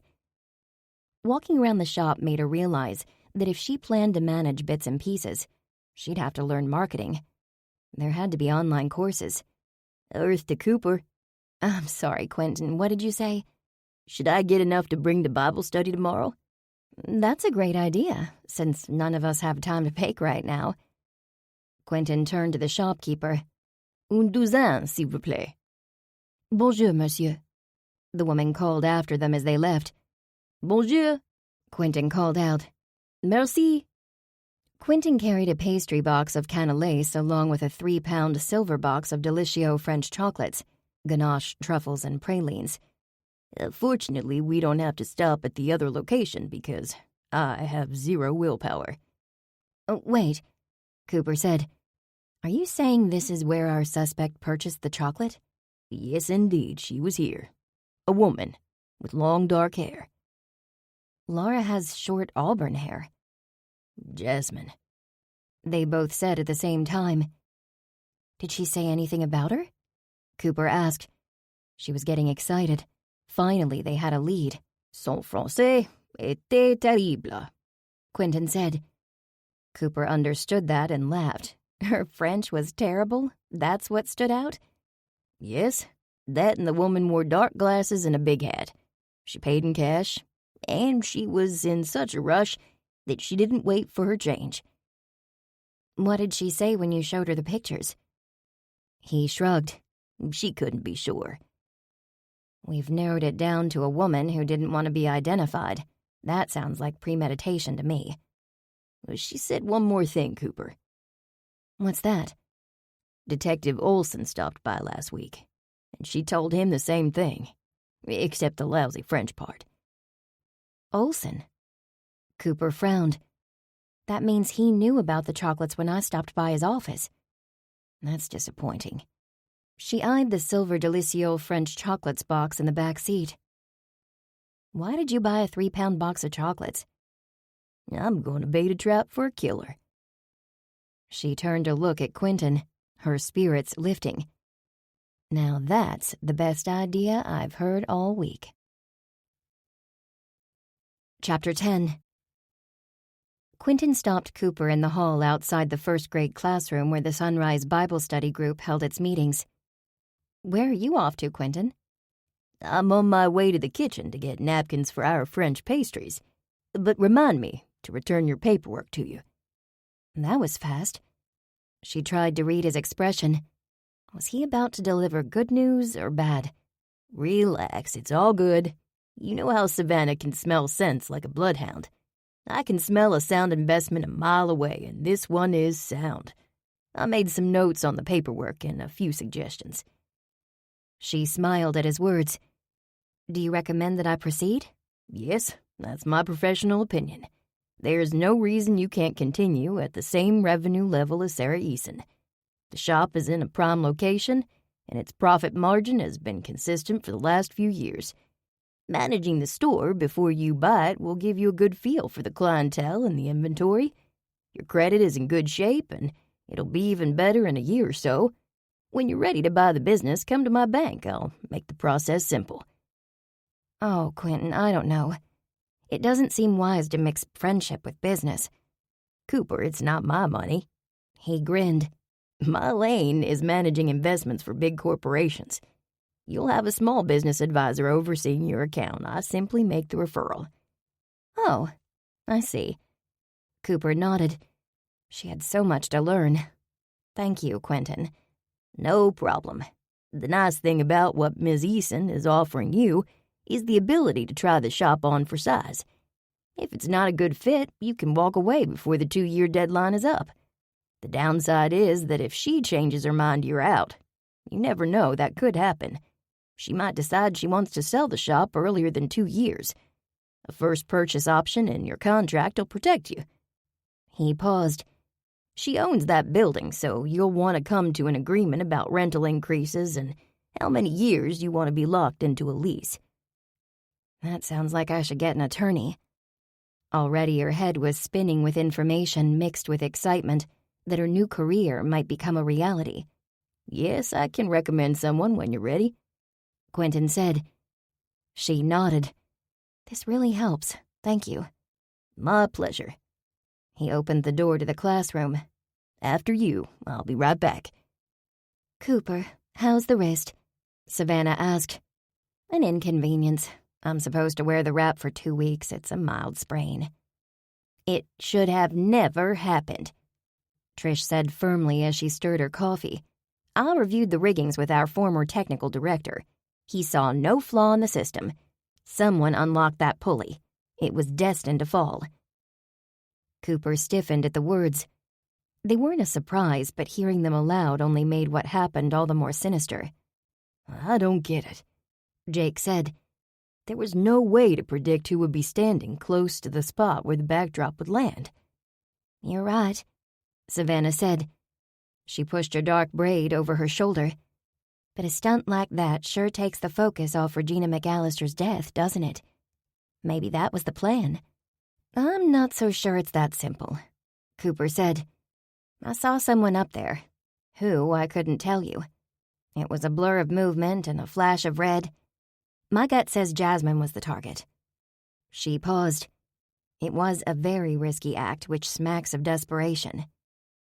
We weren't doing backdrop changes during rehearsal, so there was no reason for anyone to be in the riggings, Trish said. That tells me that the person hiding in the rigging waited for Jasmine to be in the direct path of that backdrop. Cooper stared at her friend, processing the information.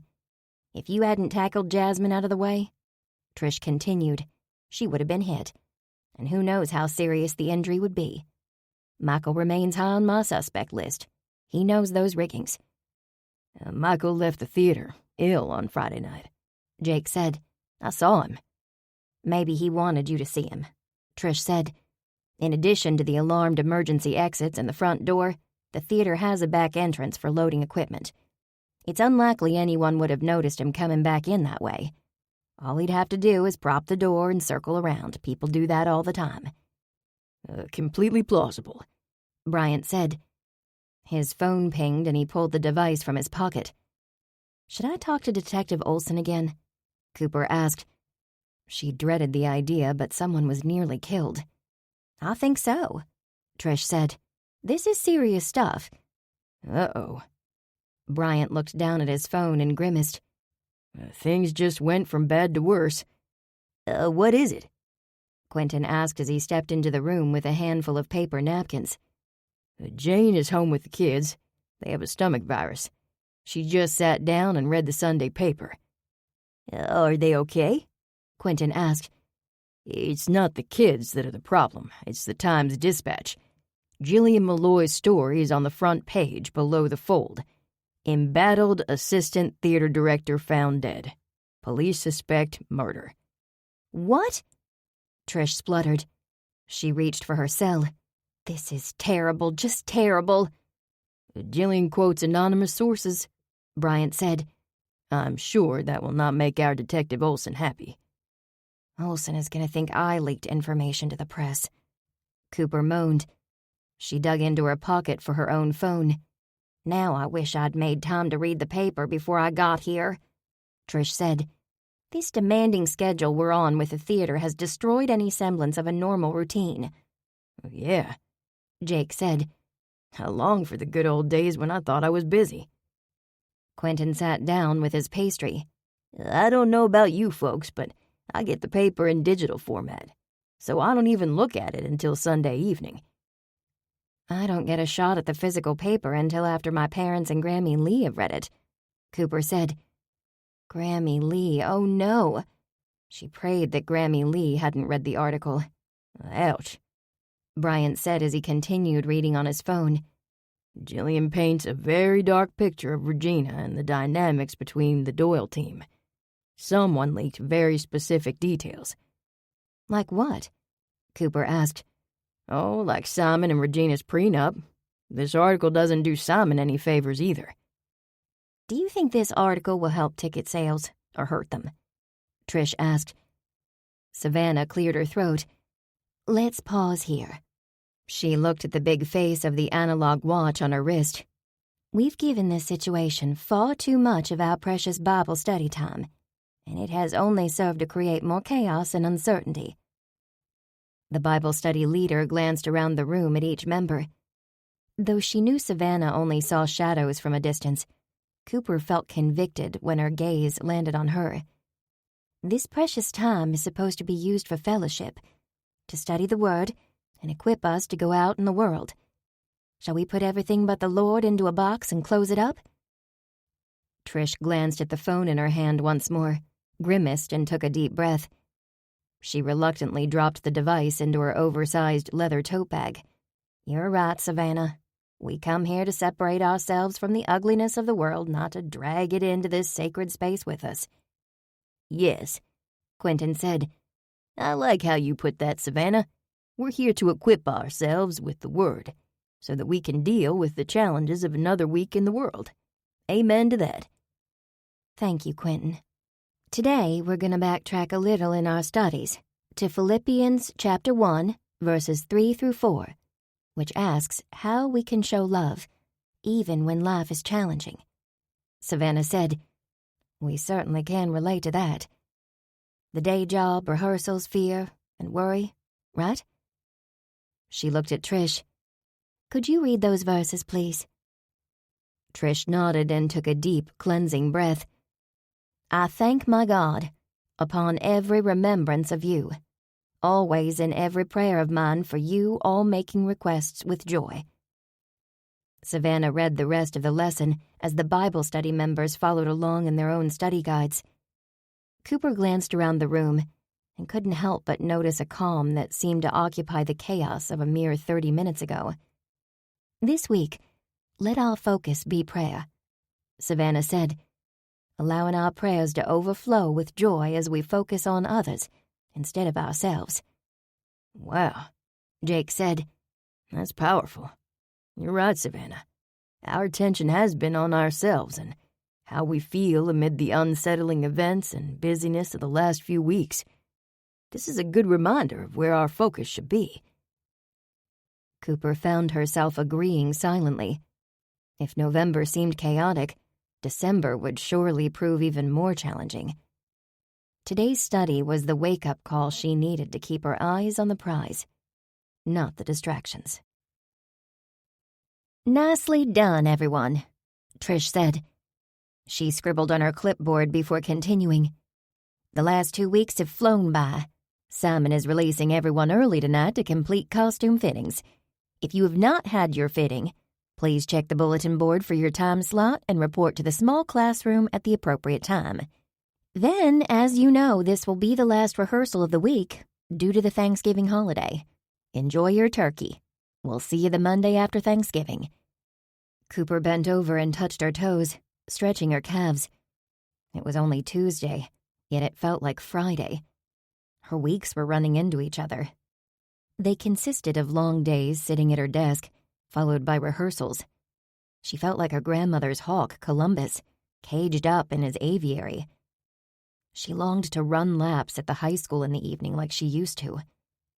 Perhaps she'd get a few runs in over the holiday weekend. Maybe even invite John to join her. Is it okay to leave now if we had a costume fitting last night? Someone asked. Sure, Trish said, though you will want to stop by the large classroom first. Our director has generously ordered pizza and salad for everyone. There's soda and water in the fridge. A cheer went up at the word pizza, and cast members moved swiftly down the hall toward the classroom, talking and smiling. While there was some buzz about Gillian Malloy's article, the general ambiance at the theater had changed since the meet and greet with the senior center board. The closer they got to opening night, the more excitement simmered under the surface. It was as if everyone recognized that the play was a higher calling, and every person connected to the production, from the box office to the actors, was happy to be part of the fundraising goal. Did you set up the camera? Trish quietly asked Jake. Yep, all set. We'll be able to catch everyone's expression when they see that big box of Delicia French chocolates on the table. Oh, and I set up another camera in the riggings area. If they try that stunt again, we'll have them on camera. And I can monitor it on my phone." "Brilliant, Jake," Quentin said as he edged closer. "My fitting isn't for another 30 minutes," Cooper said. "I'll head down to grab a front row seat for the chocolate affair." She used an affected and terrible French accent. "Wait, Cooper?" Savannah said. "I'll go with you. I don't have a costume fitting, and I smell a pepperoni pizza calling my name." "You have paint on your face again," Cooper observed as they walked down the hall. "It's de rigueur for me. Soon it will be trending on social media. Everyone will have paint on their face." Savannah laughed and swiped at her cheeks with a free hand. "Jake and I worked on the backdrop that fell. It required touch-ups." When they entered the busy classroom, Cooper glanced around. The crew had set up cafeteria-style tables and metal folding chairs in the room. Pizza boxes covered the front table, their cheesy tomato sauce aromas permeating the room. "Looks like everyone is here, except Brian and Quentin," Cooper said. "Let's find a table with a bird's-eye view of the box of chocolates. Then I'll get our pizza." "I wish I could help," Savannah said. "I hate being waited on." "No problem. Use your superhero hearing to listen in on conversations. You may hear something that will help us. In the meantime, I'll grab our pizza." She put her phone and the play script on the table. "What do you want to drink?" "Water is fine." Cooper did a quick canvass of the room, casually making a complete circle while assessing everyone before she stopped in front of the pizza table. Simon sat across the room with Laura on one side and Jasmine on the other. Cooper couldn't help but notice that the great Simon Doyle ate pizza with a fork and knife. Of course he did. Dodging several crew members, Cooper picked up paper plates with pizza for herself and Savannah. Now, how could she carry them and the water with one hand? "Let me help," Jake said. He eyed her wrist. "Isn't it about time to lose the elastic bandage?" "Exactly what I told my doctor. He disagrees. Apparently, it was a much more severe sprain than initially thought." "I'd like to find out who the knucklehead is that did that to you," Jake muttered. "Me too," Cooper said. She handed him a plate and nodded to the right, where Savannah sat. Jake looked at the plate with a single slice of pizza and laughed. "That'll never be enough for Savannah. She looks like a delicate flower, but that woman eats like a runner training for a marathon." He added 2 more slices to the plate and heaped on a serving of garden salad. "I had no idea," Cooper said. She added salad to her own plate and glanced up, feeling someone's eyes on her. Michael Ospina. The technical director glared at her from across the room. A shiver raced over Cooper, and she quickly looked away and hurried to her seat. If looks could kill, Michael would be dancing on my grave. Cooper murmured as she slid into a chair next to Savannah. He sure holds a grudge. "I'm guessing he's the angry person who destroyed that poster," Savannah said. "I have no doubts that you are correct," Cooper said. "This is good pizza," Jake said. "The box said Bocce's Pizza. Our director spared no expense. They make the best and priciest deep dish pizza in town." Cooper had devoured her second piece of pizza when her phone buzzed. She plucked it from her pocket. John. He'd called several times since she'd hurt her wrist to check on her, which touched her heart. "Hey, Cooper, I didn't expect you to answer. I was gonna leave a message. I hope this isn't a bad time." "Not at all." "I got off work early and wondered when you're off this evening." "I'm going to be done early, too. We're just having pizza the director bought, and then I have a quick costume fitting." She recalled Quentin's words about throwing a guy a bone. "Would you like to stop by? I'll pick up dessert. There's a James Bond marathon on the Spy Channel." John chuckled. "Sure, that sounds like fun. What time?" She checked her watch. "An hour and a half? Will that work?" "Sure. I'll see you then." Cooper disconnected the call, knowing she had a goofy smile on her face at the spontaneous decision. "I couldn't help but overhear," Savannah said. Chef Eason? What? Oh, yes, it was John. That's very nice, Cooper. John is an honorable man. I second that. Jake said. John is definitely one of the good guys. He is. Cooper glanced around. I'm gonna have to hurry our little drama along. What are you gonna do? Savannah asked. Offer everyone chocolate. It's time to get this party started. Okay, don't look now, but Trish had me add 2 cameras overhead on the hanging lights. Jake said. Try not to stand in front of whomever you offer chocolate to, so the camera has a clear shot. You want me to stand like Bryant, giving the weather report? Jake laughed. Basically, yeah. Okay, here I go. Cooper crossed the room and scooped up the box of chocolates. I can do this. I can do this. She murmured under her breath. She approached Simon, Jasmine, and Laura and smiled. Hi there. Our assistant director was kind enough to buy sweets to share. May I offer you a piece? She widened her grin and inched the box closer. It's Delicieux French chocolates, ganache, truffles, and pralines. These are my absolute favorite. Jasmine practically squealed. She leaned forward to examine the choices. Where did she find these? I usually have to buy them online and wait weeks for them to arrive. The Little French Patissiere. Are you familiar with the shop? No, I'm not. Simon bought me a box for my birthday. I've been dreaming about these since then. I love the pralines. She carefully picked up a chocolate-covered pecan praline and popped it into her mouth. These are a little bit of heaven. They sure are, Cooper said. Laura? She pushed the box in front of Simon's assistant. Laura's face paled. She shoved back her chair and jumped to her feet. Please excuse me. Cooper turned in her direction. Shall we save you some?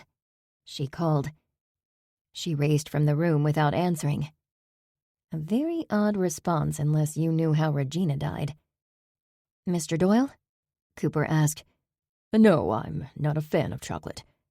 Can you believe that? Who doesn't love chocolate? Jasmine asked with a laugh. That's okay, more for us chocolate lovers. Cooper turned, looking for Michael. He had disappeared yet again. After a sweep of the room, offering chocolate as she went, Cooper put the silver box back on the table. When she returned to the table, Trish, Quentin, and Bryant had joined Jake and Savannah. How did it go? Trish asked. Well, that wasn't a very conclusive experiment. It's obvious Jasmine has no idea how Regina died, Cooper said. As for Laura, she looked like she'd seen a ghost. I saw that reaction, Jake said. She couldn't leave the room fast enough. Cooper turned to Trish. I'm sorry to say this, but I think we need to dig deeper into Laura's motives. What about Michael? Trish asked. He remains my #1 suspect. Yes, Michael too. Cooper turned to the men. What do you think? Thanksgiving is Thursday. I'm off on Friday, Quentin said. Anyone care to team up for surveillance? Sure, I can give it a couple of hours, Bryant said. Then the family's going to the movies. Jake shook his head. Plumbers don't have Black Friday off. It's one of the busiest days of the year. You don't want to know what people try to shove down their garbage disposals. I'm obligated as well, Savannah said. I have students registered for a special painting program. That leaves you and me and the problem of Laura, Trish said. Weariness seemed to settle on her as she spoke.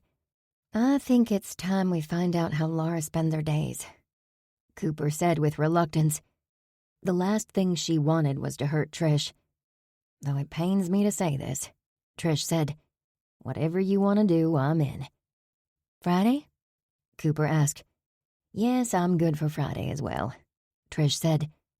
Okay. Cooper suddenly remembered her fitting. She stood, nearly knocking over her water.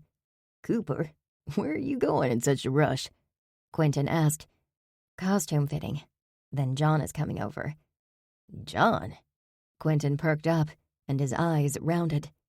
I invited John for dessert. Her friend feigned a shocked expression. You're making dessert? Cooper laughed. No, Quentin, I'm serving toaster pastries. Tell me you're kidding, he said.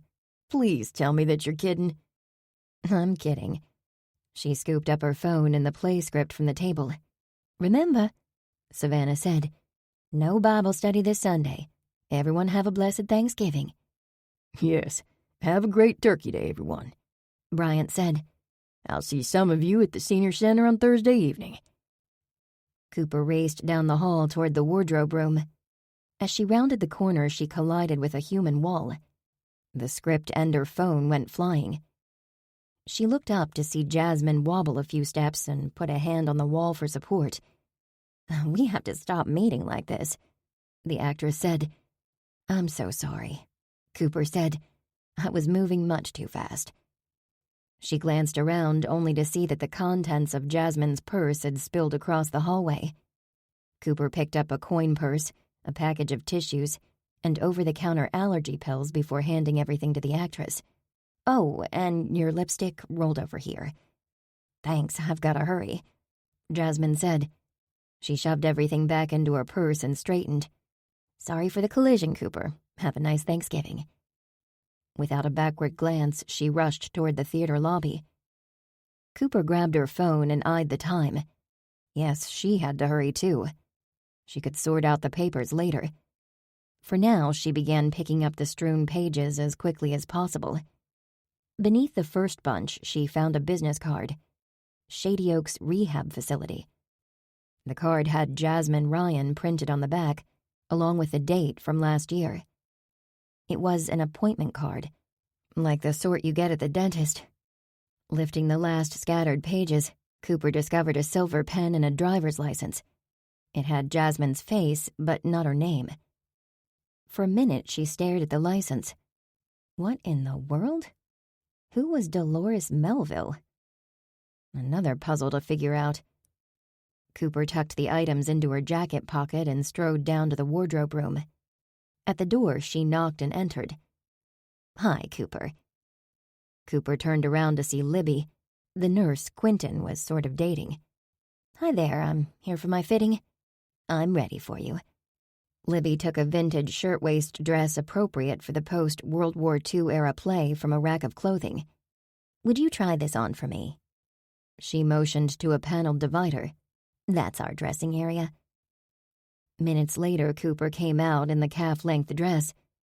If dresses today were as comfortable as this, I'd wear them more often. It's a sweet dress and fits you perfectly. No alterations needed. She returned the dress to the rack and sighed. What's wrong, Libby? I think Quentin is avoiding me, she said quietly. What? No, I don't think so. I hope not. He sure is a nice guy, isn't he? Quentin is one of my dearest friends. He's involved in his church and he's always helping people. And the man sure can bake. I'll say. He brought me cupcakes after the fall festival. She smiled. Some men bring flowers, but Quentin Enderley brings cupcakes. I love that about him. Why don't you talk to him? I don't know, he's been acting a little distant lately. Maybe he's trying to break up with me. I'm sure it's the play. We're all a bit stressed. This is a huge obligation and we all want to do our best. I hope you're right. Cooper searched for a way to change the subject. The last thing she wanted to do was get in the middle of Quentin's love life. What are we going to do about my hair? Cooper asked. There was a wig that went with your costume. Was? Yes, a shoulder-length black wig. We'd usually fix the crown in a cute 1940s-style hair roll. What happened to the wig? Cooper asked. It's missing. In fact, a few things are missing. She frowned. I did an inventory of the department before the first rehearsal, so I know it was there. That just annoys me to no end. What else is missing? A hat and a prop gun. A gun? It's a rubber gun. It doesn't shoot anything. Why anyone would even want it is beyond me. Who has access to the wardrobe department? Only Ms. Tyler and Mr. Doyle. Quentin stuck his head into the wardrobe room. Did anyone notice that it's snowing? Don't tell Bryant that. Cooper chuckled. Can you come in for a minute, Quentin? She looked up and down the hallway and then closed the door behind him. Something up? He asked. Yes. Libby says she has a missing wig. A black wig. What? He looked at Libby. When did you notice it was missing? Yesterday, but who knows how long it's been missing. It was here when I inventoried on the first day of rehearsals. I've been so busy with fittings that I haven't had much time to mull the situation. One thing I can tell you is that this room is always locked. We rent many of our costumes from the costume palace, so an accurate inventory is critical. Are you thinking what I'm thinking, Quentin? Yes. Delicieux French chocolates. He looked at Libby. Don't tell anyone about this until Cooper and I do a little investigating. Investigating? Libby's voice registered alarm. That sounds worrisome. It is, Cooper said. It is. The puzzle pieces were starting to fit together, and the big picture wasn't going to be pretty. Chapter 11.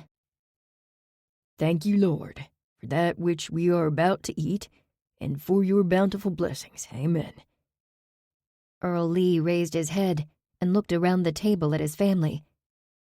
I'm sad that Ashley and her family couldn't be with us, he said.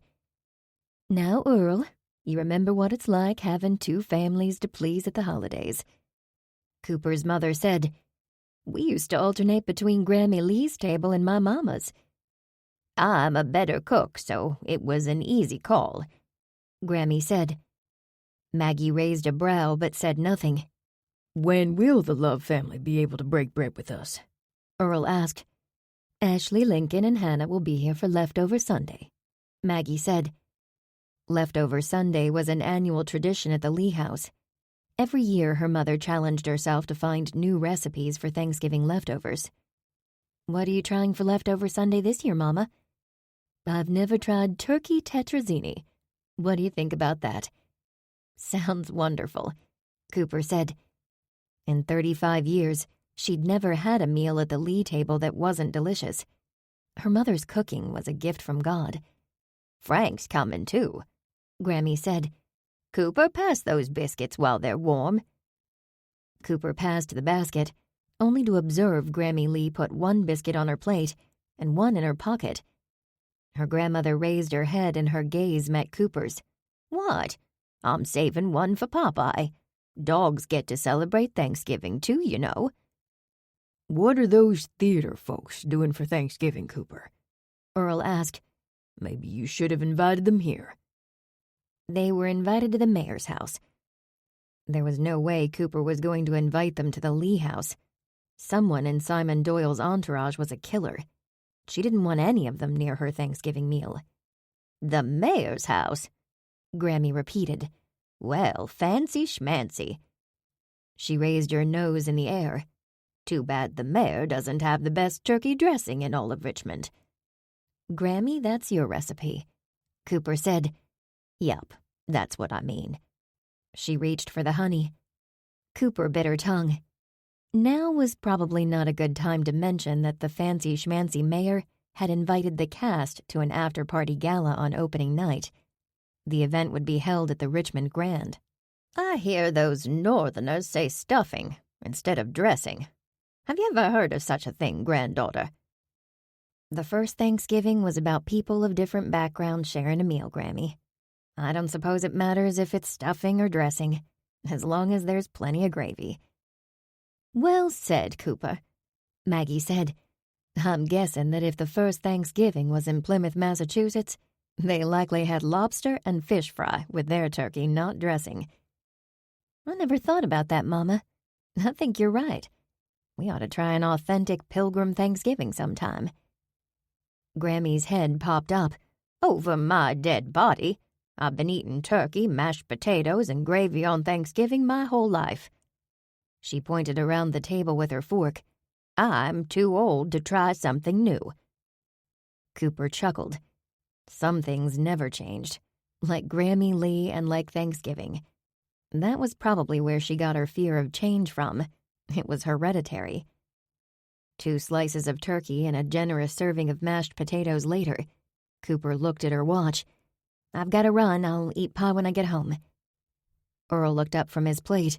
"Where are you going on Thanksgiving?" "The Sunrise Bible Study is serving dinner at the senior center.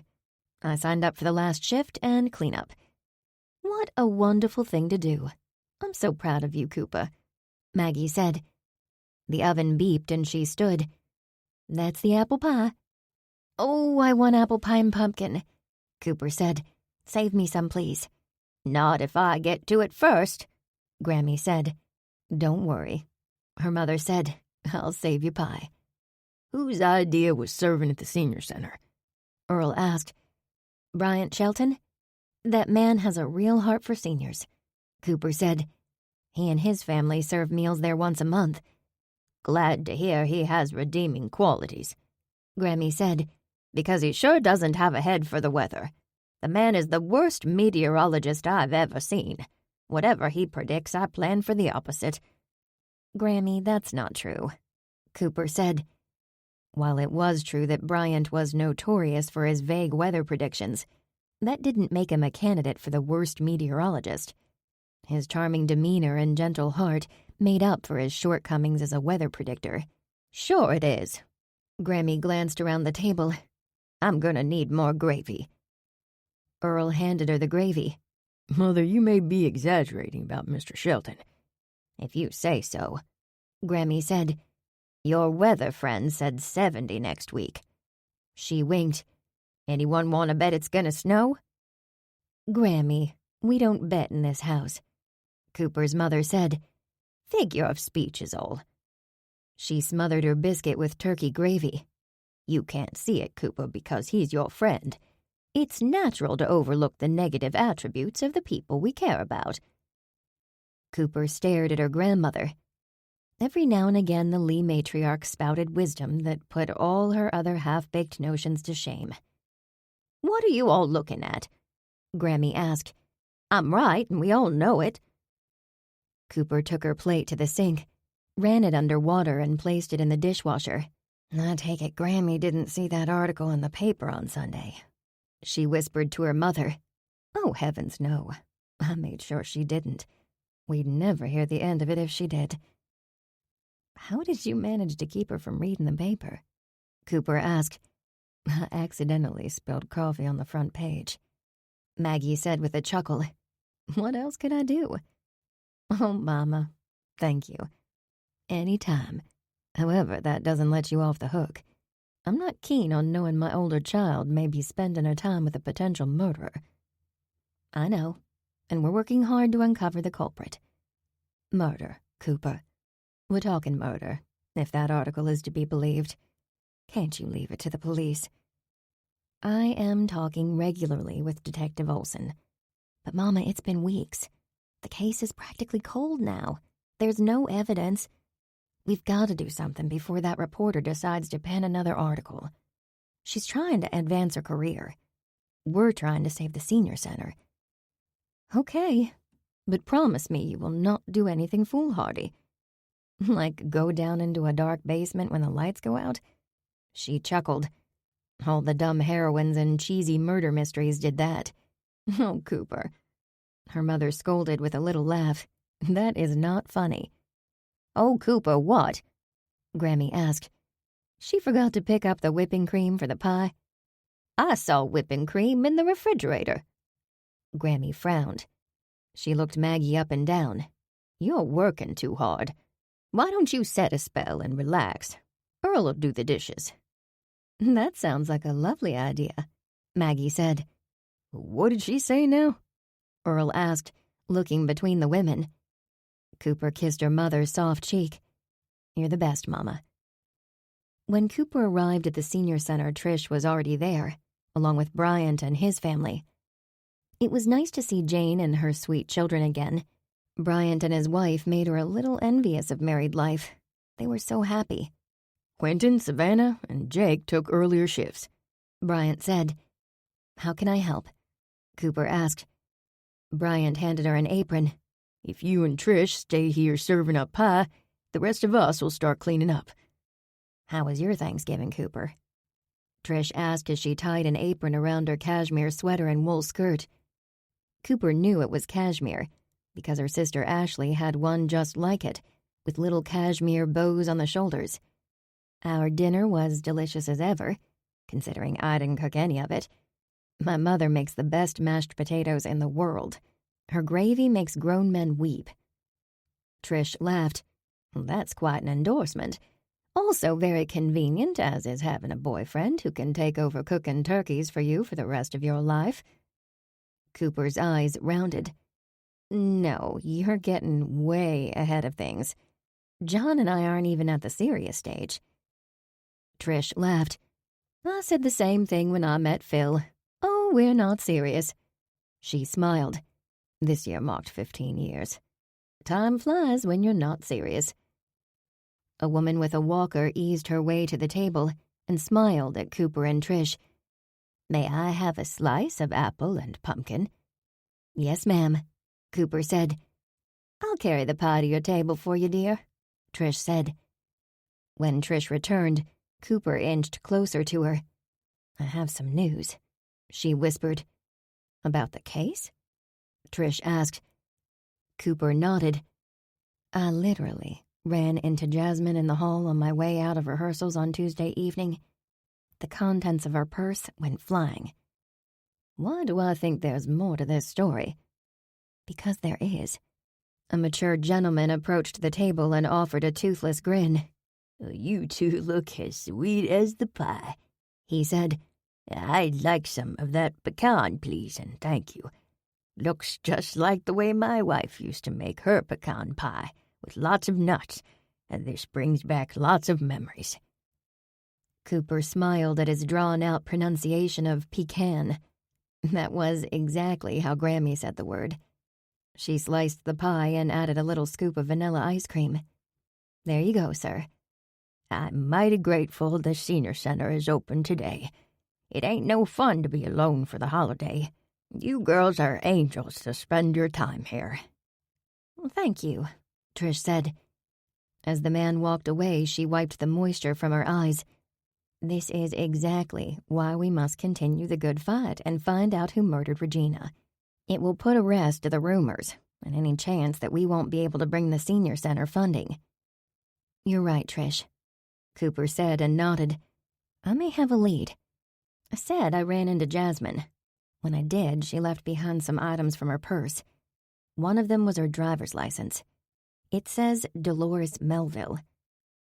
Dolores Melville, huh? Maybe Jasmine Ryan is her stage name. Maybe, or maybe she's hiding something. Cooper pulled out the appointment card from Shady Oaks Rehab. Remember Quentin said that Regina was threatening Jasmine? Do you think she knew something Jasmine was desperate to keep secret? Like something about Dolores Melville? Perhaps it was something worth killing for. What could be worth killing for? Trish shivered. "Are you going to talk to Jasmine?" "I called the hotel several times this week and had them ring her room. She was never there."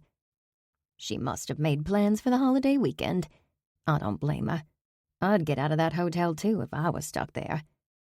Trish offered a sympathetic smile. "What are you going to do, Coop?" "There's nothing to do until Monday's rehearsal. I tried to meet with Detective Olson, but no luck there either. The man took the week off." "We're in a holiday holding pattern," Trish said. "Hopefully our murderer is too." "Yes, we have a dozen clues that lead nowhere," Cooper said. "Maybe something'll break tomorrow." She looked at Trish. "Are you still up for a stakeout?" "Yes, though I sincerely hope tomorrow is without incident," Trish said. "I don't think I can bear it if my old friend turns out to be a murderer." Cooper was reminded of Grammy's recent wisdom. It's natural to overlook the negative attributes of the people we care about. It had been a long time since Trish and Laura were roomies. How well did she really know Simon's assistant? It was more than time to find out. "She's on the move," Cooper said into her phone. Laura Champagne exited the elevator in a chic two-piece dark pantsuit and strode toward the back entrance of the hotel. Cooper stepped out from behind the giant ficus in the lobby of the Richmond Grand Hotel and followed, ducking behind a large bush. Then she, too, exited the building. She looked around for Trish. "Where are you?" "I'm at your 9 o'clock, crouched down in front of that red pickup truck." "Ah, now I see you," Cooper said. "Looks like she rented a car. A silver four-door with Texas plates. We have to get going so we don't lose her. Do you want to drive or shall I?" "I'll drive. I brought my husband's car. It's a boring sedan that'll fly under the radar. I'm parked next to this pickup." Cooper joined her, then fastened her seatbelt as Trish pulled the sedan out of the hotel exit and cruised at a 2-car-length distance from Laura. "She's pulling into that bank parking lot," Cooper said as she slid down in the seat and pulled out her father's bird-watching binoculars. A few minutes later, Laura exited the vehicle and approached the outdoor ATM. Or was it Laura? The dark, nondescript suit was the same, but she'd changed her hair. "Who is that?" Trish asked. "I'm confused. That woman has dark hair. And what's with those sunglasses? It's overcast today." "My guess is that she doesn't want the ATM camera to identify her. The oversized sunglasses and wig hide her auburn pixie cut and her face." Cooper turned to Trish. "You won't believe this, but I'm certain Laura swiped that wig from the theater wardrobe department." Trish's eyes rounded. "What do you know?" "Tuesday night when I did my costume fitting, Libby said the wig assigned to my costume was missing, along with a few other items. The wig was present when she did the pre-rehearsal inventory." "Very interesting, especially since only Simon and I have keys to the wardrobe department. That means it is very likely that Laura has his keys."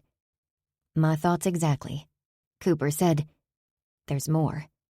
When we interviewed the proprietress of the shop that carries Delicieux French chocolates, she said a woman with dark hair and sunglasses purchased the chocolate.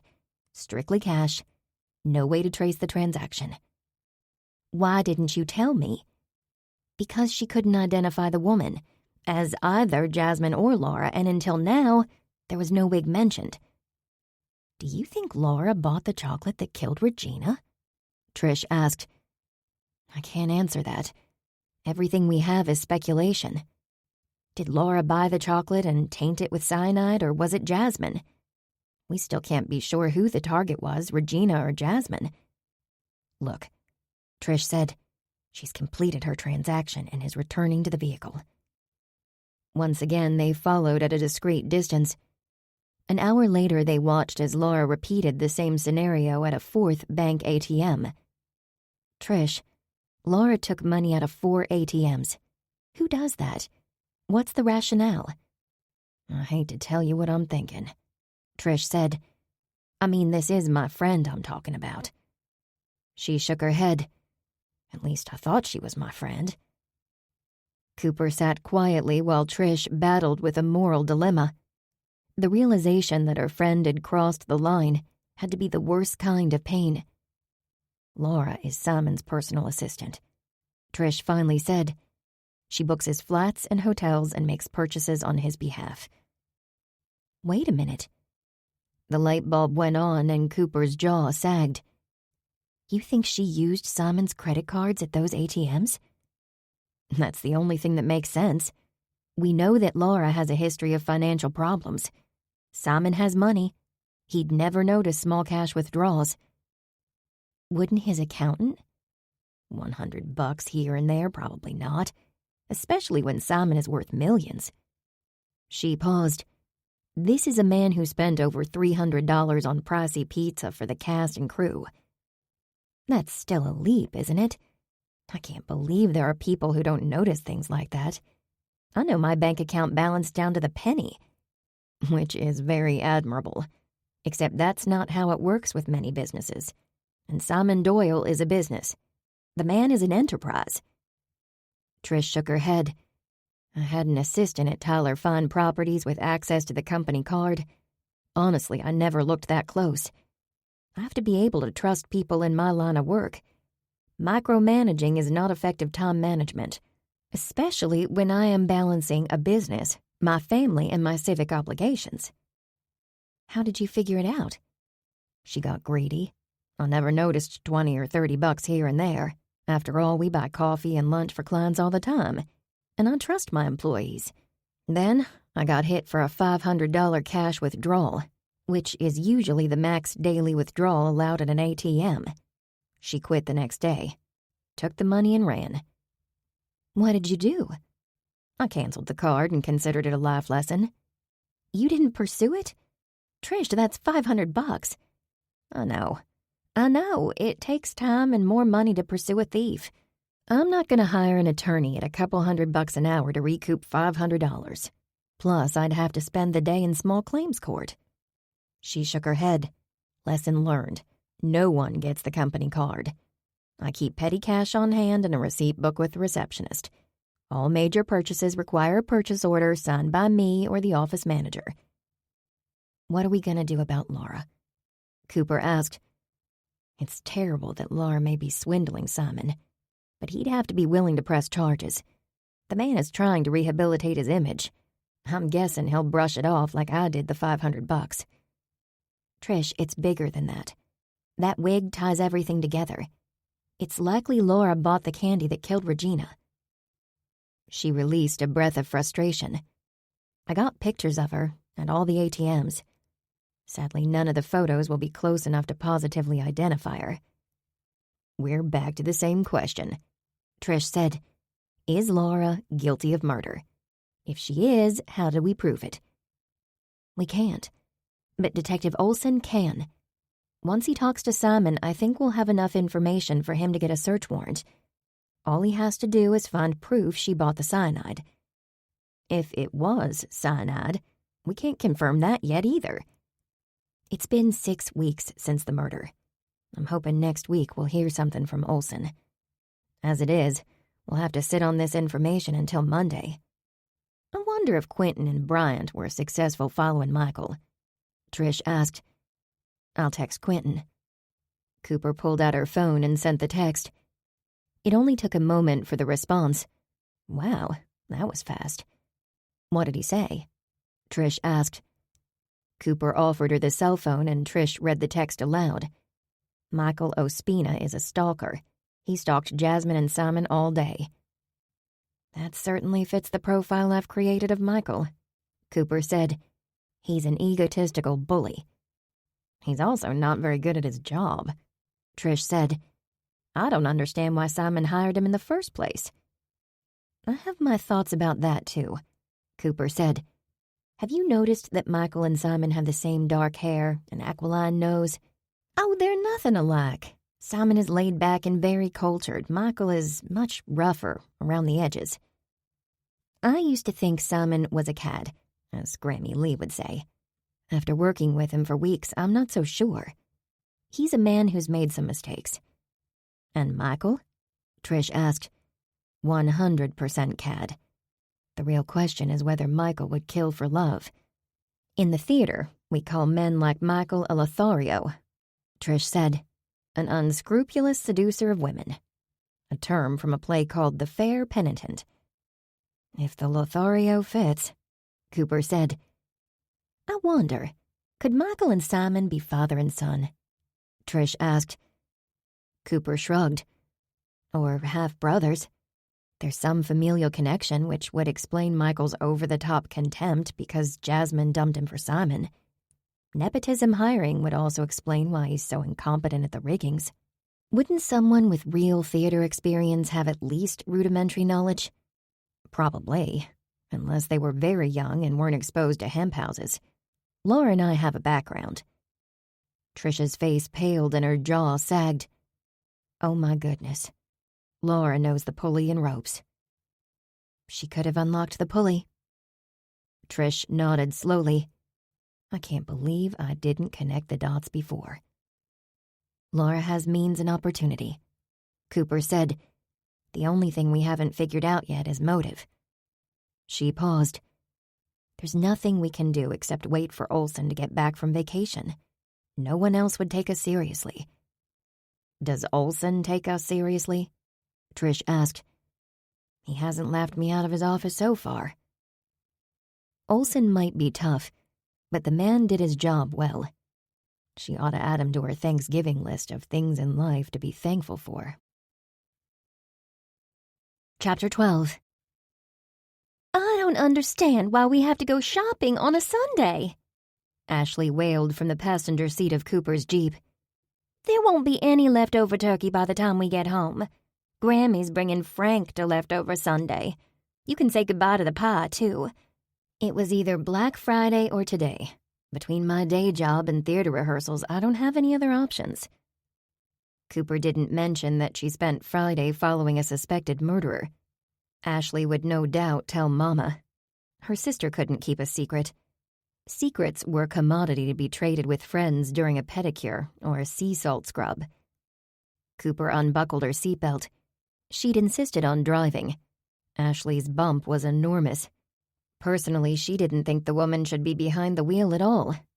Her sister disagreed and pointed out that one of the perks of having a husband who ran Love Motors was that she got to drive the safest vehicles on the road. Cooper still wouldn't let her drive. "When did you say LL is due?" Cooper asked. "LL? Who is LL?" Ashley blinked, nearly dropping her cell phone as understanding dawned.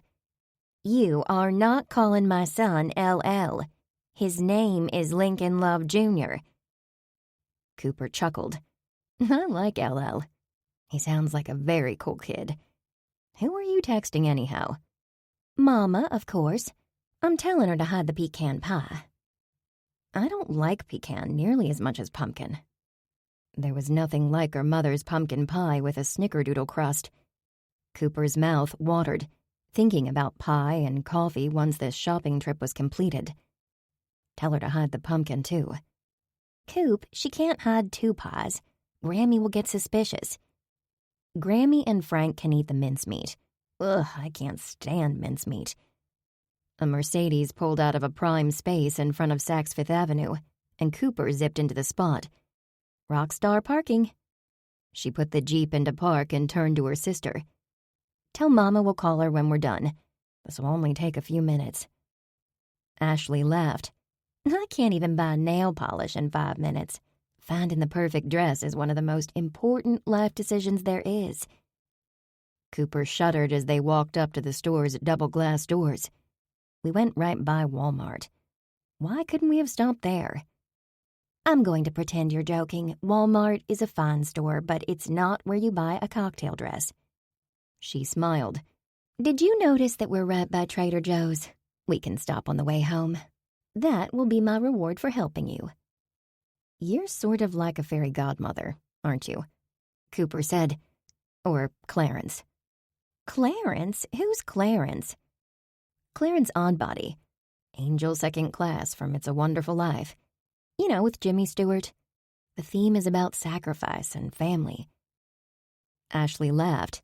"Oh, I'm definitely like Clarence.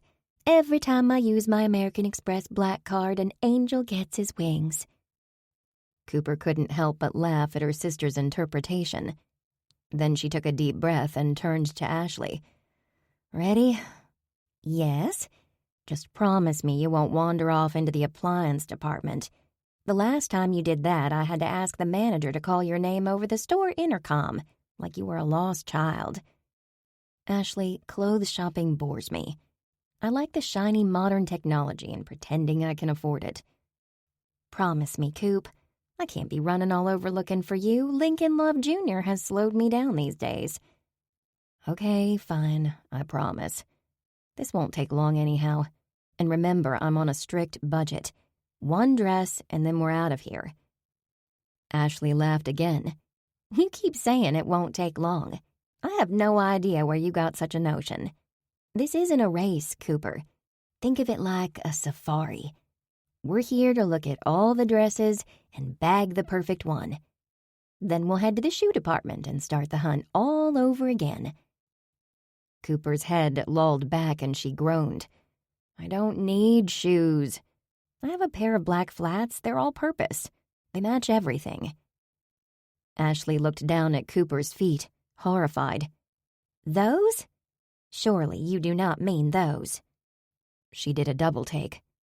Are those orthopedic shoes? No. Nurse's shoes. I bought them when I was doing repairs. They help when I'm on my feet all day. She lifted her foot. Look at that cushioned sole. These are amazing shoes. They have extra cushioning, added depth for toe room, and soft shock absorption. Like pillows for my feet.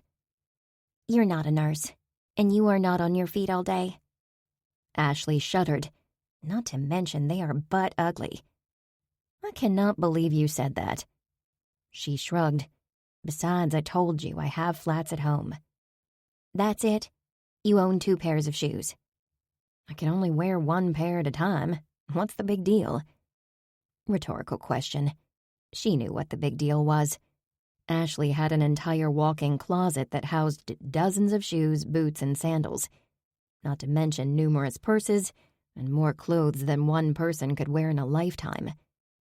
Ashley put a hand to her cheek and stared at Cooper thoughtfully for a moment. Have you ever wondered if one of us was switched at birth? All the time, Ash. All the time. Cooper held open the door for her sister. 1 year, 1 month, 1 week, and 1 day separated their birthdays. Yet she and her sister had nothing in common, except their love for their family and Magnolia Lee's cooking. Do you think it was you or me? Ashley asked.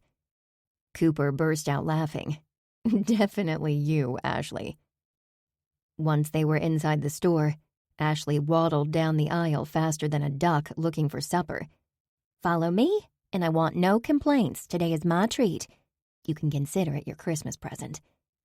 Christmas present, Cooper muttered. She planned to get her sister a gift certificate for a pedicure and a bottle of OPI nail polish for Christmas. Her sister's budget was champagne, while Cooper's was a 6-pack of diet soda. Mesmerized by the racks and racks of women's clothing, Cooper trailed behind her sister. When they passed a display of wool blazers, she stopped and ran her hand over the soft, smooth fabric. The houndstooth blazer on the mannequin looked exactly like the one Trish wore to their visit to the Richmond Grand Hotel. She could get behind something like this. Cooper reached for the price tag and gasped. This couldn't be correct, could it? What's wrong? Ashley turned around, alarm on her face. Unable to speak, Cooper pointed to the price tag. You get what you pay for. That's a very high-quality blazer. You can mix and match to create several outfits. A blazer like this never goes out of style. It better not, because at that price I'd want to be buried in it. Come. Ashley shook her head. Tell me again, what's this event you're attending? The mayor's wife is a huge fan of Simon Doyle. She's holding an opening night after party in the ballroom of the Richmond Grand Hotel for select members of the cast. Trish made sure that every single one of the Sunrise Bible Study was invited. John is your +1? +1? I don't know if there's a +1. Cooper, there's always a +1. Really? Are you sure? She shrugged. It doesn't matter. The party is next Friday night. It's sort of late to invite someone, don't you think? All he can say is that he's busy. Ashley smoothed her glossy blonde highlighted hair. Wouldn't it be nice to have someone to chat with at this party, instead of being alone among a sea of couples? I suppose so. Cooper pondered the thought. Sitting on the outside looking in at parties was getting old. It would be nice to be a couple, if only for the night. She just didn't want to find herself in love with the idea of being in love again. One thing she'd learned after the demise of her last 2 relationships was that she had to be content with being single before she would ever find happiness with another person. Don't stand there, Coop. Help me look for a dress. Ashley said, You start over there. She pointed to a rack of sparkly dresses. We're looking for something subtle and sophisticated. Cooper stared at the dresses, hoping one of them would talk to her. Pick me, pick me. If not, she was in big trouble, because she had no idea what subtle and sophisticated looked like. For minutes, the only sound was the hangers sliding against the metal rack. This. Ashley held a dress on a hanger in the air. This is the dress. For you? Cooper frowned. No, silly, for you. Hangers whooshed along the metal rack once again as her sister sorted through dresses at the speed of light. Uh-huh. Here's one in your size. Go try it on. She offered Cooper the dress. It's black. Cooper sized up the material on the hanger but didn't take the offering. I don't do black. Besides, you never said I'd have to try it on. Black is the perfect choice for a cocktail party. Ashley held the dress up to Cooper's body and narrowed her eyes as she assessed. No one buys a dress without trying it on. Cooper opened her mouth to dispute the claim, and then thought better of it. She looked at the dress once more, her gaze landing on the price tag. Her jaw dropped. You must be. Ashley slapped her hand over Cooper's mouth. Don't you say a word and embarrass us. Now I'm going to remove my hand. And whatever you were going to say, don't. She pointed to the left. Dressing room. Now. Cooper took the dress. Have you ever considered a career in the military? Go, Cooper. Ashley's gaze hardened. Put on the dress and come out when you're done so I can evaluate. Yes, Mama. She walked to the dressing room, remembering the shopping expeditions Mama took them on each year for Easter dresses. Ashley would bounce out of the dressing room like a pageant princess, twirling around for their mother. Every dress looked good on her. Cooper, however, looked like a beanstalk in a potato sack. Always awkward, and always wishing she could be anywhere but in the dress department. Not much had changed in 30 years. She slipped into the sack's dressing room and avoided making eye contact with herself in the funhouse mirrors. There was no way to avoid trying on the dress with Drill Sergeant Ashley Love standing outside. Cooper admitted defeat and slipped the silky black material over her head. She adjusted the underlining, then pulled the neckline up and assessed herself. When she looked at the person in the mirror, she was surprised. Not too bad. It was a lovely dress. Tiny seed pearls were scattered across the bodice, like stars across a midnight sky. The skirt sort of swished when she moved, hugging her calves. Cooper looked over her shoulder at her backside and found herself smiling. Now all she had to do was find a way to forget that the price said the swath of material cost as much as 4 new tires for the Jeep.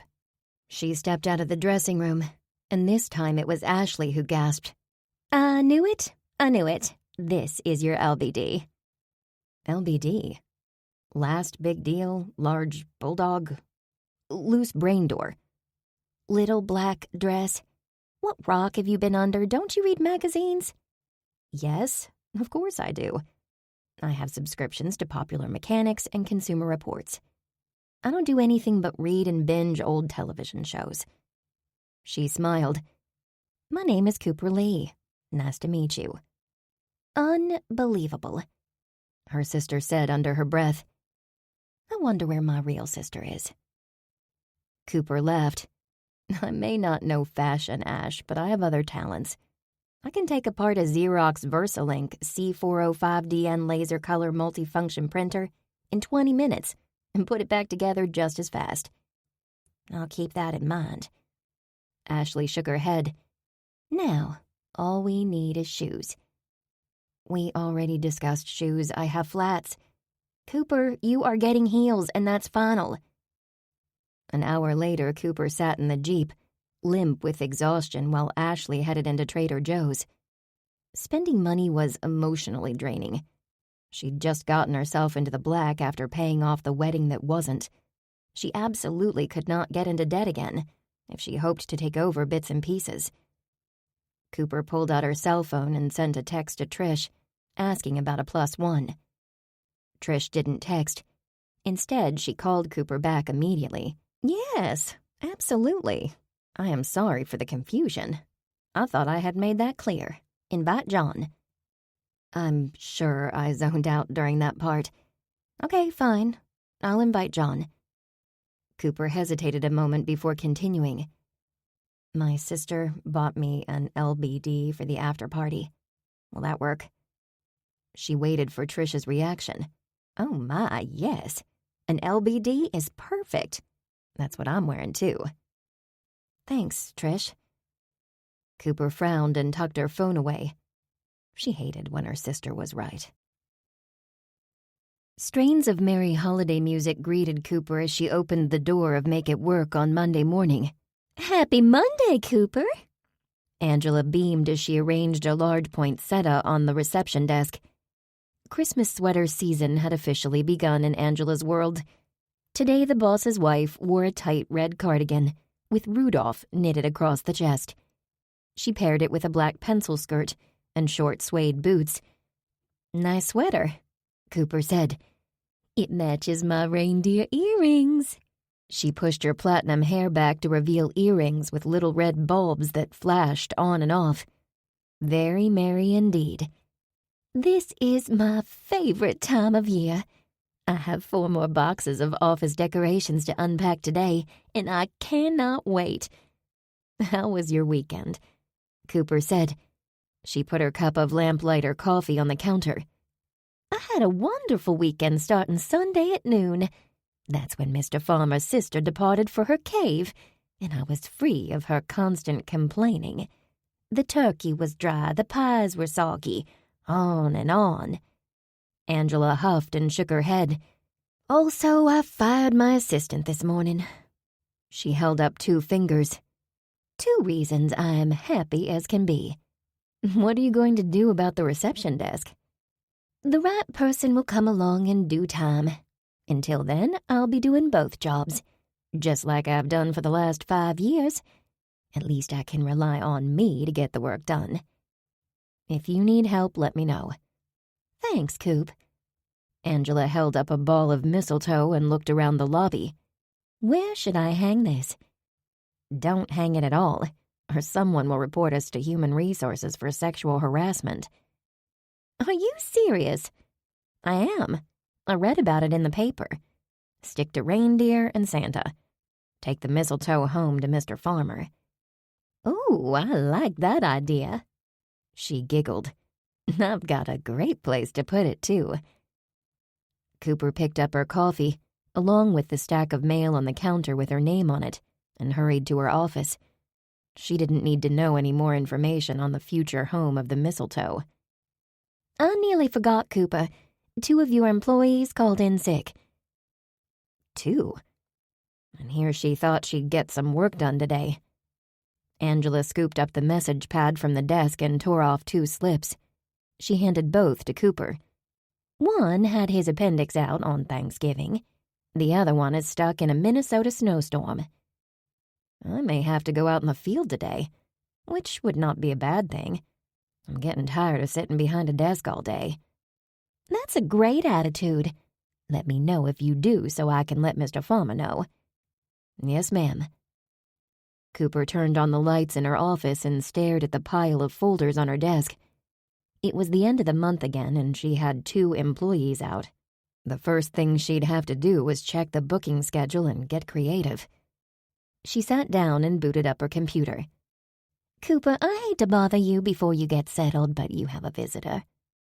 Angela stepped into her office. It's that nice detective, she whispered. Should I send him in? Detective Olson? Yes, please. It was never a good sign when Olson went to the trouble of tracking her down. Angela frowned with concern. You aren't in trouble, are you? It was as if Angela read her mind. Not that I know of. A moment later, Detective Olson filled her doorway. She was always surprised at how he looked more like a linebacker than a police detective. Cooper never wanted to get on his wrong side. Ms. Lee, I hope I'm not interrupting anything important. Cooper stood. Not yet, I just got here. He looked back at the hallway. Does she remind you of Marilyn Monroe? Cooper nodded. Yes, every single day. I thought so. Have a seat, Detective. He eased his bulky frame into one of her chairs, which had to be more comfortable than those in his office. I hope your holiday was satisfactory, Ms. Lee. Yes. The Sunrise Bible Study served dinner at the Senior Center. And then we went undercover. Cooper said silently, Serving the community is a great way to give back. I wish more people followed that example. He nodded. Ms. Lee, I'm here because the toxicology report and the autopsy results have come in. As you suspected, Ms. McAllister died from asphyxiation caused by potassium cyanide. Cooper blinked, surprised. She could hardly believe what she was hearing. Detective Olson was in her office on a Monday morning sharing information. This was very suspicious. You decided to tell me. Why? Your instincts have been excellent from the beginning. You've been forthright with me, and I am returning the favor. Cooper's eyes widened yet again. Was that a compliment? However, as you are aware, it's against policy for me to encourage you or your group. Cooper nodded. Sure, she got it. Always the official disclaimer, though he was happy to receive any information the Sunrise Bible Study found. I assume you read the article in Sunday's paper by Gillian Malloy? He asked. Yes, the whole thing read like something from those scandal sheets my grandmother reads. Does that mean no one from your group contributed to the article? She gave a vigorous shake of her head. No, sir. We took your request not to speak to the press seriously, Detective Olson. My guess is that one of Simon Doyle's associates spilled that information. Maybe even the murderer. I suspect you are right. He nodded. The other reason I am here is to let you know that the medical examiner has revised the cause of death to homicide. It'll be in tomorrow's Times-Dispatch. However, the department will keep the investigation low-key. I'm grateful it'll be low-key, but I am curious why. It's almost Christmas, and the mayor's office wants our citizens to have a happy holiday, without fear that there is a murderer in our town. People don't spend money when they are afraid for their lives. Since this case has limited information, the newspaper article will be brief. We don't want to put all our cards on the table either. Are there more cards? She asked. Always. He looked at her as if unsure whether to share more information. You should know that I'll be back at the theater this week, with a search warrant. Most likely tomorrow. Keep that to yourself. Sir, this is lousy timing for our production. We're less than a week from opening night. Is my homicide investigation inconveniencing you? Yes. There was no way around it. Things had been going well for weeks now. The cast and crew didn't need a dark cloud hovering over opening night. I understand from that article in the Times-Dispatch that murder has increased ticket sales. Olson said. No, death has. I have no idea how an official announcement that Regina McAllister was murdered will affect the production. She sighed. May I ask a few questions? Sure. As you said, it can't hurt to ask. I take it there were no fingerprints on the box of chocolates? None. Our killer is either very clever or watches a lot of television. Our forensics team reviewed every inch of that hotel room and the hallway. Most samples were contaminated by hotel traffic. Cooper nodded. Has your group found any other information I should know about? She glanced away. Sure, she had information. There was Delicia French chocolate, the missing wig that ended up on Laura's head, the stage rigging accident that nearly killed Cooper and Jasmine, along with Jasmine's threats from Regina and Michael's threats targeting Jasmine. Together, the Bible study dug up enough information to make Michael Ospina, Jasmine Ryan, and Laura Champagne all look guilty, and to permanently remove Trish from the suspect list. Ms. Lee, you wouldn't withhold information, would you? She released a frustrated breath. No, sir, I have information for you. Plenty of it. Though it's doubtful that any of it'll lead to an arrest. Let me be the judge of that. He pulled out his little notebook and a pen. Okay. She opened her desk drawer and removed a legal pad. Then she glanced at his notebook again. Detective Olson? You're gonna need a bigger notebook. Chapter 13. Cooper looked up and down the theater hall to be sure she wouldn't be overheard. Trish, I called my locksmith friend. As you asked, he's going to change the lock on the wardrobe room after rehearsals tonight. I'll stick around till he's done and can drop off the new key at your office tomorrow before I head in to make it work. Do you think I should give Simon a copy of the new key? Trish asked. Not yet. Cooper shook her head and looked around. Your idea about changing the lock gave me an idea, and I'm putting a plan together. Now I'm curious. Tomorrow night is the big dress rehearsal, Trish said. Can you tell me what you have planned? No, but don't worry. Jake is helping me. It's better for you to have plausible deniability, though I do need you to do one more thing. What's that? Tomorrow, before dress rehearsals begin, I'd like you to make a casual announcement that some items are missing from the wardrobe department. Ask the cast to check their dressing room areas and be sure everything is returned before they leave. I can do that. Perfect. Make it very nonchalant, like an afterthought. Okay. She looked at Cooper. Are you sure you can't tell me what you're up to? Not yet. The only way the plan was going to work was if they had the element of surprise. Trish clutched her clipboard to her chest. I hope you know what you're doing. Did she know what she was doing? Cooper sure hoped so.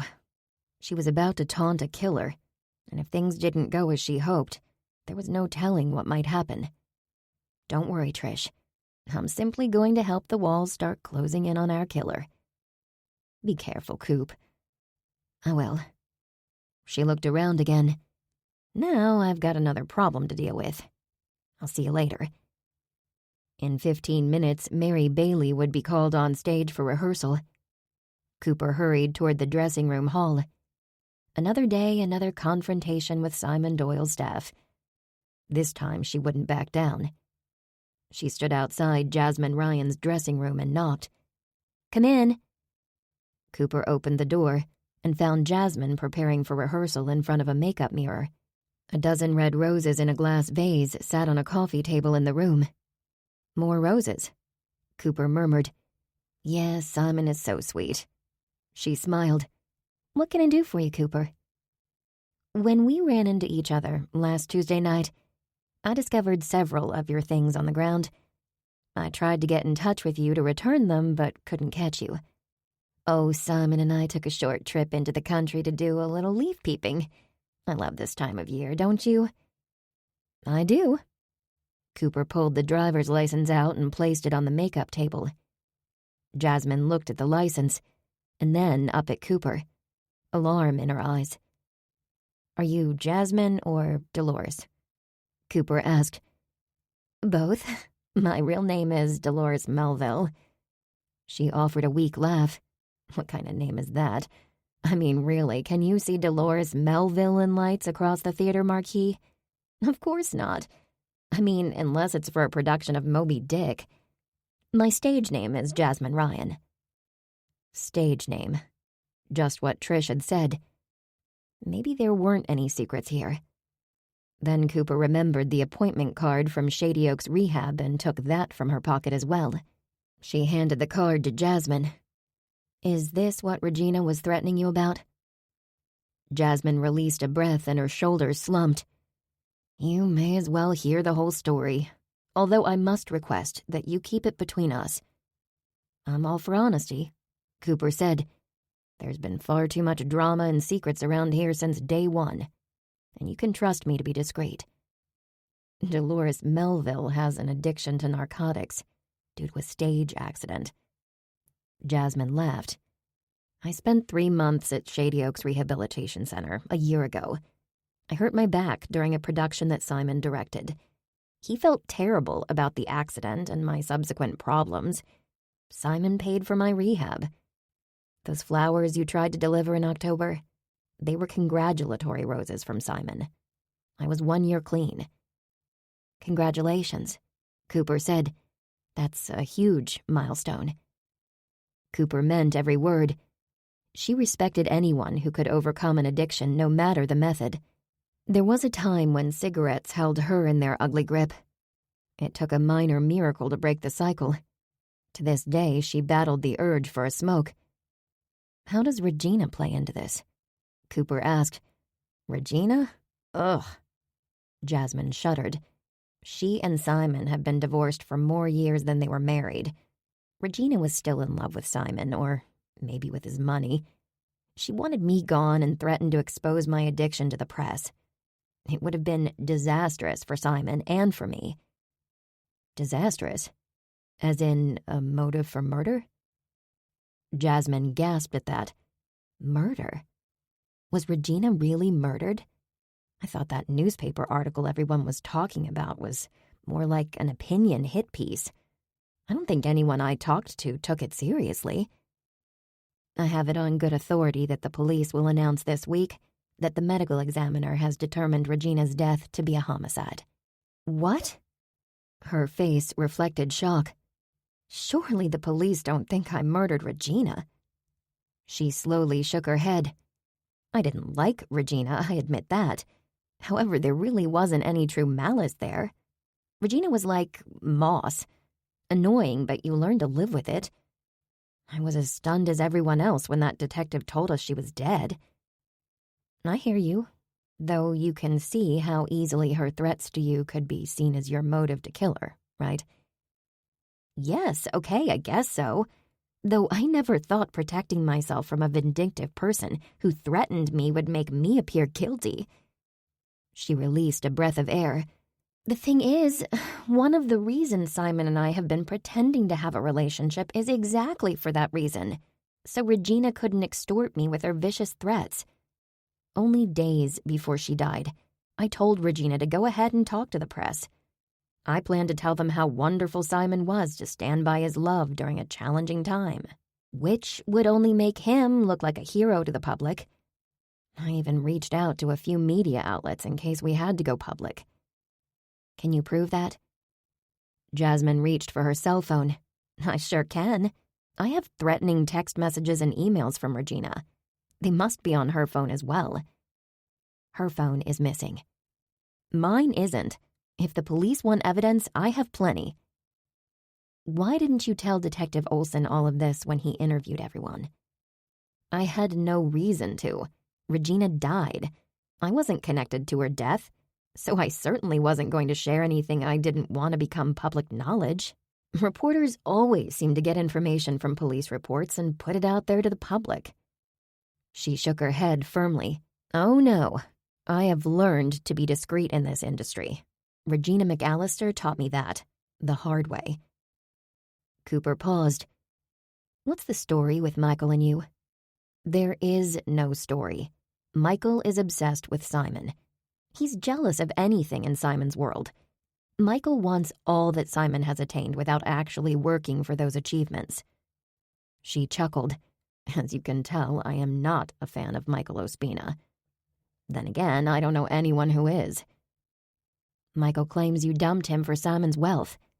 Please, she scoffed. It soothes his ego to pretend I dumped him for Simon. That's all fantasy. One date with Michael is all anybody needs to realize he's got problems. Ask Laura. She lasted one date as well. Oh, I believe you. What I haven't figured out is how Michael and Simon are related. Jasmine's eyes widened and she laughed. You're very good. No one else has put two and two together. Michael is Simon's half-brother. Much younger half-brother. I told you once that Simon is a kind man. Hiring Michael was a supreme act of kindness. Michael has never been able to hold down a job. Simon and Michael haven't been very upfront about their connection to each other. Michael wants it that way. You can see why.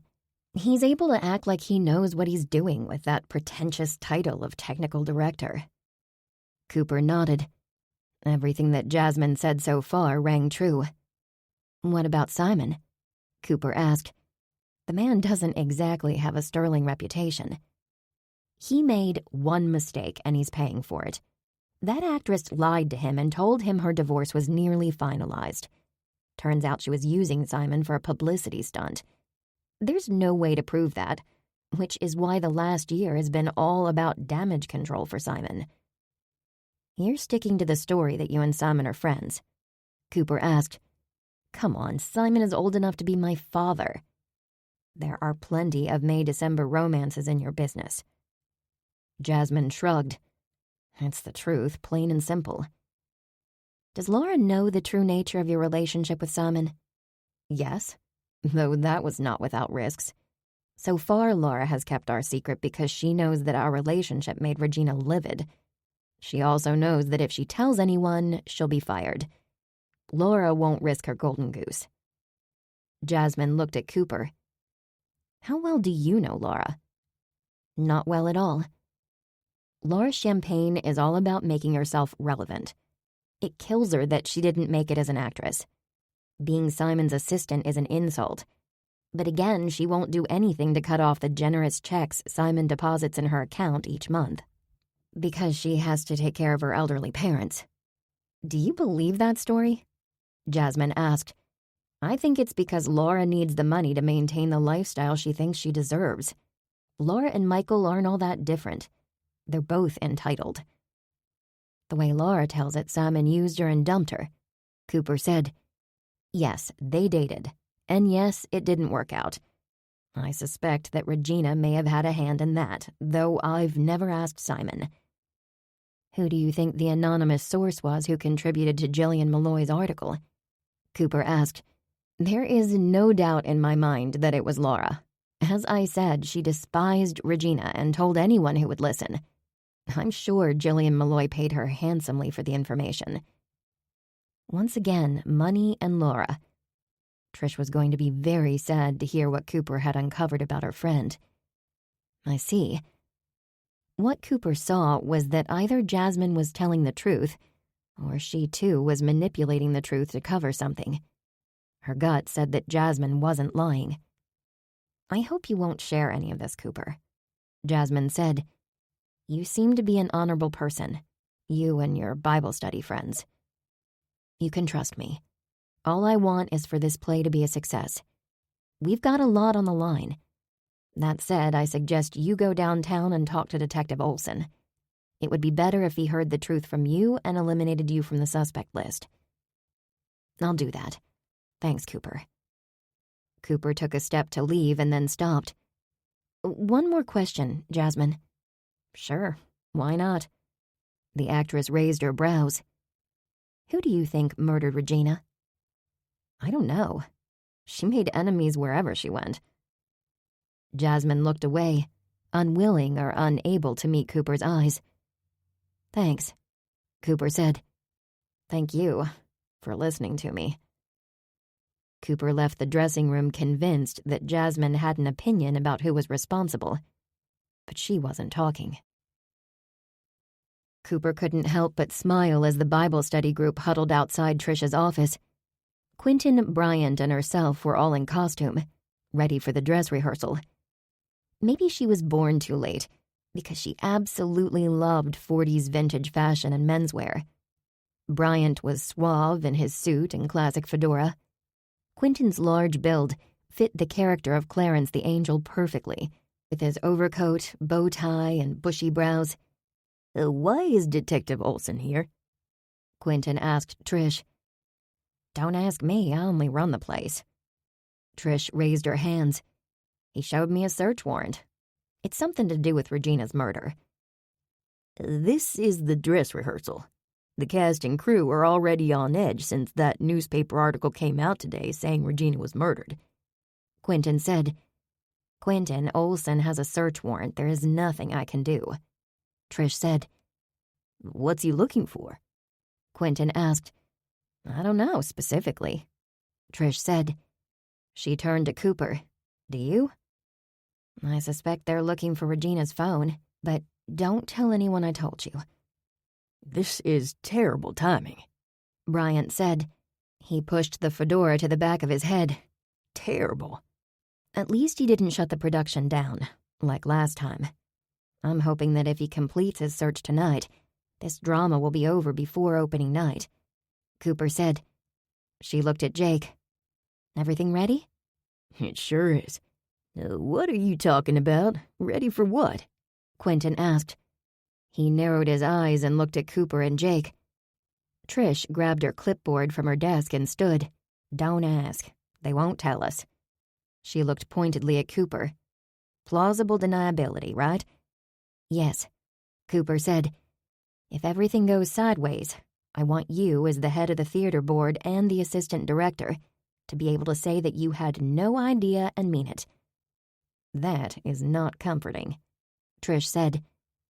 Jake will have Detective Olson on speed dial should I need his assistance, Cooper said. Detective Olson, Trish repeated. She glanced at her phone. Simon just texted me. He wants to know what's going on. Tell him that Olson is investigating Regina's murder. Leave it at that, Cooper said. At least Olson is trying to be inconspicuous. His officers are dressed in plain clothes and they're very discreetly searching rooms. Is Regina's phone the only thing they're looking for?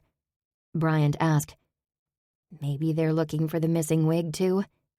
I gave Olson all the information we have so far. It's a distinct possibility that he's trying to spook the murderer, Jake said. This investigation is stalled. My thoughts exactly. Cooper nodded. I'll be close by, Cooper, Jake said.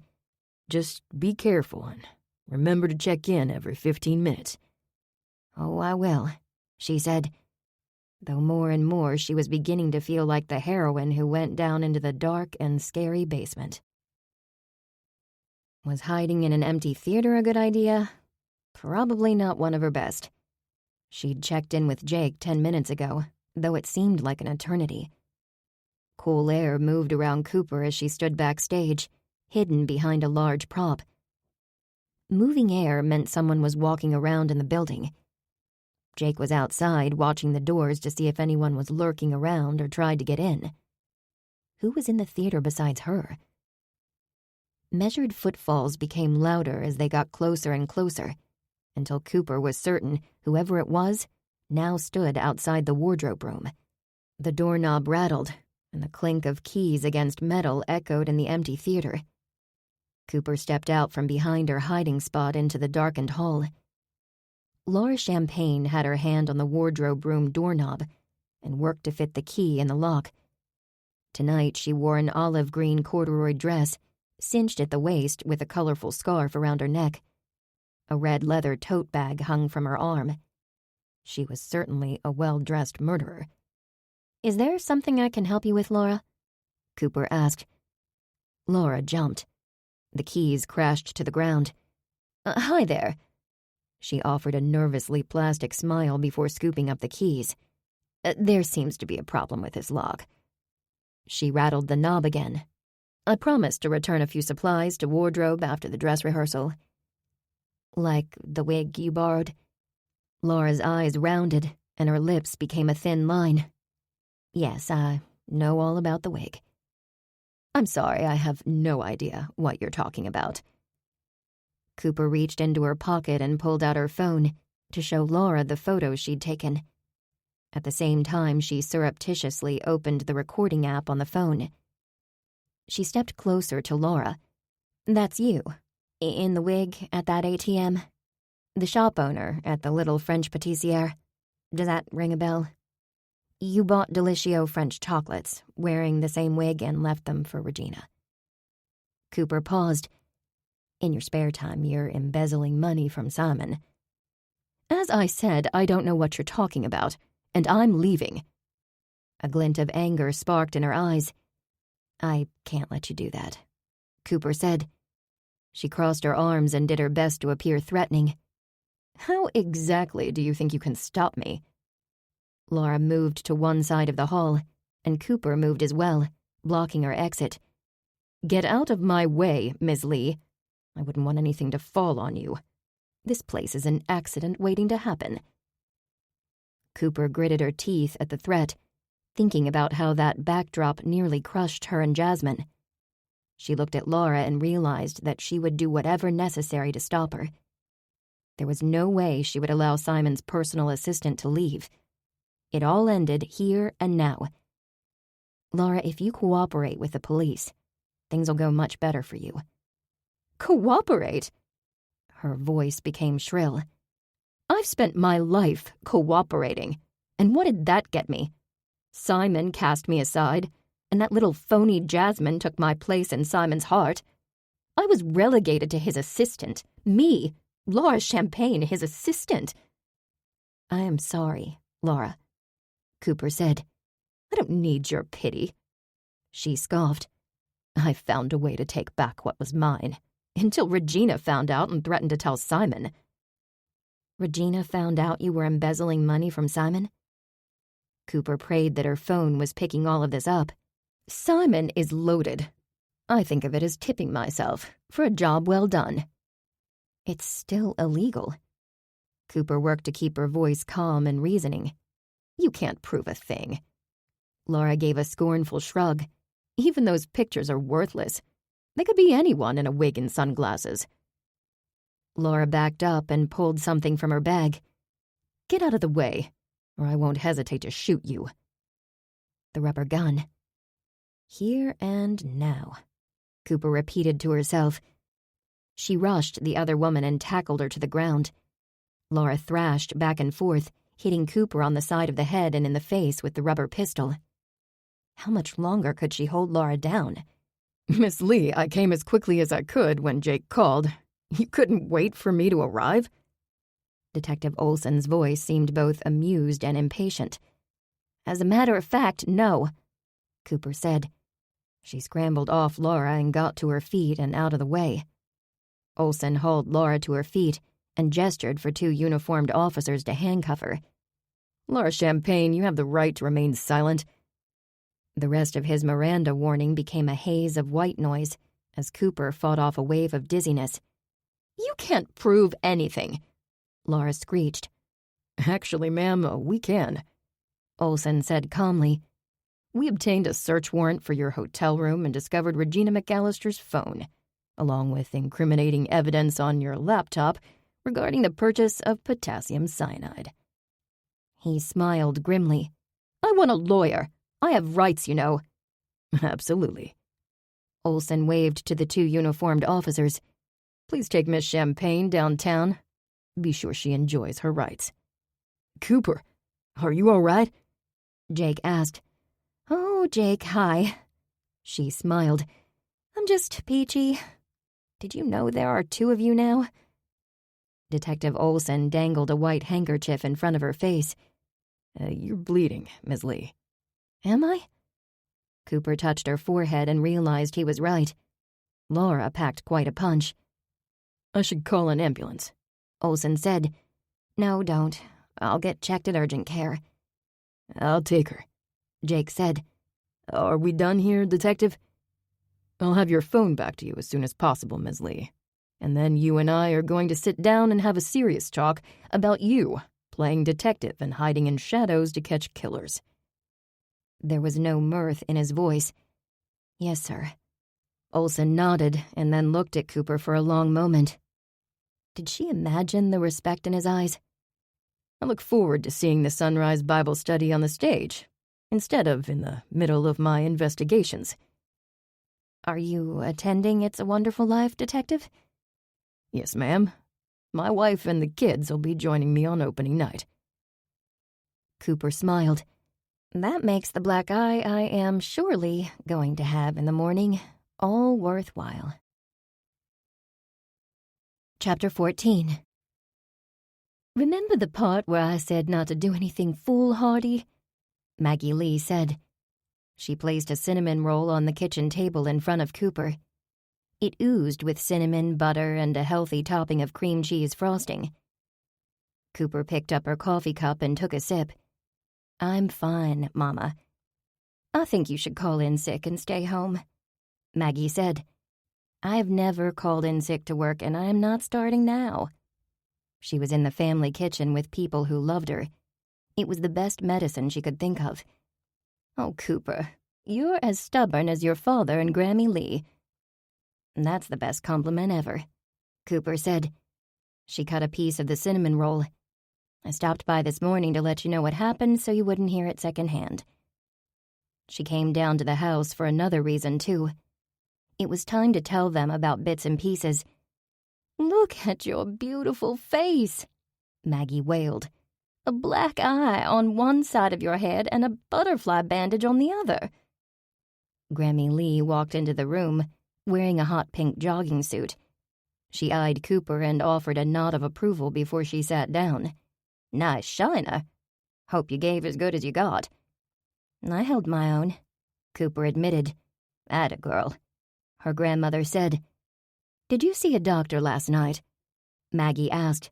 "Yes, I got a tetanus shot. They gave me a lollipop when it was over. I'm fine." Earl pointed to the newspaper. "According to this article, Cooper tackled that woman and held her down until the police arrived.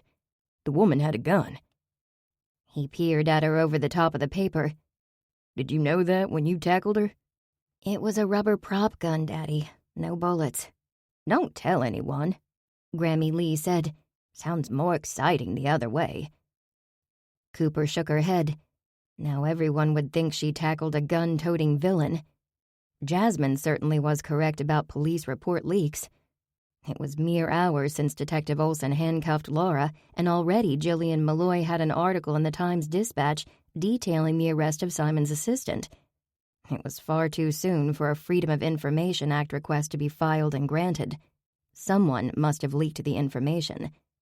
"People go to jail for less than a rubber gun these days," Earl said. "You're right," Cooper said. "Laura Champagne is going to jail for a long time, and part of me feels sorry for her. She's God's child, too. A lost soul who got turned around." She hung her head for a moment. She has parents, too, and they're going to be devastated. "Oh, Cooper, you are so tender-hearted," Maggie said. Cooper shrugged. She wasn't very tender-hearted last night when she was sitting on Laura in the hall. It was not a night she wanted to repeat in the future. "This is all Simon Doyle's fault." Grammy Lee nearly spat the words with disgust. "Granddaughter, did I or did I not tell you to watch out for him?" "Grammy Lee, I tackled a woman to the ground last night, a murderer. Simon Doyle had nothing to do with what happened." "He's still in the doghouse in my book." "It's time to set the record straight about Simon, Grammy. He's not a cad. Far from it. The man is kind and generous, and has helped quite a few people who were down on their luck." She patted her grandmother's hand. "Turns out you can't believe everything you read." Is that so?" "It is, Grammy." Cooper turned to her mother. "Mama, could you sit down for a minute? I want to talk to all of you about something." "Talk about what, Cooper?" her mother asked. "I guess I want to talk, and I want you to listen." "Uh-oh," Grammy said. "Sounds like bad news to me. Maybe I should leave. I have a strict rule about bad news before breakfast." "Grammy, it's not bad news." Cooper held her hands tightly as she worked up the courage. Because once she said the words, she'd have to act on them. There was no turning back or she'd lose face. "I've been offered an opportunity to manage Bits and Pieces, with an option to buy the business." She explained things in detail, the words coming out in a rush. "I already told Daddy about it, and he suggested I talk to Quentin. I did, and Quentin says it's a sound investment. I've run the numbers and prayed." She swallowed. "Today I'm given my 30 days notice at Make It Work, and I'll start training at Bits and Pieces after the first of the year." "You're giving up a secure job to run a thingamabob shop?" Grammy asked. Cooper grinned. "Yes, Grammy, my very own thingamabob shop." "Oh, Cooper, I'm so proud of you," Maggie Lee said.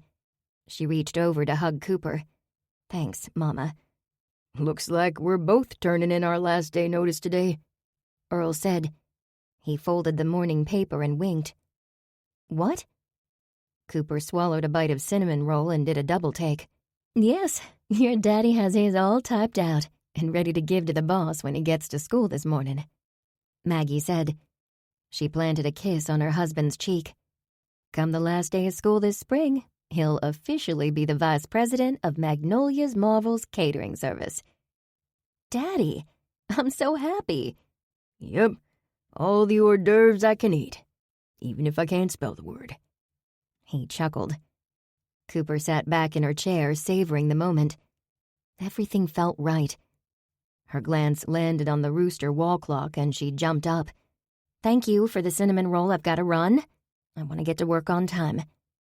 She stood and put her dishes in the sink. "I've got an appointment with Mr. Farmer at 9 o'clock. An appointment she wasn't looking forward to. Cooper paced back and forth in the parking lot of Make It Work for 5 minutes, practicing the little speech she'd put together early this morning. This was going to be bittersweet. Mr. Farmer had given her a chance years ago.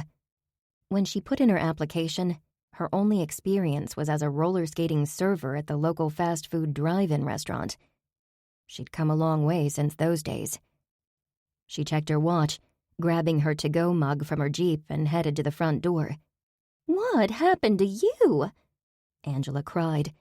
She rushed over to Cooper from the reception desk. "Honey, you look like you were hit by a bus." "You might be exaggerating a little, Angela," Cooper said with a laugh. "Don't tell me that newspaper story is true. You really did tackle that woman?" Cooper groaned. "I guess this'll be my claim to fame until my bruise fades." She shook her head. "I've got opening night and a fancy party to attend on Friday night. How am I going to cover this up?" "Oh, don't worry about that. Covering up things is my specialty. I'll come by and help you get ready." "Really? Angela, I'd appreciate the help.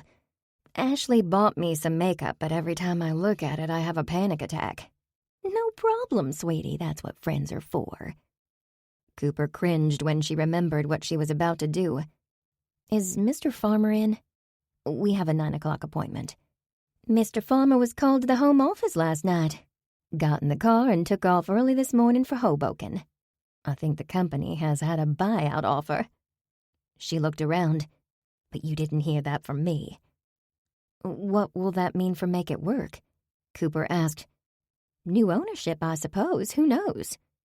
"Should I reschedule my meeting with Mr. Farmer?"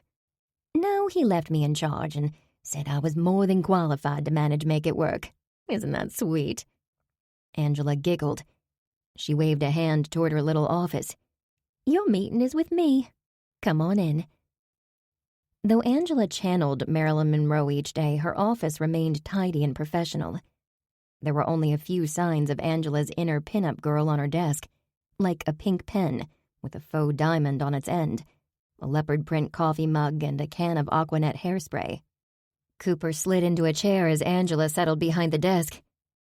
"Angela, first, let me say that I love my job. Everyone here at Make It Work is like family to me. I've been given so many opportunities over the years that I am grateful for." "Are you resigning?"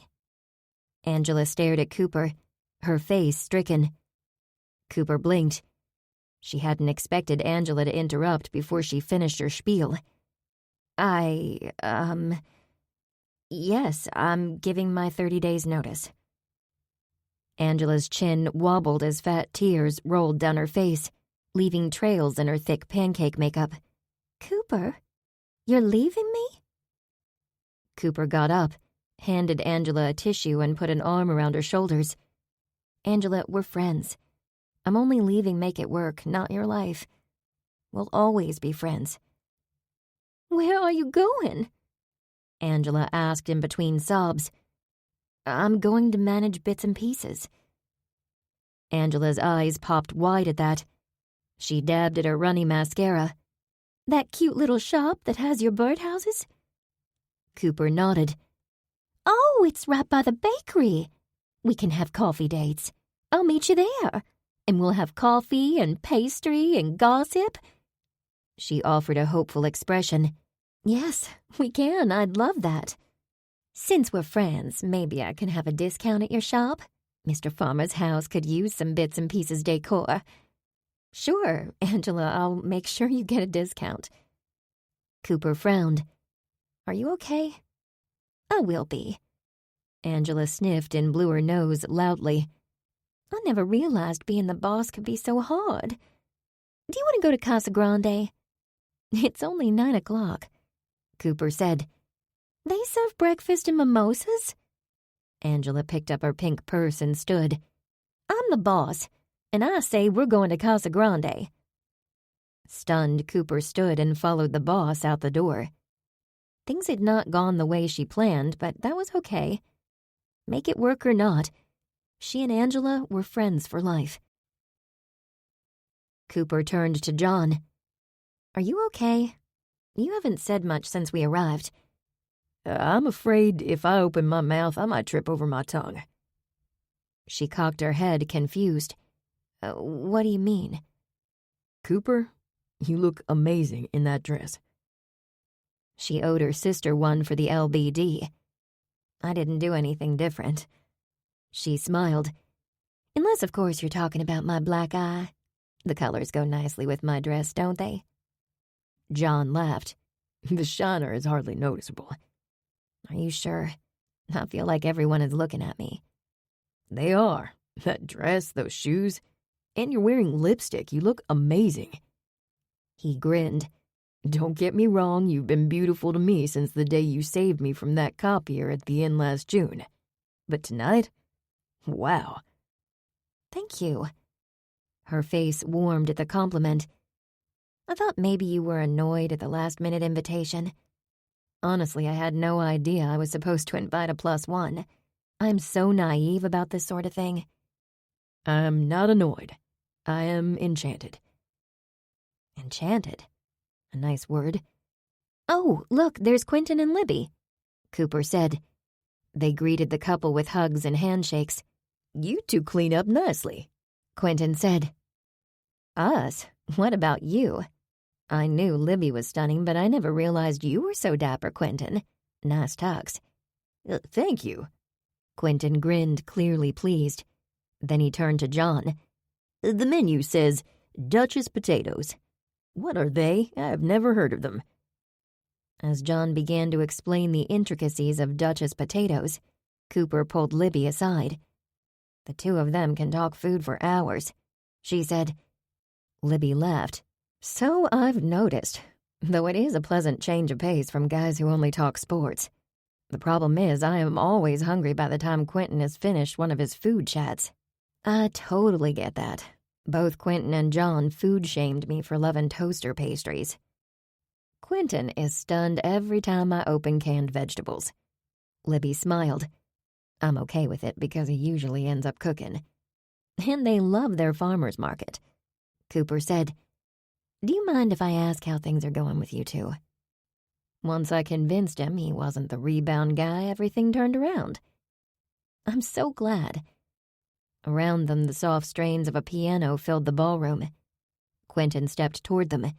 Libby, the band is about to start. Shall we trip the light fantastic? Sure, why not?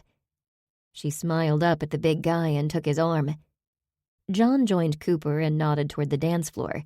I'm not a dancer, Cooper said, though I would be willing to try after dinner. Fair enough. By the way, you're invited to dinner at my house on the eve before Christmas Eve. Are you busy? Doesn't matter if I am, I'll be there, he said.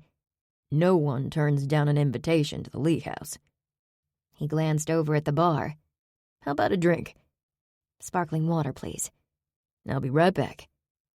Cooper watched him walk away, ready to pinch herself. Was this really her life? Dressed to the nines with a handsome man in attendance? She turned to see Simon approach from across the room with Jasmine on his arm, looking stunning in a sparkly black gown. The actress offered a warm smile. Cooper, Simon said, I owe you and your group a debt of thanks. What can I do to thank you? I'm not sure. She glanced around, hoping someone would save her. Bryant stepped close. There is something you can do, Mr. Doyle. If you would like to donate to the senior center, we'd appreciate it. We'll undoubtedly be able to buy the bus since all the shows are sold out. Consider it done, Simon said. If you will excuse me, I must thank our hostess. Thanks for helping me out there, Cooper said to Bryant. Anything for the senior center. She glanced around. Are Jake and Savannah here yet? There, across the room, talking to Trish, Bryant said. Oh, Savannah looks lovely. The folk artist had pinned up her glorious dark mane and wore a chic black off-the-shoulder dress that complemented her pale skin. Cooper couldn't believe Jake. The plumber wore a white tux. He looked a bit like a young Sean Connery tonight. This seems a little surreal. Our little Bible study all dressed up. I feel like a fish out of water, as usual. Well, you don't look it, Trish said from behind her. I love that dress. She peered at Cooper's face. I can hardly see your black eye. You both look amazing, Bryant said. but I better go find my bride before she thinks I deserted her. Cooper eyed Trish's slinky red sheath. Trish, you seem to get younger and younger every year. That's why I love you, Cooper. You lie so well. Cooper laughed. Not true. I'm actually a terrible liar. She moved closer to her friend. It's been a tough week. How are you holding up? My emotions are up and down. I talked to Simon, and he sent a check to the nursing home where Laura's parents live. They'll be taken care of. He really is a good guy. Cooper scanned the room. I haven't seen Michael since the dress rehearsal. What happened? Michael? She scoffed. Simon sent him back to New York. What a relief. They were interrupted by the sound of applause. John joined them and greeted Trish. He offered Cooper her water. Do you know what's going on? Cooper asked. Yes, John said. Bryant was asked to reprise the end of the play. Oh, let's get closer, Trish said. I love this part. They moved toward the stage where Bryant stood with a mic in his hand. Dear George, remember no man is a failure who has friends. Thanks for the wings. Love, Clarence. Cooper heard Bryant recite those words near the end of the play dozens of times. Tonight, at their very first live performance, the meaning hit home. She glanced over at Quentin and Bryant on stage and spared a peek into the wings, where she could see Trish, Savannah, and Jake. As requested, John sat in the front row, smiling. Could she be any happier? Tonight, here in the ballroom, as Bryant finished his lines, the entire room began to sing Auld Lang Syne. Cooper glanced around at her friends, singing. It was a memory that she wouldn't soon forget. Her heart was full. Chapter 15. John's here, Maggie Lee called from the kitchen. Cooper took a stack of cloth napkins from the oak hutch and placed them on the dining room table. Well, Mama, let him in, would you? What did you bring me, Chef? Grammy asked. Let me take that container off your hands. Pumpkin cheesecake, Mrs. Lee. Cooper listened to the conversation as she quickly added the napkins to each place setting at the table. Did you bring the caramel sauce and candied pecans? It wouldn't be cheesecake without it, would it? This one is a keeper, Cooper, her grandmother hollered. I'm right here, Grammy Lee. Cooper smiled at John from the doorway. The man hadn't even had a chance to take his coat off. And yes, Grammy, I know. John turned to her mother, who stood at the stove, watching something in the oven. What's in the oven, Mrs. Lee? Cooper's mother laughed. John, I don't think anyone calls me Mrs. Lee. It's too confusing. I keep telling you Maggie's fine. Yes, ma'am. He hesitated. What's in the oven, Maggie? I don't know if Cooper mentioned it, but I'm starting a catering business. I've got a new recipe for Parmesan cauliflower bites.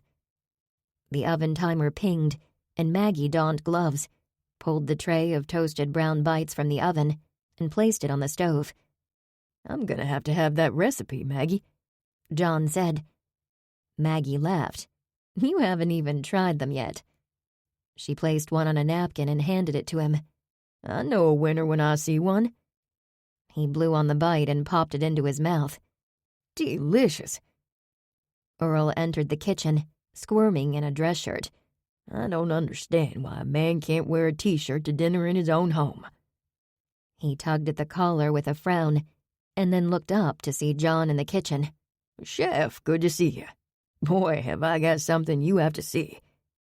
Earl pulled out his cell phone. I'm looking at these rims for the Malibu. Fella down the road is selling them. What do you think? Nice, Earl. Really nice. If the price is right, you should consider getting them. You know, just might. Then I'll take you for that ride I keep promising. Cooper watched, dismayed. First her grandmother, then her mother.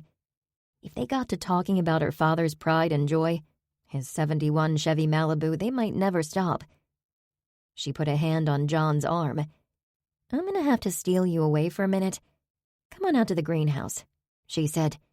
I want to show you something. You're not gonna hog him all evening, are you, Cooper? Her grandmother asked. He promised to play checkers next time he came. Mother, Earl said. let the kids alone, would you? Isn't Frank coming by?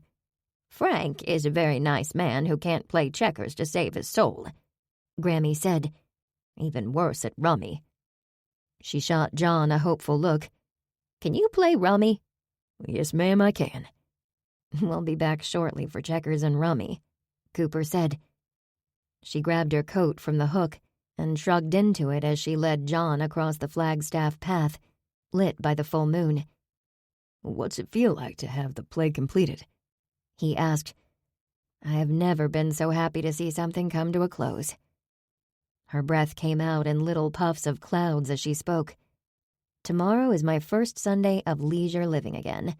Me and the cats, laundry and a couple of episodes of the Rockford Files. I am so excited I can hardly stand it. John chuckled. It doesn't take much to make you happy, does it? No, sir. You should know that your pumpkin cheesecake is at the top of my list. That's why I brought it, he said. Smart man, she murmured. Cooper opened the door to the greenhouse and turned on the overhead light. The greenhouse was now in full hibernation mode, with all the pots neatly stacked on tables and shelves until early spring, and the herb garden moved to her apartment. I don't actually have something to show you. Everything out here is tucked away. I have news to share. Good news? She nodded. I gave my 30 days notice at Make It Work, and then I called your aunt. What? Surprise lit up his gray eyes. Cooper nodded. She's gonna start training me in January, and if we're both pleased, I'll take over in late spring. Quentin referred me to an attorney, and I'm ready to discuss signing on the dotted line next year. I've known for a couple of days, but I didn't want to tell you until all the details were ironed out with Sarah. That's when it really became official. Are you still concerned that I'll meddle because she's my aunt? No, but I don't want you put in an awkward position. I'd like to maintain separation of church and state, so to speak. I understand. He smiled. Cooper, this is fantastic news. Her heart swelled at the words. It meant so much that the people she cared about were happy for her. I think so, too. Wow, you're really stepping out in faith, aren't you? I didn't think I could, but after everything that happened at the theater, I realized I've got more gumption than I knew. I'll say, who else tackles a murderer? He chuckled. I'm glad you're doing this for yourself, Cooper. Me too. And she liked the way John said that. Doing it for herself. That's exactly what she was doing. And it couldn't feel any sweeter. I've got a bit of news as well. I'll be teaching cooking classes at the inn, starting in January. And I've convinced Quentin to help me. That's fabulous. The dynamic cooking duo. I'd sign up to see that. I hope you will. He nodded slowly. Looks like we're both going to be busy come January. Not too busy to meet at Freddy's Cafe on occasion, Cooper said softly. I like the sound of that. John put his hands in his coat pockets and looked at her almost shyly. I know we didn't talk about it, so I hope it's okay that I got you a small Christmas present. Oh, I didn't get you anything.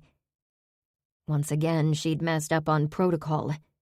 Who knew she was supposed to get her not-a-boyfriend a Christmas gift?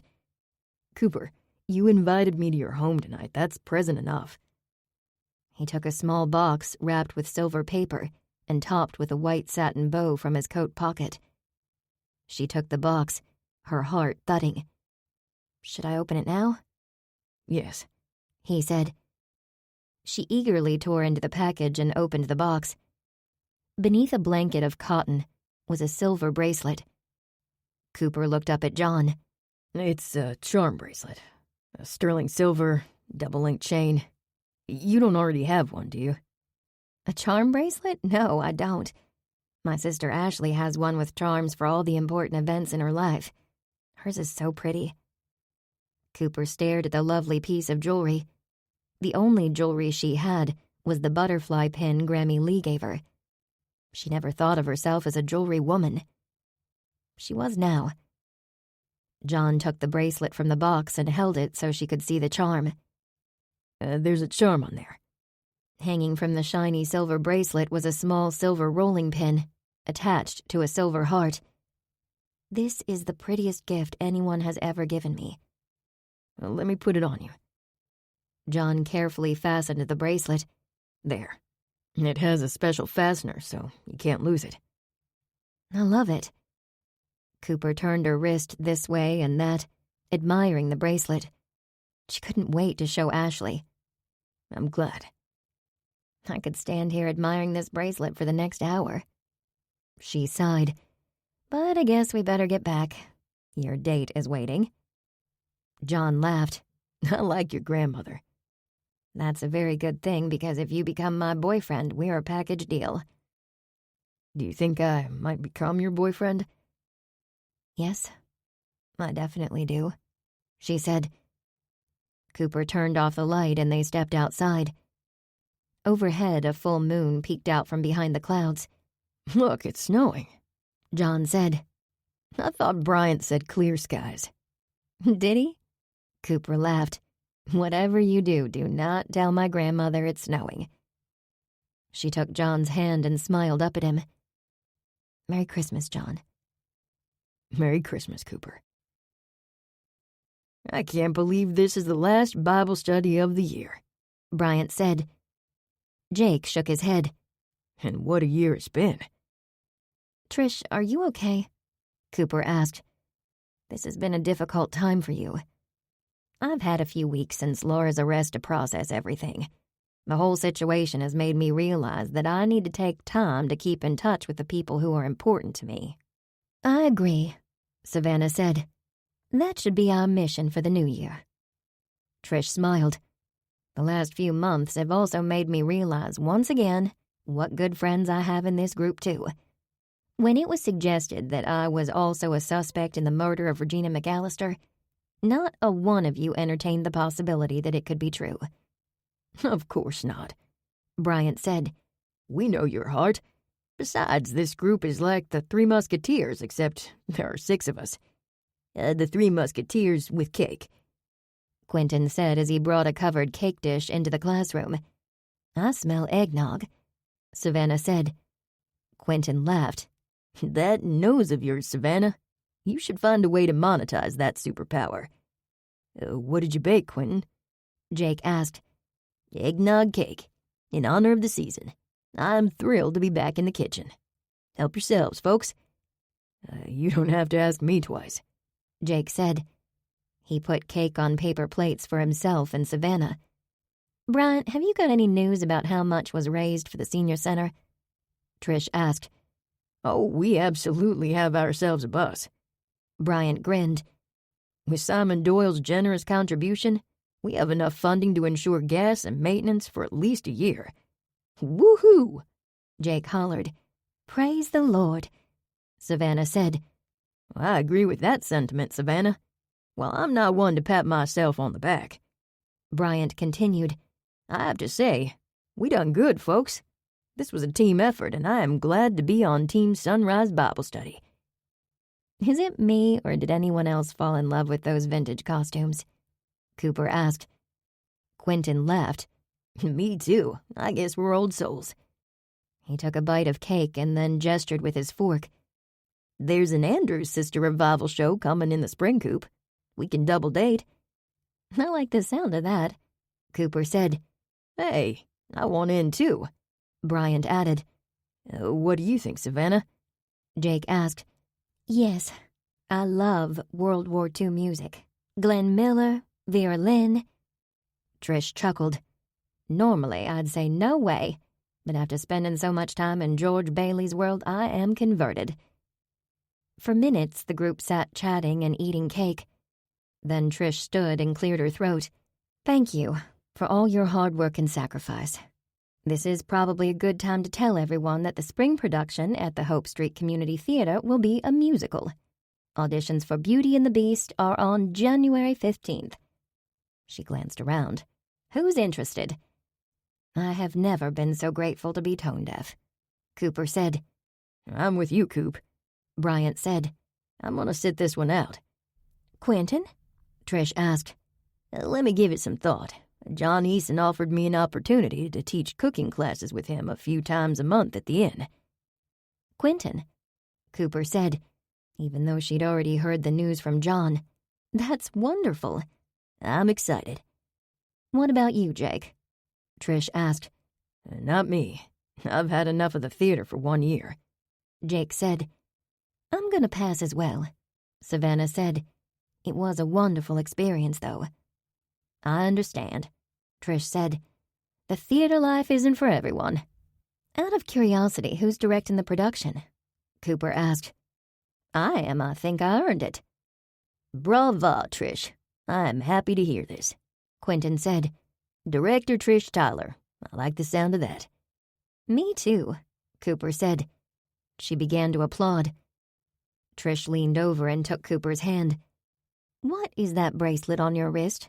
I've never seen it before." "It's a Christmas present. A charm bracelet and my first charm." Cooper held out her arm. "Why, it's a little rolling pin with a heart attached," Trish said. "Uh-huh." Cooper felt her face warming as she recalled John shyly giving her the present. "Oh, Cooper, I love it." "Me too." "Shall we conclude our study on Philippians?" Savannah asked. "Cooper, would you read today's verse? Philippians chapter 4, verse 8.